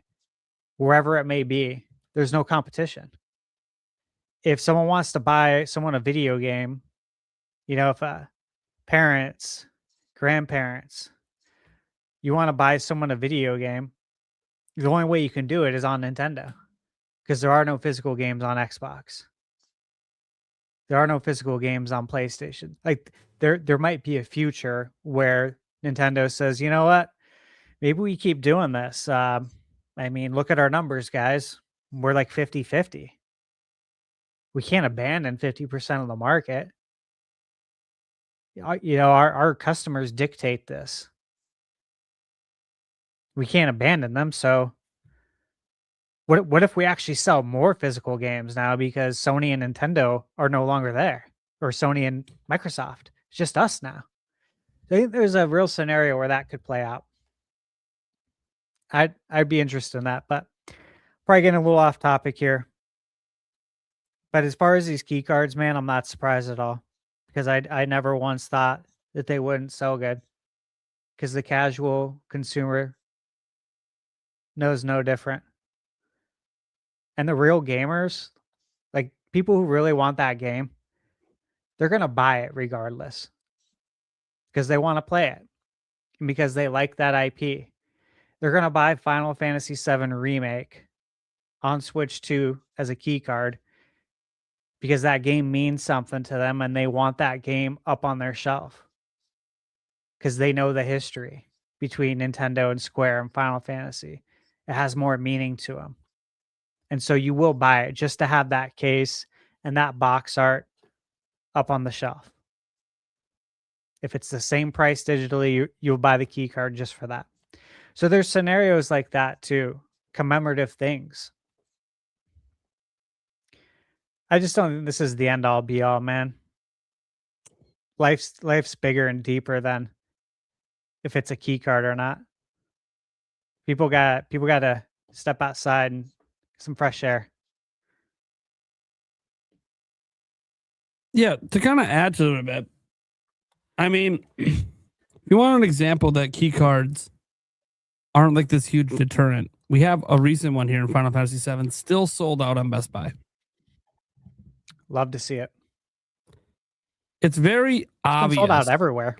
Yeah, it's not just Best Buy. This is the one I pulled up. Might still have some on Amazon. I can't remember. There was some yesterday, but the point is that, like, obviously, what helps with the price point with that, right? For $40, people might be more willing to dive into a key card at 40 than at 70. But I do think it's interesting because all a key card is, like, when I see people say, "Fuck that shit, I ain't buying key cards, I'm gonna go get it digital." What's the difference? One you can resell, one you can't. You're just choosing not to be able to resell, which is fine, by the way. It's fine, by the way, if you're choosing not to resell. Like, that's okay. Not everyone resells their games. That's one reason why I like digital, because I'm not even tempted to resell if my money gets really tight. So I get it. But also, if you're getting digital anyways, then you're just, it's on principle. If you just fuck key cards, yeah, you're really making them go back to full physical by buying that digital copy of the game. Well, let's be real for a second. Who here thinks that the general consumer even knows what a game key card is? Because So I'm saying they don't when know. Switch 2 when Switch 2 came out and we got like the reveal of game key cards, people who are in the know and following the news very closely were debating what a game key card even means. So the general public has no idea. They see a game on the shelf that they want or they're interested in and they buy it. End of story. Yeah, I think it's interesting too, because for multiple generations now, PlayStation and Xbox, and PC's been doing this for decades, has conditioned everyone that when you put your disc in, you don't get to play it right away. You have to install the game. So when you put a key card in, it kind of just feels like that. Yeah. To most consumers. Yeah. It doesn't really feel like that big of a difference. I know the literal differences. I'm not arguing about the literal differences. The servers go away one day, you're fucked. I get that. But to the general consumer base, it probably feels very similar to what they've been conditioned to for decades now. So I find it interesting. Obviously, you know, this isn't like concrete numbers, and probably only the Nintendo or these third-party companies truly know how well key cards are selling for them. But they're not going to go anywhere. And there's multiple reasons for that. Obviously, games are massive, so not everything can fit on a 64 gig card. Anyways, you're going to have to download regardless, unless you think they're going to go back to putting multiple cartridges like they used to do, multiple discs in a box. I don't think that's ever happening again, especially with how expensive the cartridges are. To see multiple cartridges in a box would be fucking wild. Maybe on like some ultra premium $400 collector's edition, there's some like 300 gig game with like 6 cartridges in there or some shit. But like, yeah, it's just not something that, you know, is feasible. Like, even when you look at like PlayStation and Xbox, like PlayStation 5 still has some physical games. There's a lot of their library is still fully available on disc, doesn't need downloads to play. But then you go look at their financials and the split's like 80-20 digital physical. So like, even though the option's there, it's not necessarily being bought by more. Now I know there are certain games, Sony first party games do tend to have a bit of a higher rate of physical buyers to digital, but I believe it's under 50%. It's not like Nintendo where it's like straight 50-50 across the board. I believe it's under 50%. I'd have to go double check the last financial report to see if they said anything about the first party games and the split. I'm not sure if they report it every single time. I know they report the overall split, which is 80-20, but so I do find it quite interesting that like I'm not a huge fan of game key cards. On this very podcast, I've ranted against the stupidity of them at times. But in the end, I'm here to play games. I don't think the general consumer cares. I will never decide I'm not going, like, let's say a game key card is the only option I have to play a game. If I want to play the fucking game, I'm going to play the fucking game.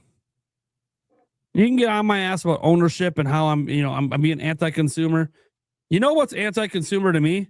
Purposely choosing to not enjoy something because I think me choosing not to enjoy it is suddenly going to make it available in a format I want later. It's not going to happen. If I don't buy Final Fantasy VII Remake Intergrade because it's a key card, does that suddenly mean Rebirth is not going to also be a key card? Like, come on. It's not going to make a difference. And I understand, if enough people band together, I get it. Enough people aren't banding together. That's reality. Deku Deals just showed it. Enough people aren't banding together. It's not going to make a difference. At some point, you can't deny the inevitable. You can keep choosing not to participate, but you can't deny it's coming. Example, there will be an all digital future at some point. I'm not going as far to say everything's going to be game streaming. I think that's actually much further away than people think it is.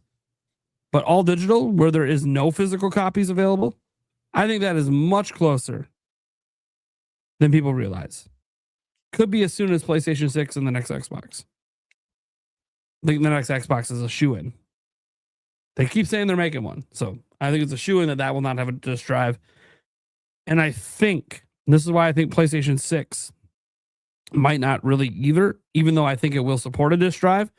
That disk drive it supports will be solely for backwards compatibility. And that'll be it. It won't be because they're actually releasing PS6 games on disc.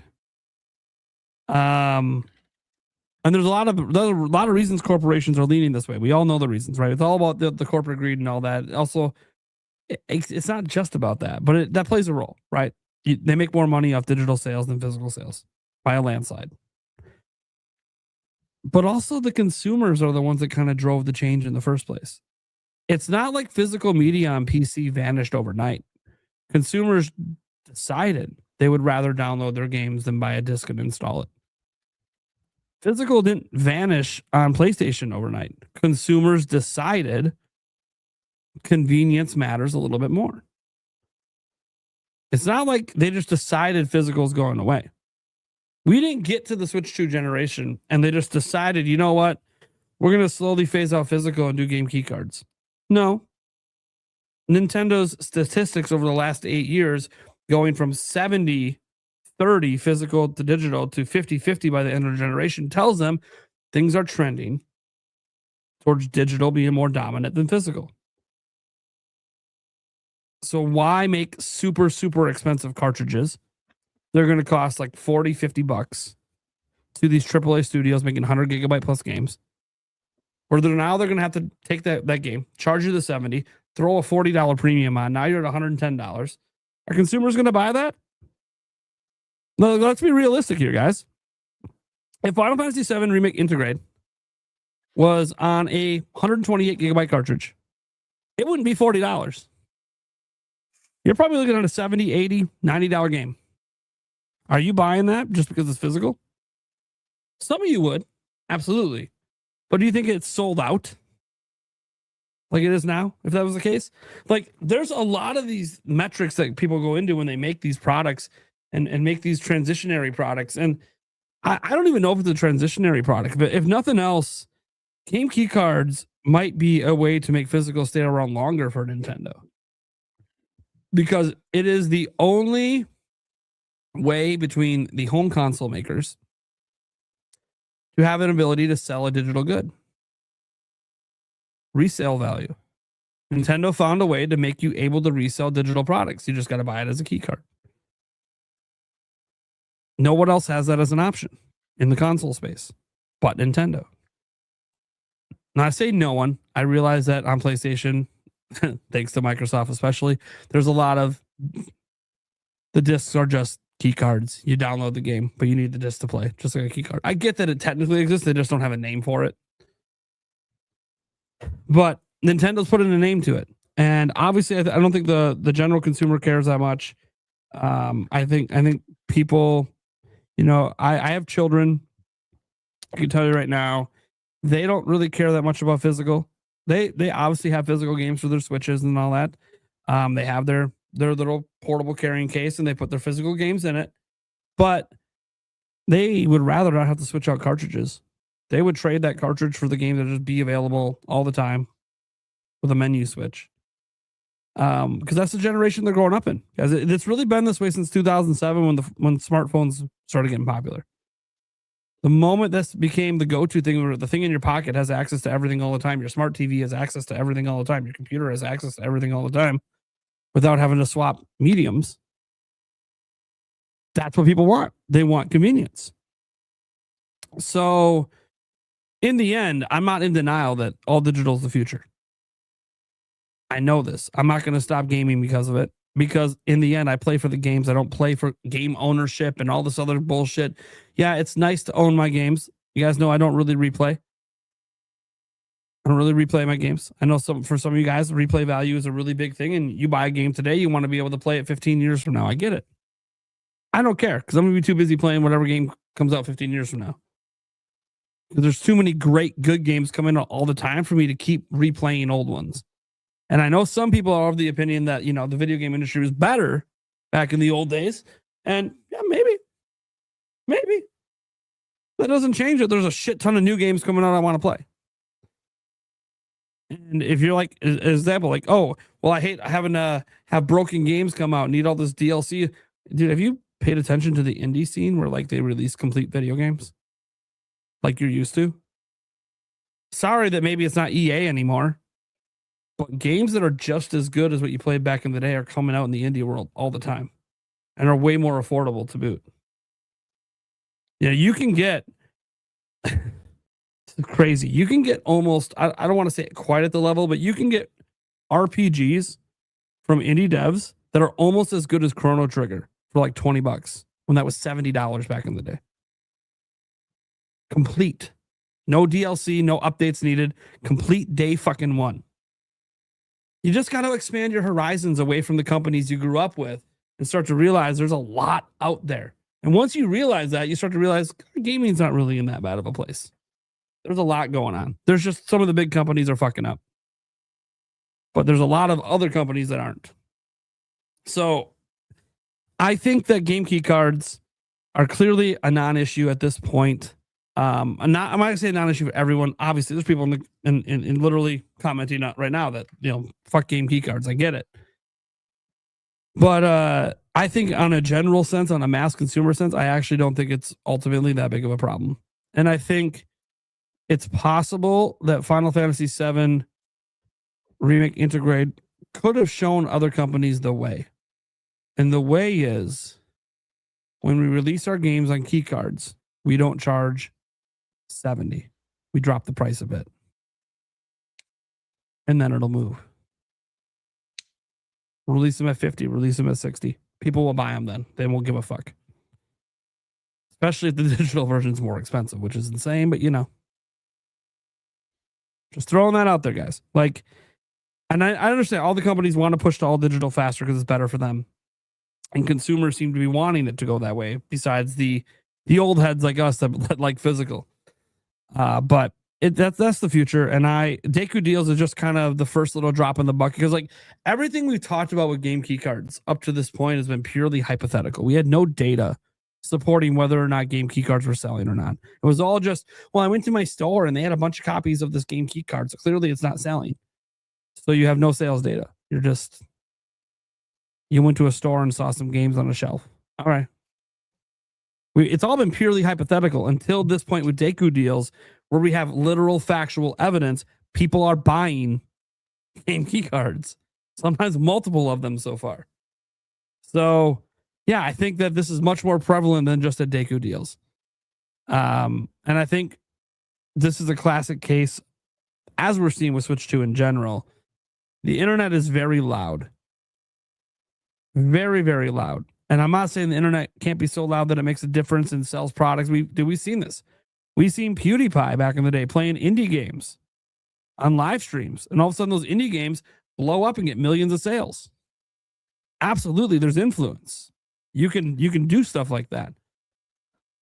But we're talking about mega $100 billion corporations. They're not measuring in millions for their sales. They're measuring in tens of millions.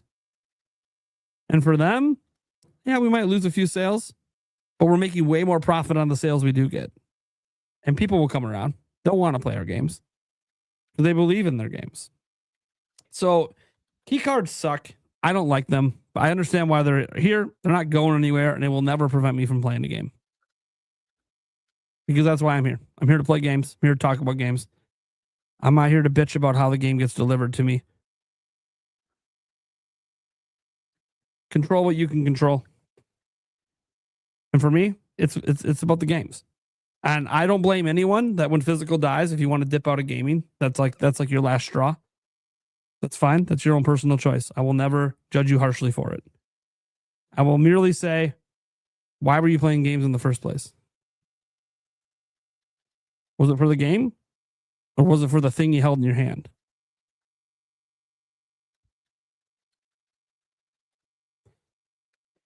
You know what? I've had several comments on some of my reviews, and will ask if said game is available physically. And especially if it's an indie game, I'll explain no, and I'll explain that this is an indie game. That's not how it works. They first have to have some success, make some money to help fund a physical game. And a lot of the replies I get, oh, well, I was interested until you said there's no physical. I guess I won't be playing this. It's like, what? And then listen to this one. Deprive yourself of fun because you want something to rot on your shelf. All right, I got one more. I pulled this comment up so I could read it to you guys. Okay. So this was on my Final Fantasy VII Remake review. Someone commented, "Don't buy it. It's only available as a game key card on Nintendo Switch 2." He said, "Buy it on another device." I replied, "Yes, it is a game key card. That said, most Switch 2 games are being handled this way. And in this case, Final Fantasy VII Remake Intergrade is a very large game, so a full cartridge isn't even possible. Digital or keycard both get you the same great experience on Switch 2. Here's the rebuttal. Yes, the game runs well, but since both the digital version and the game keycard require full download, I would recommend going digital if you really want to play it. Imagine traveling and forgetting the empty card. You wouldn't be able to even play." That's the same true with physical. Yeah. You literally can't play if you and like also, digital. and also that's your problem, bro. If you, imagine you forgot your home, or imagine you forgot your phone at the house. His original argument: don't buy it here because it's not a true physical copy. Then his excuse is the downfall of the physical copies is you have to remember to bring it with you. I know. I was just like, imagine you leave anything at your house and you forget it. If I leave my iPhone at my house, is it Apple's fault? Because they didn't make a phone that's literally connected to your hip? He made a really good anti-physical media argument. Without even realizing it. Like, I don't think he even realized what he just did. He just advocated for the ultimate future. We went back and forth a little bit, just obviously politely, and he ended it with, "I'll always choose physical as long as it's real physical, not an empty key card." I said, "Hey, no arguments, man. To each their own. Whatever makes you happy, man." Here's my question. Are these? I love this. Are these people? And I mean this sincerely. Are these people boycotting shows that are coming to streaming, like streaming shows? Because they're not. Yeah, that's it. That's a great question. Because if not, are you not watching the new Fallout season because you have to watch? Because it's digital. You can't just go and buy the show. Yeah. What if you forgot your internet connection at home? Yeah. Yeah. Or you could. What if you forgot your password? Yeah. Yeah. Whose fault is it now? It's funny because it's so. You're gonna blame Todd Howard because you forgot your password?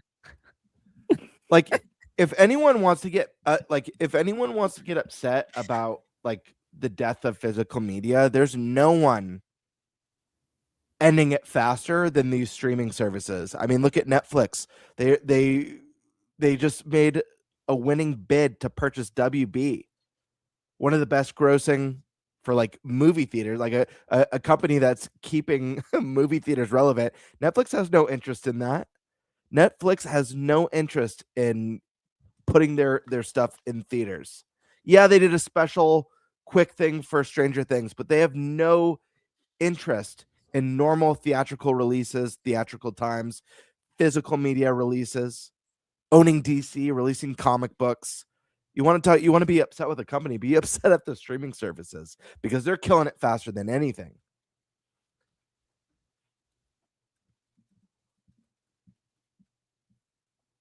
But man, I'm only paying $20 a month. Look how much content I get. Yeah, to never own it. To never own it. That no yeah, control. That's why I They can thought my remove it cousin would anytime. want to buy Cobra Forever Kai because pay. it's like you love it. And you better believe that once that whole merger goes through, if it passes and goes through, you better believe Netflix is going up to $30 a month. Dude, There's no way that they're doing a multi-billion-dollar deal like that and not upping. They're like, oh well, we're worth a lot more because we've got. you know what I these find now, ironic? we've got- Thinking of physical media in my house, and now we're talking about movies and stuff. I have a single Blu-ray player in my whole house. It's my Xbox Series X. And I watched a movie on it last week, and I realized while I was watching it, I'm watching a physical Blu-ray on an Xbox that has no physical games. I'm like, what am I doing? Guys, I know it's not literal. There are obviously some actual physical games that aren't download on Xbox, just not from Microsoft themselves. I just find it hilarious. And I'm like, this is my Blu-ray player. it's the one device that really doesn't give a fuck about physical. This is great. This is great. Switch 2 should add a disk drive for media for movies, but not add any streaming services, and then see if people complain. Like, oh, you don't like physical media? What's wrong? You don't People like already physical bitch. media? Dude, one of my favorite arguments is when people bitch about not having streaming services or physical YouTube media. and stuff on Twitch too. And I sat there and I'm like, did you buy your device to watch TV? Or did you buy it to play games? You know how many devices I can watch YouTube and all these streaming services on that are within like arm's reach? I don't need literally every device to do it. I just don't. And if you're like, well, my kid, what about your kid? He can't watch on the TV? Well, when we're on the go, please, you know you bought him a cell phone. What are we doing? Listen, I like to goof off and give funny examples, but here's my honest opinion. Here's my advice for anyone who loves physical media. Buy physical media when you can for the properties that you like that offer it. Whenever you can. Whether it's a game, whether it's a movie, a book, whatever it is, buy it when you can. When that's no longer an option, don't deprive yourself of awesome experiences. This is something. Hold on. There's a comment in my chat right now. Someone said, they should have just had a better medium in the first place. Here's the fun fact about Nintendo's medium. There is no portable medium for physical games in existence outside of Switch 2. Like, I don't know if this person realized it doesn't exist. Nintendo had to invent it because it doesn't exist.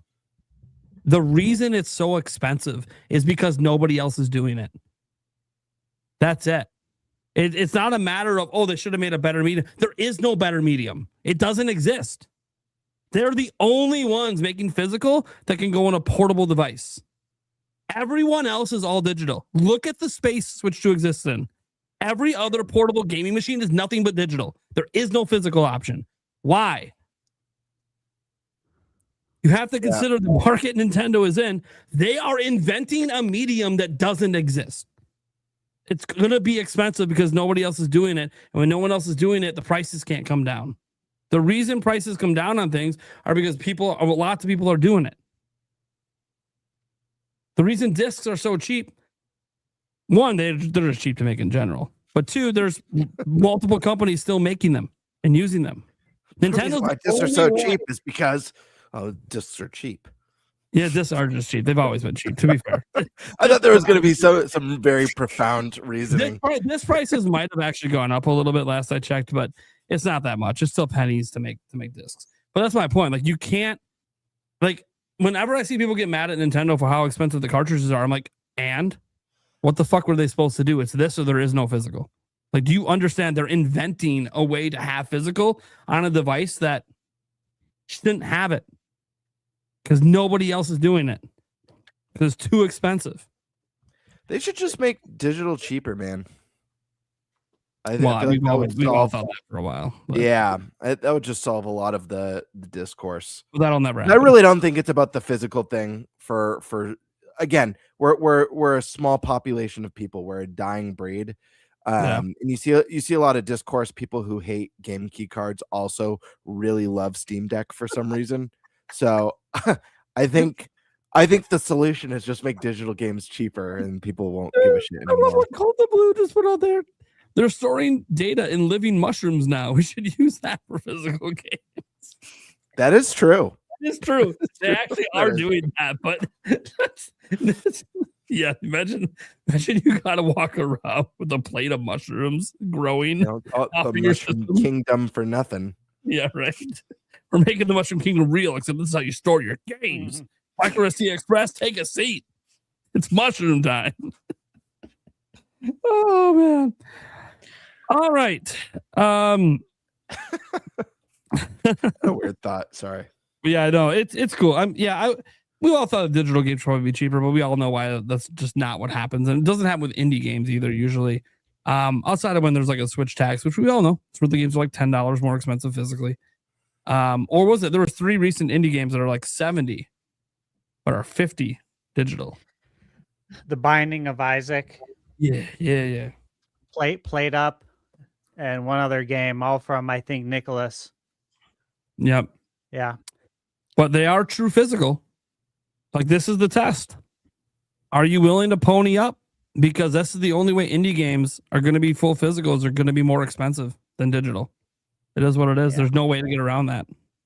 So, well, like, look at Mio, Memories in Orbit. You can get it on Switch 2, full cartridge, $29.99. Same price.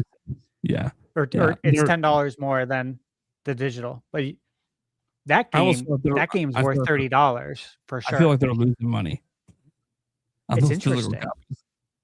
Yeah. Yeah. Because there's retail cuts and shit too. So like they're probably only making a few bucks off that physical sale. But to be fair though, it's a way to go because as we said, what are physical sales? 50-50 on Nintendo. Yeah. You want to get in there. You do. All right.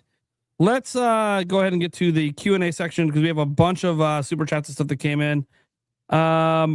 So let's obviously we talked about this earlier in predicting some stuff or wanting stuff to come back, but it's a tradition. Bring back NFL Blitz, NBA Jam, and NHL Hits. Demonic Brawler going in hot. Hell yeah. Yes. You're going to see him quite a bit. He loves the podcast. I think it's his favorite night of the week. Because he gifted 5 members over to ThunderStash. Thank you again. And then are these tomatoes? Yeah. Throwing tomatoes at us? It's Cody's Those are the tomatoes from Smash Bros. Oh yeah, the heel. I don't mind off stage with tomatoes. He not only bought the tomatoes, he bought the super chat to show him off. I find it highly offensive because it's like my most hated food is raw tomato. I also hate tomato. So really, I don't like tomato if it's not in the sauce. I like it in the sauce. Mm-hmm. I don't mind sun dried, but just dude, when people eat it like an apple, ugh. I see it happens. A lot of people do that. Or the fresh cut slices and not put it on the sandwich. Just eat the slice. I mean, I can do that with onion. Dude, that scene. I mean, we were talking about Lord of the Rings earlier. That scene when he's just biting into the cherry tomatoes and all the juice is running down his chin. You know what I'm talking about? Yeah.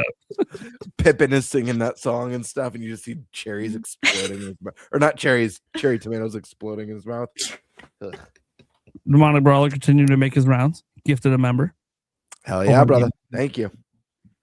Oh, we're not done though. Also gifted a member. Damn. Me. Triple wham. Now, technically, someday he might make the rounds 4-way once we get members and super chats working properly on the Clips channel. We don't have them working properly right now, but technically we're live on the Clips channel right now. All right. And Steak also wanted to give a member over to Gamebird's community. Thank you, man.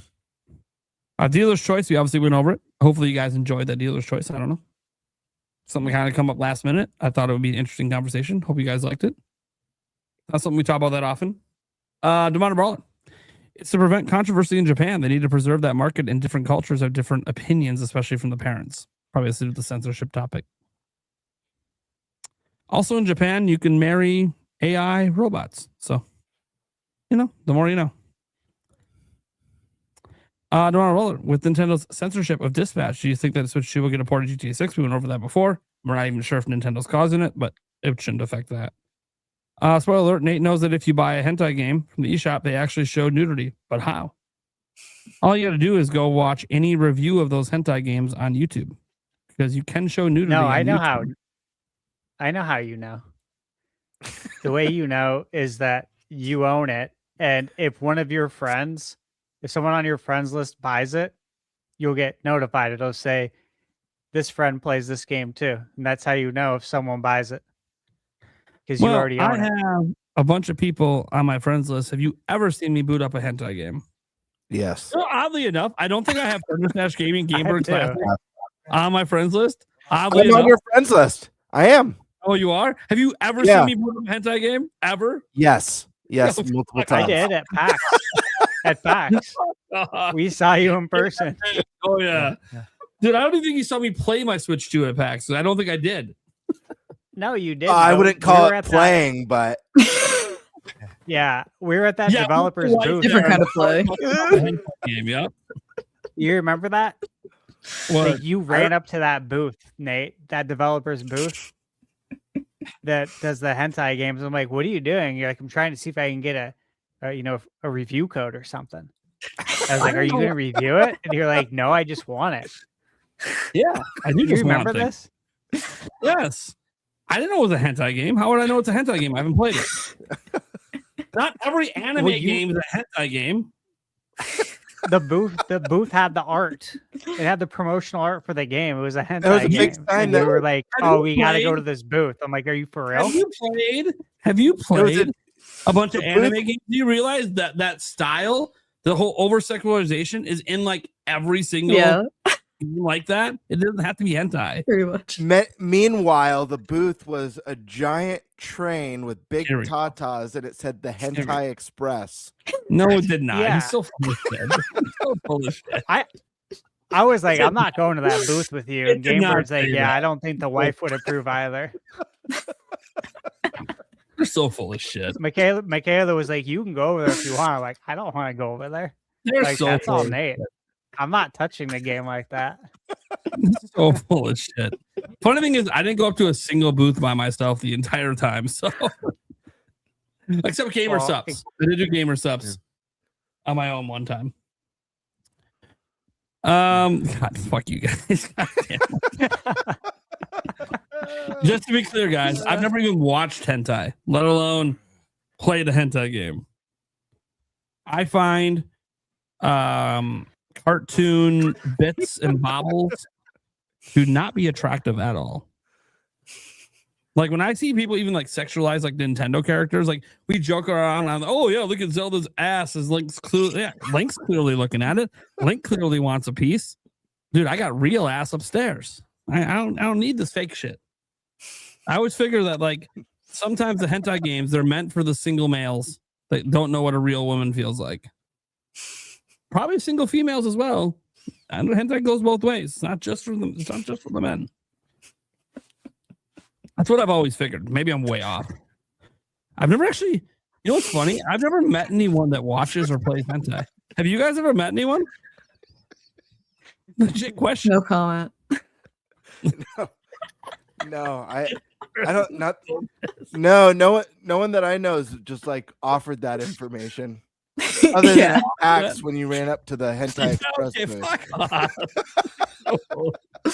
So full of shit. All right, moving on. Cyberpunk was censored in Japan, case by case. Was it censored in Japan? I have no idea. I don't live in Japan, That's the so I funny wasn't sure. thing. Wasn't sure. Like growing up with the JRPGs and stuff, we wouldn't know if they were censored or not. We wouldn't find out till like later in life when the internet's come about that, oh, there were differences in these games. So nothing's really changed though. Again, like how would we know if Cyberpunk's different over there? Unless someone's covering it. I'm so confused. Well, I mean, I trust Karkun. Karkun I know lives there. They got to do another No, shot. I totally trust Carcon. I'm saying, how would we know if it's not publicized? Like if a journalist isn't covering it, if there's not a YouTube video, if there's not an article, the journalists out here unbeknownst to us. Yeah, the journalists out here don't tend to cover that, the Japanese censorship stuff. I'm sure it's a thing. It's a thing probably in every country. You know, different types of censorship on different products. Yep. I don't like it. But like I don't know what the laws are like there. It's weird because like doesn't Japan have like brothels like just literally like right downtown? You can just go get a rub and tug if you want. I could be way off on this, by the way. It's just something I read in the news. No, I've been to Japan. I don't know. Did they talk about that in the hentai game or something? I don't know. Nintendo bought a love hotel. That was a thing. No, I know that. That was a long time ago. Yeah, I have been to Japan multiple times. I didn't see any brothels. So I don't know that they would just be right out in like. They do have maid cafes though. I'm asking Karkun because Karkun's the one. It's still in the chat. If that's like a thing in Japan or not. I only heard about it and read about it, but I've never been to Japan. Let's see here. It was in the news, by the way. Karkun is calling you out. It was in the news. You just didn't see it. Well, none of us did. Yeah, I literally had no idea that it got censored. I don't know what's censored. I'll have to look it up. But again, it's unbeknownst to us. It didn't change our experience with the game. We didn't even know. Karkun is saying, by the way, that what I said does exist in Japan. So yeah, love hotels, but it's not like a brothel. What do you think? I was just asking if you learned that from your hentai game. What do you think a love hotel is? I'm just curious. It's where you go and love. You got the heart-shaped beds. Well, but if that's the case, then every hotel I've been in the last 15 years has become a love hotel because my wife with me. You see H1's comment. Is that where they serve broth? Like chicken broth? That's a good one. Right. Wanted Brawler says, I don't think the Nintendo version is any more censored than the others. It's my understanding they just refused the uncensor version on their console. Yeah, well, that was the thing. Like the toggle is, you can't change the toggle. You can't turn it off, which means it is forced censorship regardless of who it is, because it's optional censorship everywhere else. The thing is, we know that the company who made the game is saying Nintendo made us do it. But then people are reporting that, oh, maybe it wasn't. Now, the one thing I did see since that topic came up was I saw a tweet. Someone had a screenshot from the Discord server, but I would say it's pretty weak evidence. And it was basically a Nintendo customer service rep who would, by the way, literally have no fucking clue, claiming that, well, you'd have to talk to the publisher about that. Well, they won't have any idea. Like they're very low on the totem pole, and Nintendo outsources their customer service. So they literally wouldn't have any fucking clue. So like that's not very good evidence. That's probably the answer they're given. Yeah, that's the answer they probably have to give for any, it's copy paste answer on censorship probably for any game. Talk to the publisher about it. So that to me wasn't very good evidence. If that's the evidence the Discord server's talking about, that's weak as shit. But there's probably better evidence than that. So I'm hoping so anyways, because that's what they're going off of. Okay, yeah, I'm leaning towards it. Nintendo made them do it. But it is weird though, because Nintendo hasn't censored a lot of shit. All right. Next up, we have Demonic Brawler again. What a shocker. If Nintendo didn't do it, that changes everything. Yeah, it does. But we don't know. Demonic Brawler, I wouldn't lie to them. Have they ever heard of the Nintendo Ninja? Real, by the way. The Nintendo Ninjas are very real. I may or may not have been contacted by them before in years past. They are very real. Now the question is are they as good as the Boeing Ninjas? Probably better. I don't know. The Boeing ones are pretty good too. The Boeing ones, the people end up dead.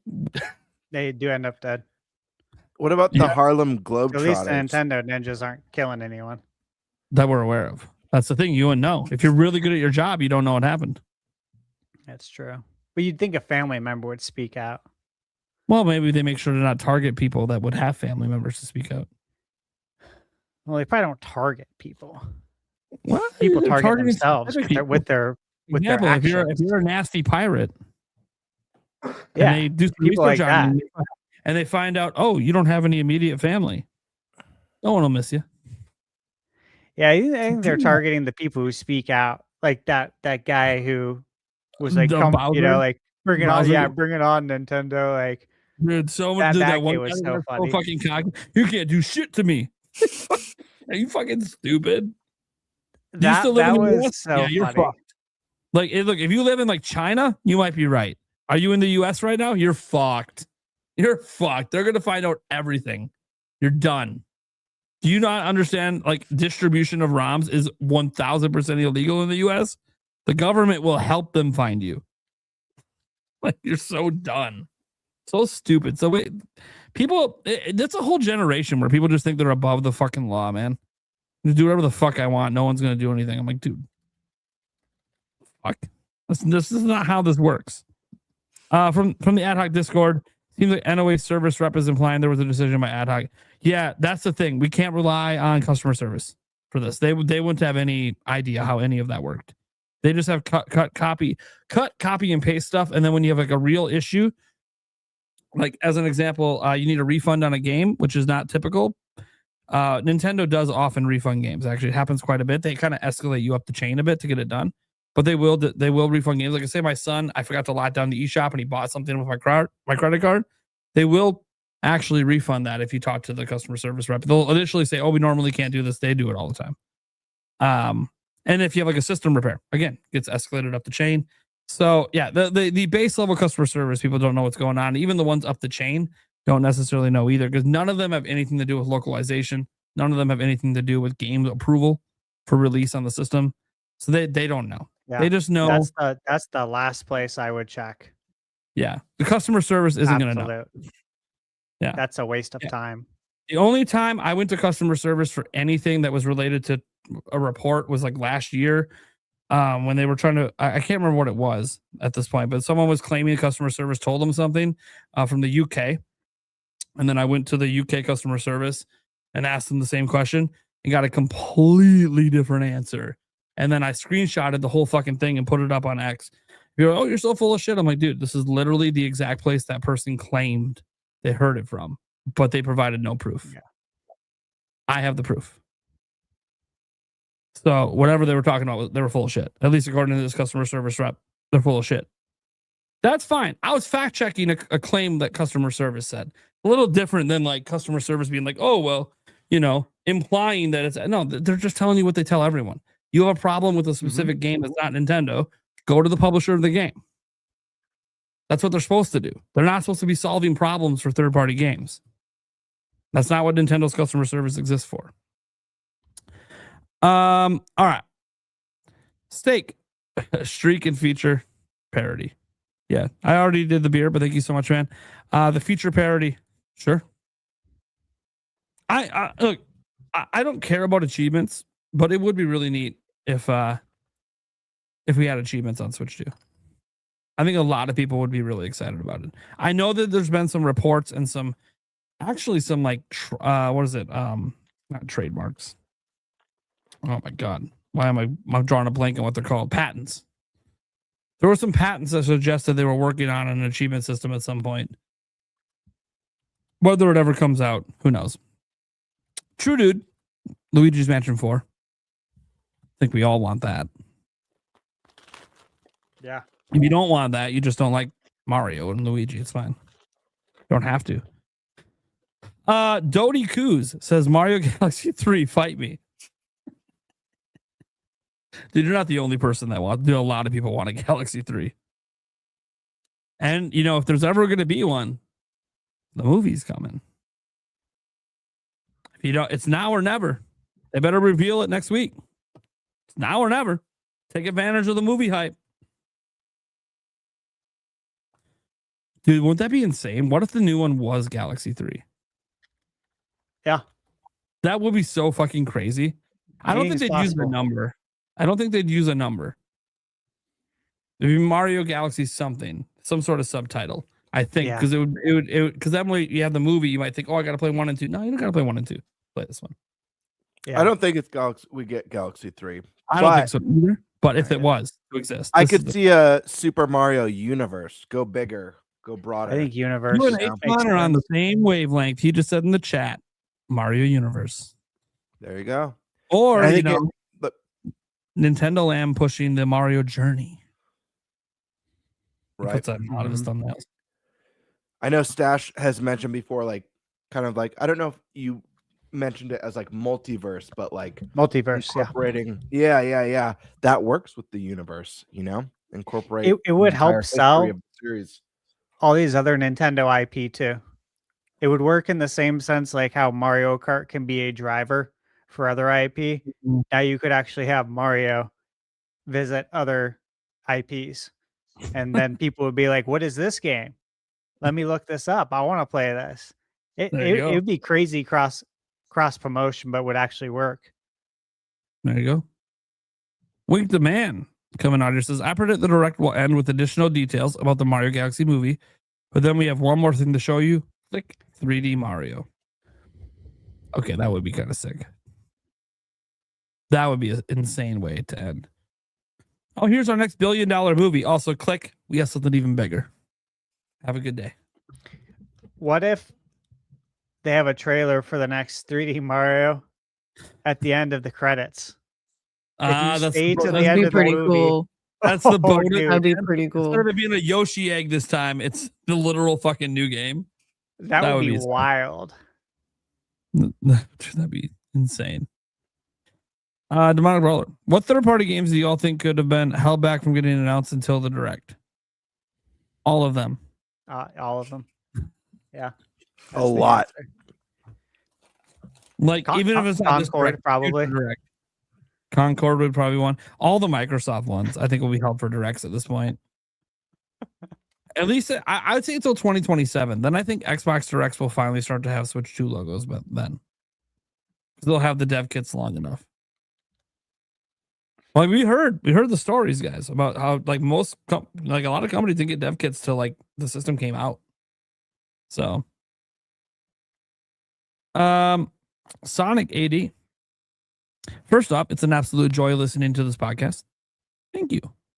It's all Sky Sword Alyssa's doing. What? She made the whole show. Is what it is. Sorry for Blam. You don't count anymore. You're gone. Just kidding. He's going to give you hell for that comment next week. All right. I deserve it. Him and Rogers Base will make sure that I don't survive the episode, I'm sure. All I got to do is burp while Stash is talking and Rogers Base won't let me live it down. Anyways. So thankful to be here. I want to like and comment on everything like Apple Music, but how? Not tech savvy in any way. Sorry to sound dumb. So I don't know how it works exactly on Apple Music. I know on Spotify, you can like each episode and leave a comment on it. I know that because I can read them. I don't know if you can leave a comment on the Apple one or like it. What you can do is leave a review, though. We always want more reviews because the more reviews we get, the higher up the list we start to go on the charts. And that gets us new viewership of the audio version. And the audio version does fine. It gets like, 300 to 500 views every episode. Sometimes more. But like the way the audio grows is by people going and reviewing it on their favorite platforms, be it Amazon, because we're on Amazon Podcast, we're on Google Podcast. Wait, no, Google doesn't have one anymore. Forgot they got rid of that fucking shit. Anyways, Amazon Podcast, Apple Podcast, we're on iHeartRadio. We're obviously on Spotify. So pretty much you can find us on most of the big podcast platforms. You just got to look up the show and leave a review. The review is like the biggest way, even if it's just a star rating, but written reviews are wonderful.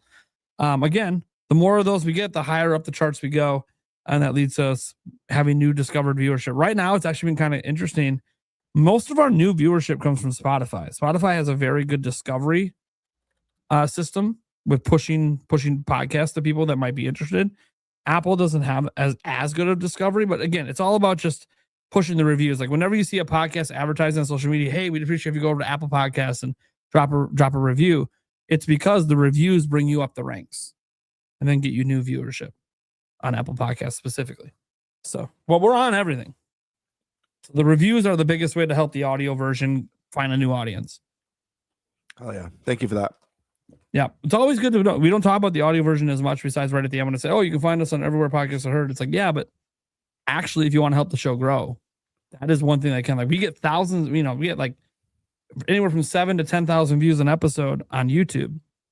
It'd be great to start seeing 1,000+ views in audio. That'd be sick. So, or listens, I suppose, not views.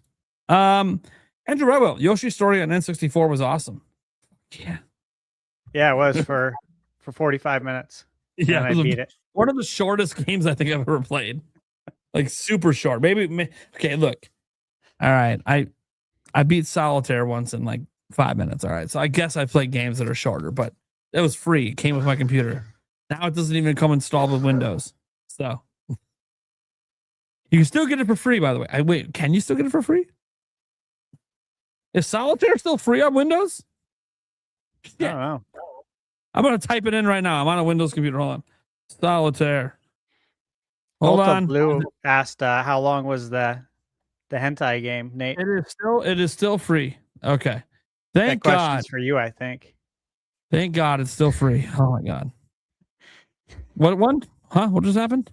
Cult of Blue in chat asked how long was, I think that was for you. Did you see it? No, I did not. It's only like 5 chats up. 5 chats up is Solidus. All right. Oh, wait, hold on. Let me look at the other chat. Hold on. It might be in someone else's chat. It's a question for only you can answer, obviously. Here's the thing. Are you sure that question's for me? Because that question's not on my that's not on my YouTube channel. It's not on mine. It is on my YouTube channel. I was like, it's your It's yours. Well, because YouTube hides comments unless I'm on like a specific view of the chat. It's so stupid. Mm-hmm. How long was the hentai game? I wouldn't know. Eric? Did you borrow it from Nate? I was going to the only single male on the show, The game lasted all night. That's good. Steak gifted another one over to ThunderStash. Thank you. Mr. Plucky, how many replay games are okay? What do you mean, how many replay games are okay? Instead of new, Plucky was going off about only having games to replay instead of new games. There's no such thing as how many are okay. If you're someone that loves replaying games, enjoy it. Yeah, you're muted, Birdman. I know. No, he mentioned in my chat earlier when I was talking about Banjo, how like on my wish list would be a Banjo-Kazooie remake. And he was saying like, no more remakes. We want sequels or new entries. I hear you, man. I want sequels and new entries too. The reason why I specifically chose a remake for Banjo, it's the only one on my list I chose a remake for. All the others were new entries in the series, was because I feel like just randomly dropping Banjo-Kazooie 3 today would be a death sentence for it. They wouldn't call it 3 though. Right, whatever they call it. I feel like it would be a death sentence. I feel like you gotta I don't know. You've got to take a classic that's already fantastic, rebuild it for a modern audience, and let people understand the magic that is Banjo, and then build up. Give it the strongest fighting chance to succeed. See, I've always felt like when it comes to like remakes, remasters, etc. I mean, how many are okay? I think an unlimited amount. And I say this because as long as the game's old enough, you're hitting a new audience. And that audience, it's not just about the nostalgia and getting people to rebuy. It's about hitting on the new fan base. Like an Ocarina of Time remake. What excites me the most about that is the idea that there's now a 30 million install base for Zelda that might get to play that game for the very first fucking time. Because it deserves to be played by every gamer. That's what excites me. Not my experience with it. The people that are going to play it who have never played Ocarina of Time. So I think an unlimited amount. It just has to be. It has to be worthwhile, and I think sometimes we see a lot of them where it's very clearly a cash grab and was not worthwhile. And that's where I draw the line. Like Crystal Chronicles. cash grab bullshit that broke the game. Like it needs to be a worthwhile one. But when it's worthwhile, like say Final Fantasy VII Remake, unlimited. Do as many of those as you want. Because there's no, I'll say this again, there is no shortage of new games. There's actually more new games coming out every single day than ever in gaming history. Now, most of them are going to be trash. But there's a lot of good ones too. You don't believe me? Go watch ThunderStash's video for the games to look up coming in 2026. There's probably already been new announcements since then that didn't even make it on that list. So like there's tons of new games coming. We have no shortage of new games. Andrew Bright with the 20. That was to give you to do a shot. Thank you so much. I already did it. Generic Crust 7367. I definitely don't think it's this year, but do you guys think the next 3D Kirby will release? And none of us brought up 3D Kirby. When did Forgotten Land come out? Remember, we just got the expansion for that. Well, it was last year we got the expansion. And the Switch 2 edition. Kirby's been kind of an annualized franchise, but that was with the side scrolling. I would say 2027 because that the original game came out in 2022. So you give them 5 years. That seems to be the typical cycle for making 3D AAA style games. And whether you consider Kirby AAA or not, I don't really give a fuck. I feel like that just feels like the right time. Yeah. And yeah, it's going to be $70 and it's going to be fucking fantastic. Yeah. At least I think it will be fantastic. I should say that before it comes out, but based on Forgotten Land, I would say next year. Yeah, next year feels right. Mm-hmm. It could tease it in September, but Broccoli Brock, I love that name. 3890. How realistic do you guys think a new and improved Star Fox movie/series and a game to follow it up is? What does that even look like to everyone? I'll just get myself out of the way quick. I don't think they're ever going to do a movie or series for Star Fox. I don't think it's popular enough for them to do that. It's a big investment to do that kind of stuff, and I don't think the series is popular enough. A new game, I do think is possible. I don't think they're completely done with Star Fox, but the question is, when's the right time to drop it? Right now is not the right time. They need a huge install base before they drop it. So I'm thinking maybe the same year Zelda comes out even. You know, if I think Zelda's in 2028, then why not like summer of 28? Something like that. When you have, 60, 70, 80 million people playing Switch 2. I don't know. That's my thought though. What do you guys think? I think a series is possible. I think it's going to be interesting to see how, like, we know that Nintendo has shifted from strictly being a video game company to an entertainment company with the theme parks and the movies. I imagine the shows to come. We already have Mario. We've already got Zelda. I'm sure we're going to be getting Donkey Kong, but there's so much more IP. And listen, if they do a season of Star Fox, like a 10-episode, 8-episode season, maybe that brings more attention to the game. We've seen this happen a million times. Look at how awful the reception of Cyberpunk was when that game came out. Then the anime Edgerunners dropped, and then sales exploded for the game. So we see this all the time. Huge increase in player population on the worst Fallout game, 76. That was like hated. That had a rip-off duffel bag that screwed everyone over. Exploded because of the Fallout show. So I wouldn't hold. I do agree with Nate. I don't think Star Fox is big enough to justify like $100 million, $200 million movie, but I could see them doing an animated series and maybe drawing interest in that, just like this really cool space opera, action-packed space opera, space adventure, and maybe test to see how that pushes the games, creates new Star Fox fans outside of the games that we all grew up with and love, the small number of Star Fox fans. But yeah, I think a show's possible. Anyone else want to comment? I don't know A enough show- about Star Fox. I would say it's more possible to get one of the Nintendo shorts that they have recently done. From like with the Nintendo puppets. Pictures. Sure. Yeah, with the puppets. I mean, the show would be cool, but yeah, I also don't think it's popular enough, and I don't know that it would catch on with the younglings today. As far as a game, I don't know what the market looks like for an on rails shooter. Yeah, I think they're gonna have to expand on it if they want to bring back Star Fox.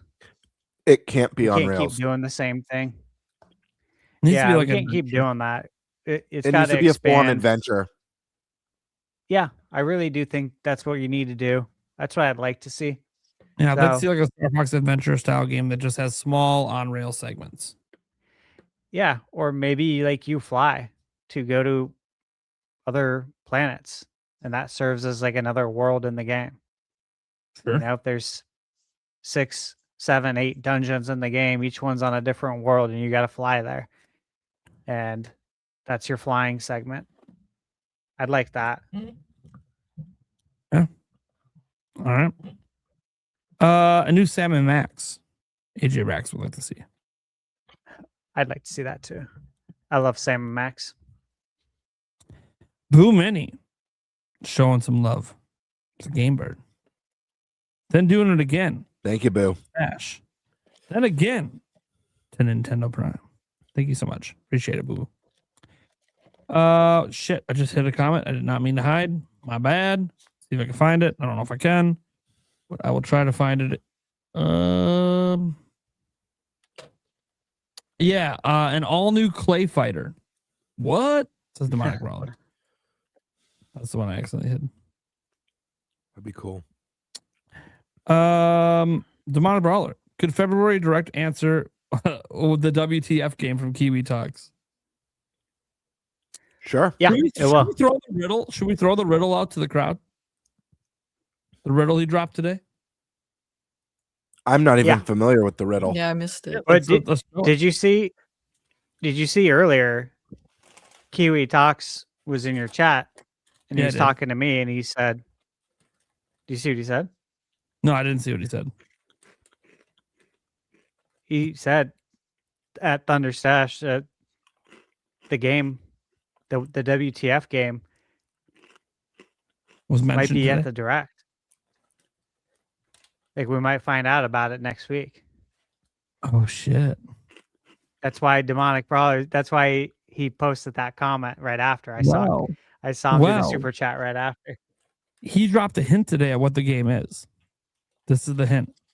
If I can make this bigger for you guys. So, a riddle. I sit beside legends, though none are my kin. I'm sold their same keys to let players in. I share the same screen and I share the same light. Yet my bloodline says I don't belong to the fight. Who am I? Now he lists 7 games in a photo.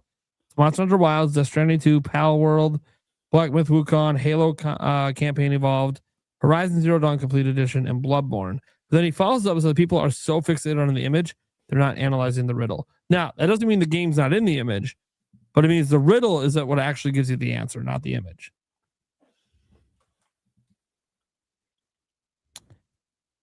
Now, I have no idea what this riddle is. Now, I see the word blood, it makes me go Bloodborne, but like that doesn't mean it's Bloodborne.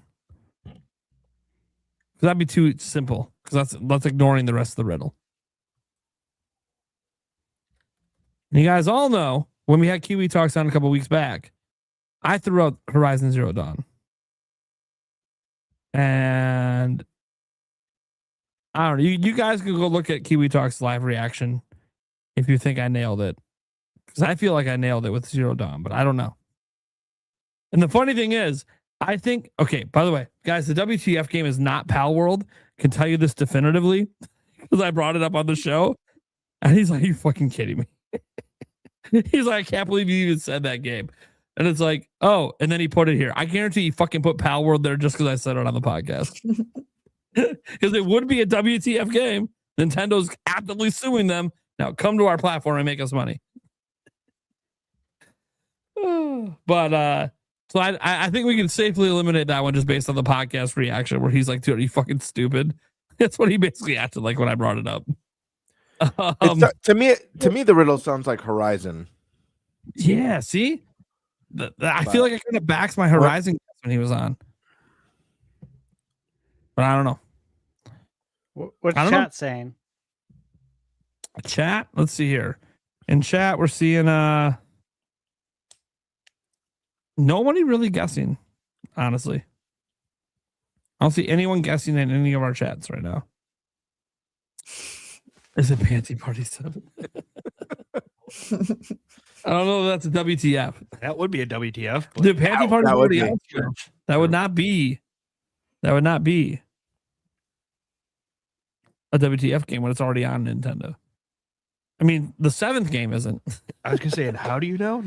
We talked about it on the prior show and I Googled it. It's on the eShop. Anyways. Ironically, it's like not a game that's sexualized. It's weird. It's Bloodborne 3. Yeah, watch it. It just skips 2. That's why it's WTF. Skip right over 2 and 3. And they advertise that we do what Valve doesn't. Yeah. Oh, you didn't have the second game. Shut up. Doesn't matter. Anyways, yeah, I think it's Horizon personally, but I made that guess a couple weeks back, and now if he's saying it might be there next week, that's awesome. Because that would be sick. Seeing a Sony published game pop up in a direct, that's sick. Especially if there's like Halo in the direct as well. It's gonna be like, dude. You know, it would be really crazy, but I gotta be honest. My hope for a WTF game would not be a port. It would be like something like just really unexpected, like a new Chrono Trigger remake or Mother 3 finally coming. Like it's something that like I don't know, just no one saw coming. Yeah, but and yet everyone would totally believe it's happening. See, for me, WTF is always going to be something that until they said it, you wouldn't believe it. Sony publishing games on Nintendo is something that you just wouldn't believe it till it happens. Outside of MLB The Show, which we know they were forced to do that. Lego, okay, but Lego Company probably had a sway on that. An actual legit first party IP by Sony, a new Dylan game. Dylan Rolling Western, let's go. Hell yeah. Dylan's back, baby. Yeah, so like I'm going to stick with my Horizon prediction because that's what I had a couple weeks ago when he was on. And his reaction to it made me feel like I might have nailed it, so he shut up. But I don't know, and then it appeared in the image. Of course, he could be doing that to throw me off because it was never that game. I don't know. We'll see. He says it might be revealed next week, so that's exciting. It's going to be something big. Whatever it is. Did you see his reply in the chat?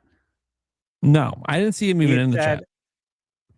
No, not in chat. I'm sorry. In the Twitter post, he said, LOL, people are so fixated on the image that they're not analyzing the riddle.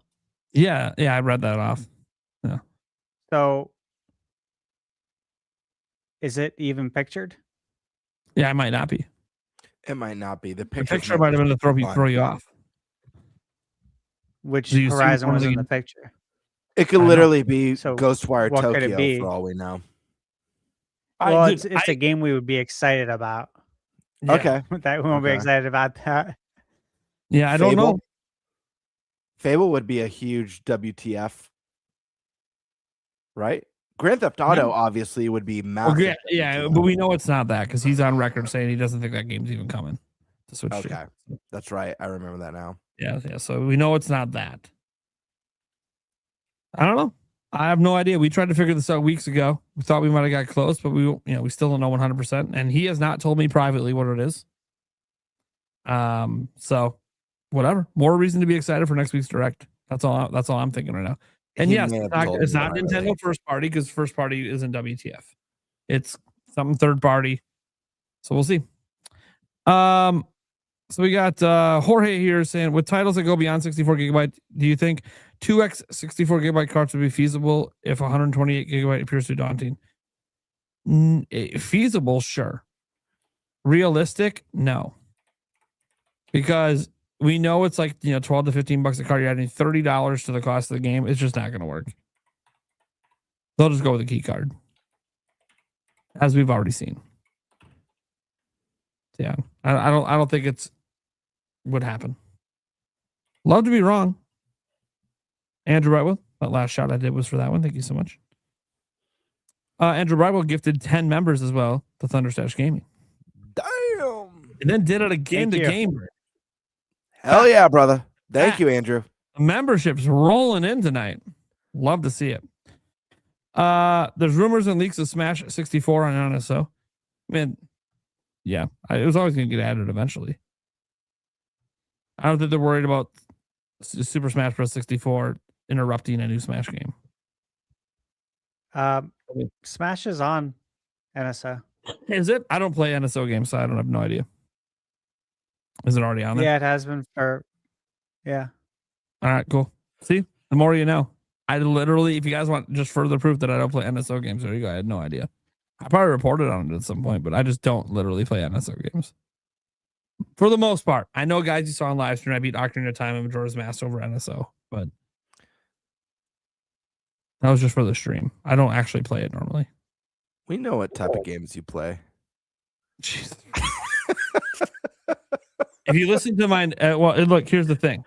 The Nintendo recap, right? We all have it for last year. I only played 201 hours worth of games on Switch and Switch 2. So you're just saying that was all hentai? Is that what you're trying to say? I'm not saying anything, man. Not saying anything. Slurp. It's not on NSO. Okay. Okay. I was like, man, that's kind of insulting to that person to suggest something that isn't there. And he's right. There you go. Yeah, it's Stash not bad. had to check himself. That's right. You just own Stash. I You own it. always do. Stash is usually right. I just assumed he was. I got to stop making that assumption. I got to start fact But checking. it's coming Stash. soon, right?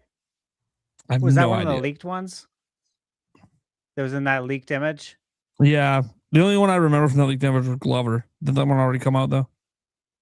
DK was in there too, and Forsaken. Yeah, DK was, yeah. Oh, the hentai talk's not going to go anywhere, Barhash. This is going to be like every episode. If you ever wonder why Nintendo doesn't work directly with me, you're just getting more and more evidence. It's because of his played. Yeah, Danny Glover's out. Danny Glover, 64. Yeah, yeah. TARDIS just tuned in. My 3D Mario or Animal Crossing predictions. Oh, any 3D Mario or Animal Crossing. I brought them up, both of those up as a possibility. How y'all doing? You're at Taco Truck chomping down on tacos? Fuck you. I'd like to go outside my house right now and have a taco truck just waiting out there. They'd fucking probably get $50 for me right now. I'd fucking plow some fucking tacos right now. Jesus, I want them. You're making me hungry. Is that the name of the next game you're playing? Plowing tacos?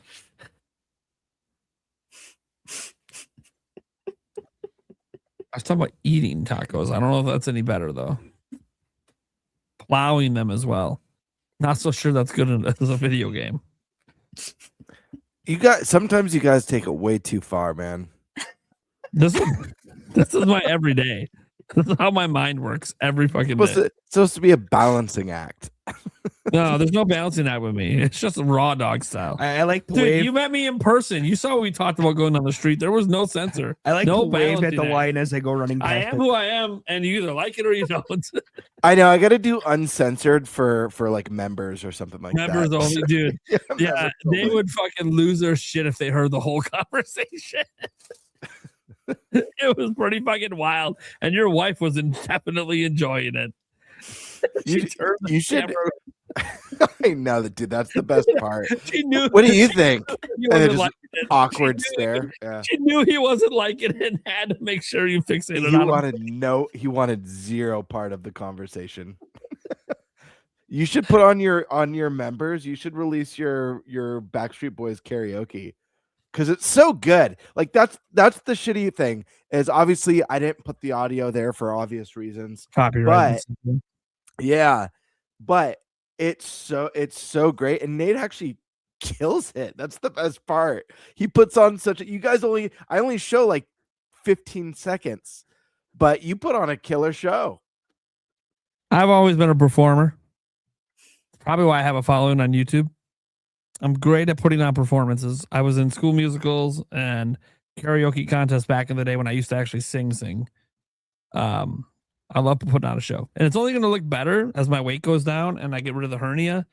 Just wait till potentially this PAX West if I try to do a 2.0. We'll see. Don't know if we're going to hit a karaoke place this time, but if we do, we'll see. We have to do a makeup because I resist. fell under the weather. Yeah, Gamebird wasn't there, and it would be good to get to the karaoke bar sooner, so there's more chances to sing and do more songs. Yeah, because we got there like right at the end towards bar close, and I had to pay the guy to allow me to sing because they were done with karaoke. So it would be nice to actually get there when it's happening, so we can actually go up there and do a few songs. Didn't that dude work for Atari? Yeah, he did. DJ? Yeah, he did. That's so cool. Found that out right as I'm offering him money to let me sing. He's like, "Hey, dude, Nintendo. Yeah, I work at Atari. You work at Nintendo? No, I don't work at Nintendo." It's the first question I get every time people see Nintendo Prime. No, I don't work. I don't work at Nintendo. Am I not remembering the story correctly? Didn't someone try to light you on fire at the bar or something like that? Am I misremembering? Did you have like an altercation and someone like? I don't think I had an altercation. No, okay. I don't think so. Like you said somebody held a knife. Oh yeah, held a knife. The knife. Yeah. That was. Thanks. I wasn't trying to talk about that story publicly much, but thanks. Yes, that happened. We'll just leave it at that. That was a thing. That was a thing for a brief moment. That's better than trying to light you on fire, I guess. Thatch was wishing he would have saw it, so he would have buried the guy into the ground. Because that's what Stash was doing half the time. They were just watching out to see people fuck with me. I could totally picture like Stash screaming Shoryuken and just like knocking the guy out. My performance made Stash smile. He was clearly having a good time. Everything I do is about making sure people have a good time. We're out at the bar. We're supposed to be having fun. Watching people be glum. Dude, all those tables I walked up to and started thrusting, the entire point was because they looked like they were fucking bored. I'm like, dude, they weren't after that. Dude, fucking Nintendo Prime's performing. Let me show you how we have a good time around here. Dude, it wouldn't shock Yulia at all. She's seen me do so many crazy things at karaoke. The power thrust was definitely an epic moment. I love that you hear Stash in the background go, "Oh my god!" Dude, next time I'll plan ahead. I'll have like, I got a whole little thing I can do. Anyways, Fire Emblem Switch 2 Edition possibility. Anything's possible with the Switch 2 editions for sure. There's a new one coming, so I kind of think they're just kind of moving on, but never say never. I don't think so. Sadly, I don't think so. I'd love to see Fire Emblem get more love. Hey, maybe a Pro Controller's in the realm of possibility. Maybe they do a cool Fortune's Weave Pro Controller. Cult of Blue just wants to throw this out in the universe, trying to manifest it. A Lego Mortal Kombat game. That would be so wild. If they do it Shaolin Monks style, that'd be really cool. That would be actually. I might actually pick that up, and I don't even like fighting games. Mario Golf for Switch 2. Any thoughts, everyone? There was another commercial for it that dropped today. Look. Oh, not golf. Sorry, that was tennis. Yeah, Mario Golf. I have no hopes for Mario Golf. I was so let down by the last one because they did this thing leading up to the game's release where they talked about how the single player is an RPG. If that's what they think an RPG is, a glorified tutorial of cleaning up courses for 3 hours. How?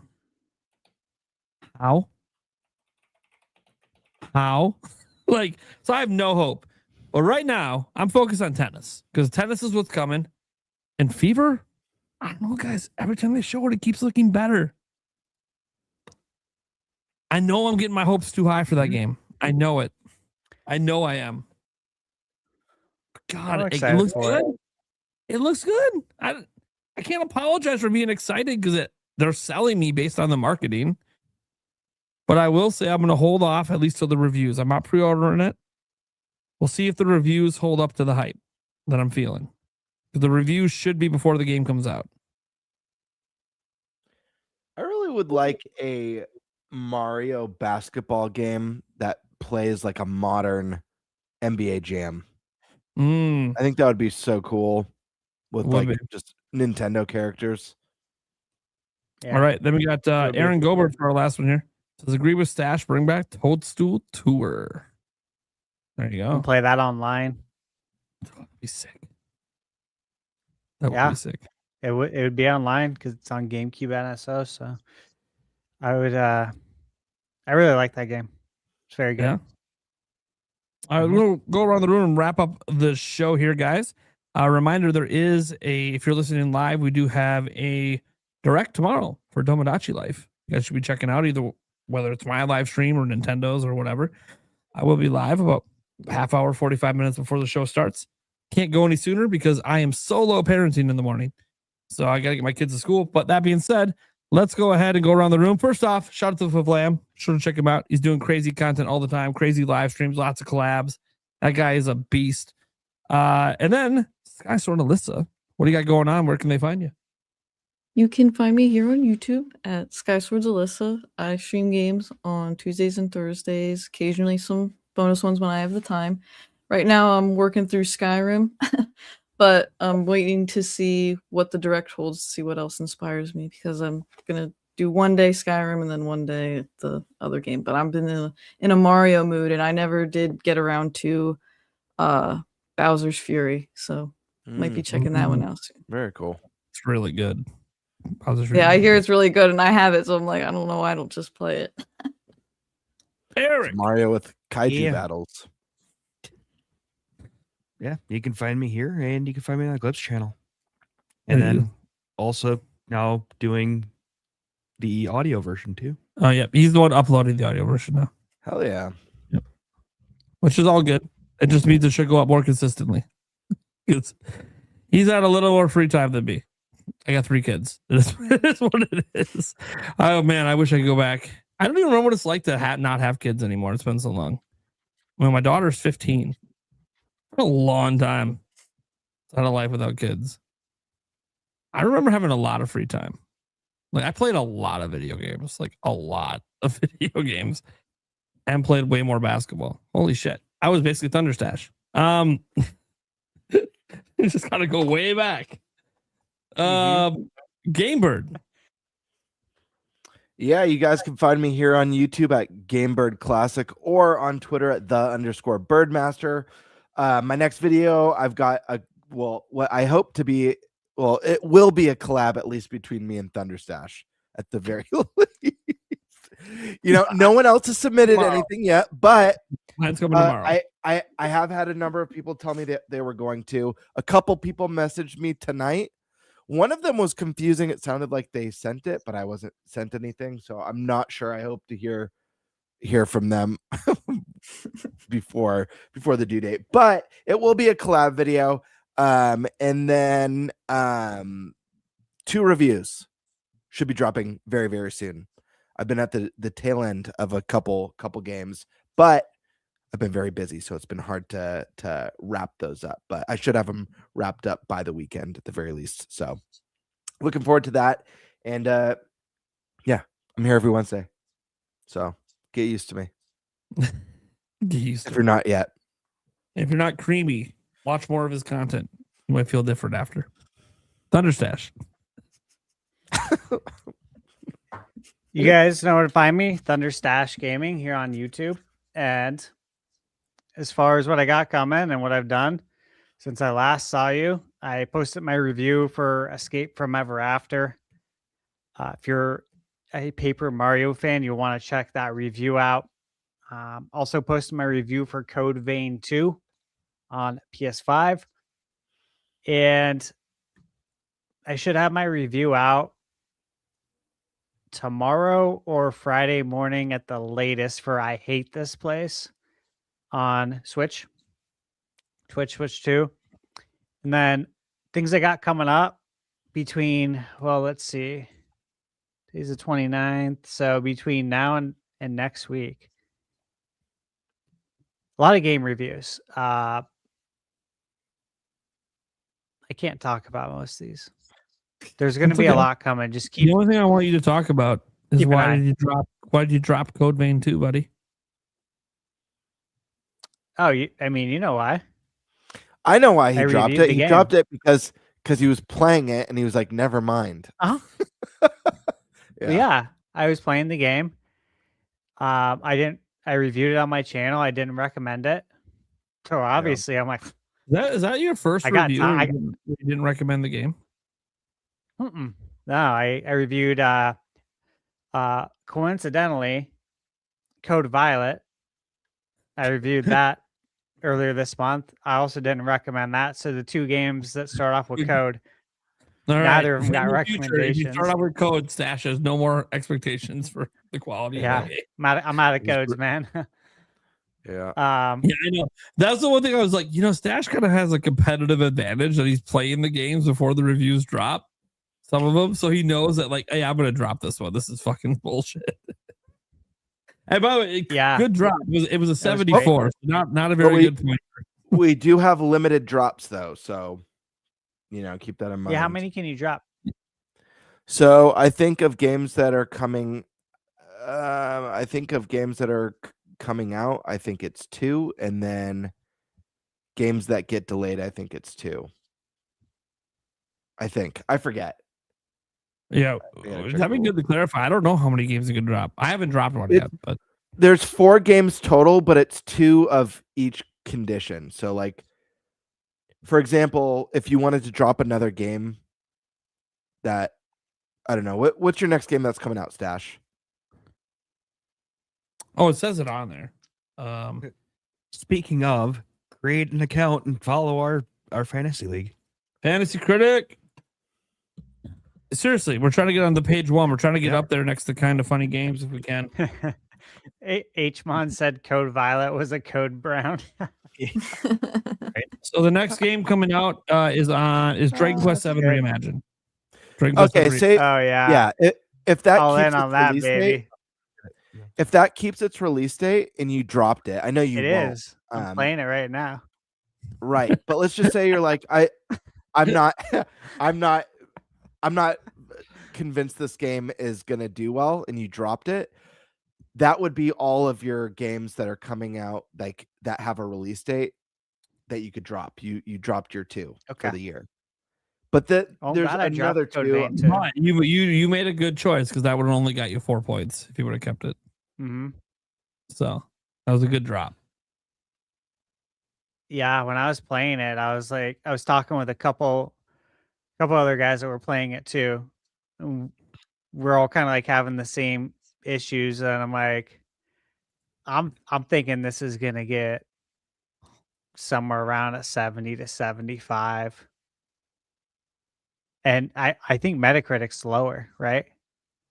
Which is it it's 2 points lower. It's a 72 the last I checked on Meta, and that's very unusual. Usually Meta's a couple points higher than OpenCritic. Yeah, I thought that was interesting, and I thought that was the case. So yeah, that was dead on with 70 to 75. I'm like, I'm not.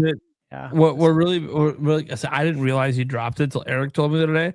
I was all excited like the whole last day that I'm like, I was hoping you wouldn't know I dropped it. He's got a 74. I'm not going to say anything. And then all of a sudden, Eric's like, "You dropped Code Vein 2." I'm like, "Fuck! God damn it!" I was hoping you would have falsely celebrated. That's why I didn't say anything to you guys. I was shocked, but not because it wasn't like, oh man. So the last couple years when Colin and I played, we had a rule. I forgot that it wasn't like the standard, but it was a rule that we had made where you can't drop a game within a week of its release date. Oh.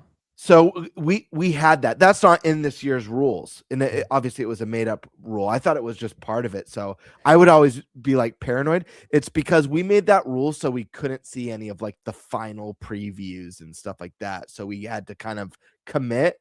But I was might like, have 5 rules days. next year. It's 5 days. That's the rule. I looked it up. I looked up our league oh, it's rules, 5. and I Okay, I 5 dropped days. it on day 6. Days up. Yeah. That's Yeah, when you finally crazy. realize 7, yeah, 'cause I had not it gonna early, review well. obviously. Yeah. Yeah, I just Yeah, I'm I like, saw it and I was like, how did he thank do God I that? have time. I'm like, what the hell? How did he do that? That was my thought at first, and then I was like, oh, it's the 7 days is we made But that. I'm glad that it's only 2 games because otherwise he'd had such a big advantage with some of his picks because he just knows I'm playing the game. I know it's going to be good. Oh shit, this one's not going to be good. Oh, is this the one I want to drop though? Because I only get one more drop. Well, I got to look up what the other 2 drops we get. I got to ask Colin. He knows the. I guess the it will rules help on me though that. with picking up games. 'Cause Yeah, it will help you. I get games, Yeah. Weeks If you're playing a early. game before the Saturday cutoff to add it. Yeah, Mhm. I think what it is you get 2 with guaranteed release dates. You get 2 drops like that, and then you get up to 2 drops for games that get delayed into the next year. I think And that's what it is. And nothing if it's games that aren't. Oh, here we even- go. Okay, here we go. Colin just he's talking in my chat. So it's 2 games that have release dates. So you've gotten rid of 1. So you get 1 more that has a release date stash, but you still have 2 drops for games with no release dates. Yeah. So as an example, I've got Rebirth and Expedition for Switch 2. They're not even announced. There's no release date. So if those don't even come, I can just drop them. Infinite drops for games that get delayed. Infinite for delays. Well, that makes sense though. Yeah. Don't punish someone. 'Cause 'cause that's out of you- control. Yeah, you can't control if a game's delayed out of the year. Okay. Thank you, Colin. Thanks. I appreciate Thank that you. clarification. We're getting pretty serious about this league, Con. I don't know if you know. Are you guys having fun yet with it? I will have fun as soon as I love it. I haven't had a I game love get it. reviewed yet. Great. But I can't complain because I got 3 games coming up in February? No, sorry, 1 in February, 2 in very early March. So I'll be pointing soon. Because all 3 of the games I have coming up, I'm very confident in the reviews for. So I'm very I can't wait to see how confident Dragon in Quest my- 7 reviews.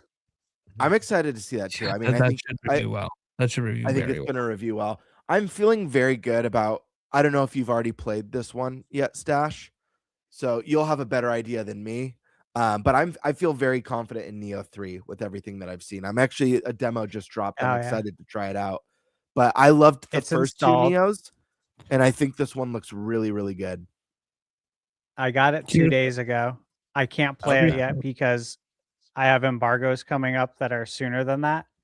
Yeah, Um, yeah. you gotta But focus on that. I know 2 people playing it right now as well, and Mm. they're really liking it. I think it's going to review really good too, based on what I'm hearing. Come on, Kiwami 3. Do what Kiwami I think 3 you're looks gonna do. good. Didn't some Do what I people think play you're gonna that? do. How was the demo? I have not played the demo for it. I think everyone by March will have pointed it with something. Yeah. I believe everyone has at least one game coming up here in the next month. Wait, Because you when- remember how the fantasy league works, it's all years. Like you don't have to have all your points coming early. Like that might not even be the way to go. Oh yeah. Whoever has Yeah. the most games early is just going to look like they have a massive head start, but then it's going to But change doesn't mean throughout the jack year as shit. other Yeah. games. Yeah. I mean, Because Eric, you have the last first game. Or wait, or actually, is it Prime? Who has the last first game? No, it is Eric.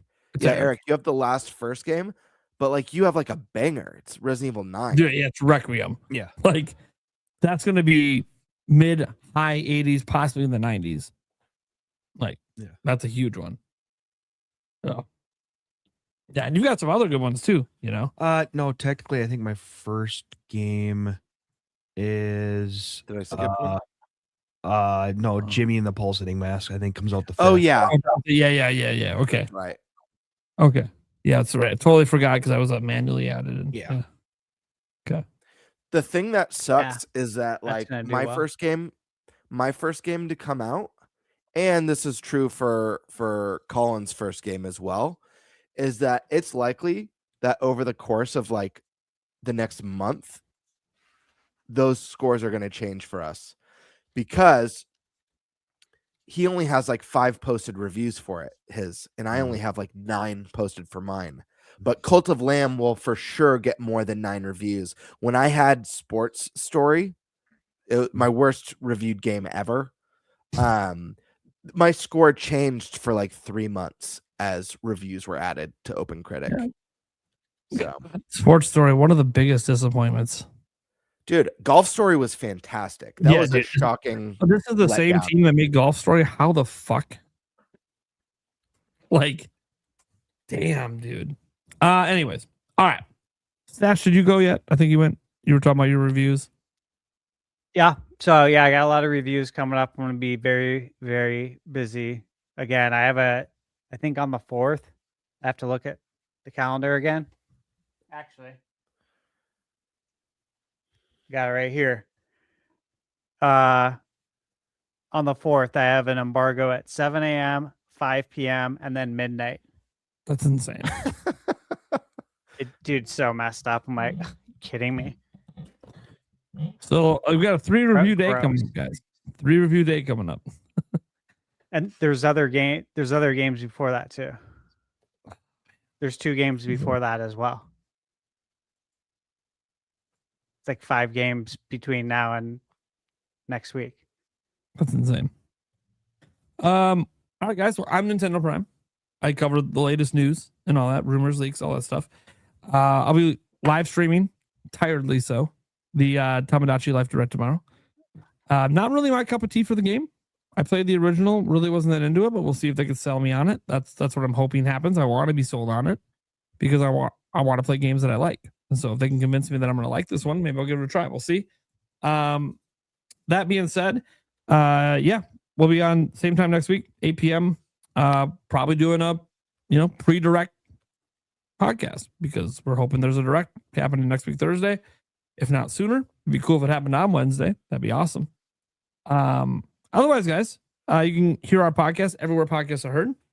I would appreciate if you guys would go to all of those audio versions and drop your reviews to help us reach a new audience, because I believe we have a massively untapped audio audience that they just haven't heard the show before. They don't know until they listen. And then you can obviously check out our clips on our clips channel, Nintenbyte Podcast Clips. It's linked down below. It's also on my channel. I have it featured as well. You just want to find a quick way to find it. Yeah, it's got a couple thousand subscribers or so. We're growing over there. We're getting the clips up. We're shrinking. Well, okay. Don't count. Okay. Eric's new to the YouTube game. He doesn't realize like daily fluctuations. You can lose 15 subs. It's not that big a deal. Like today, I'm probably going to be like -3 subscribers. Who cares? I'll get like 40 more tomorrow when I drop a video. It's whatever, right?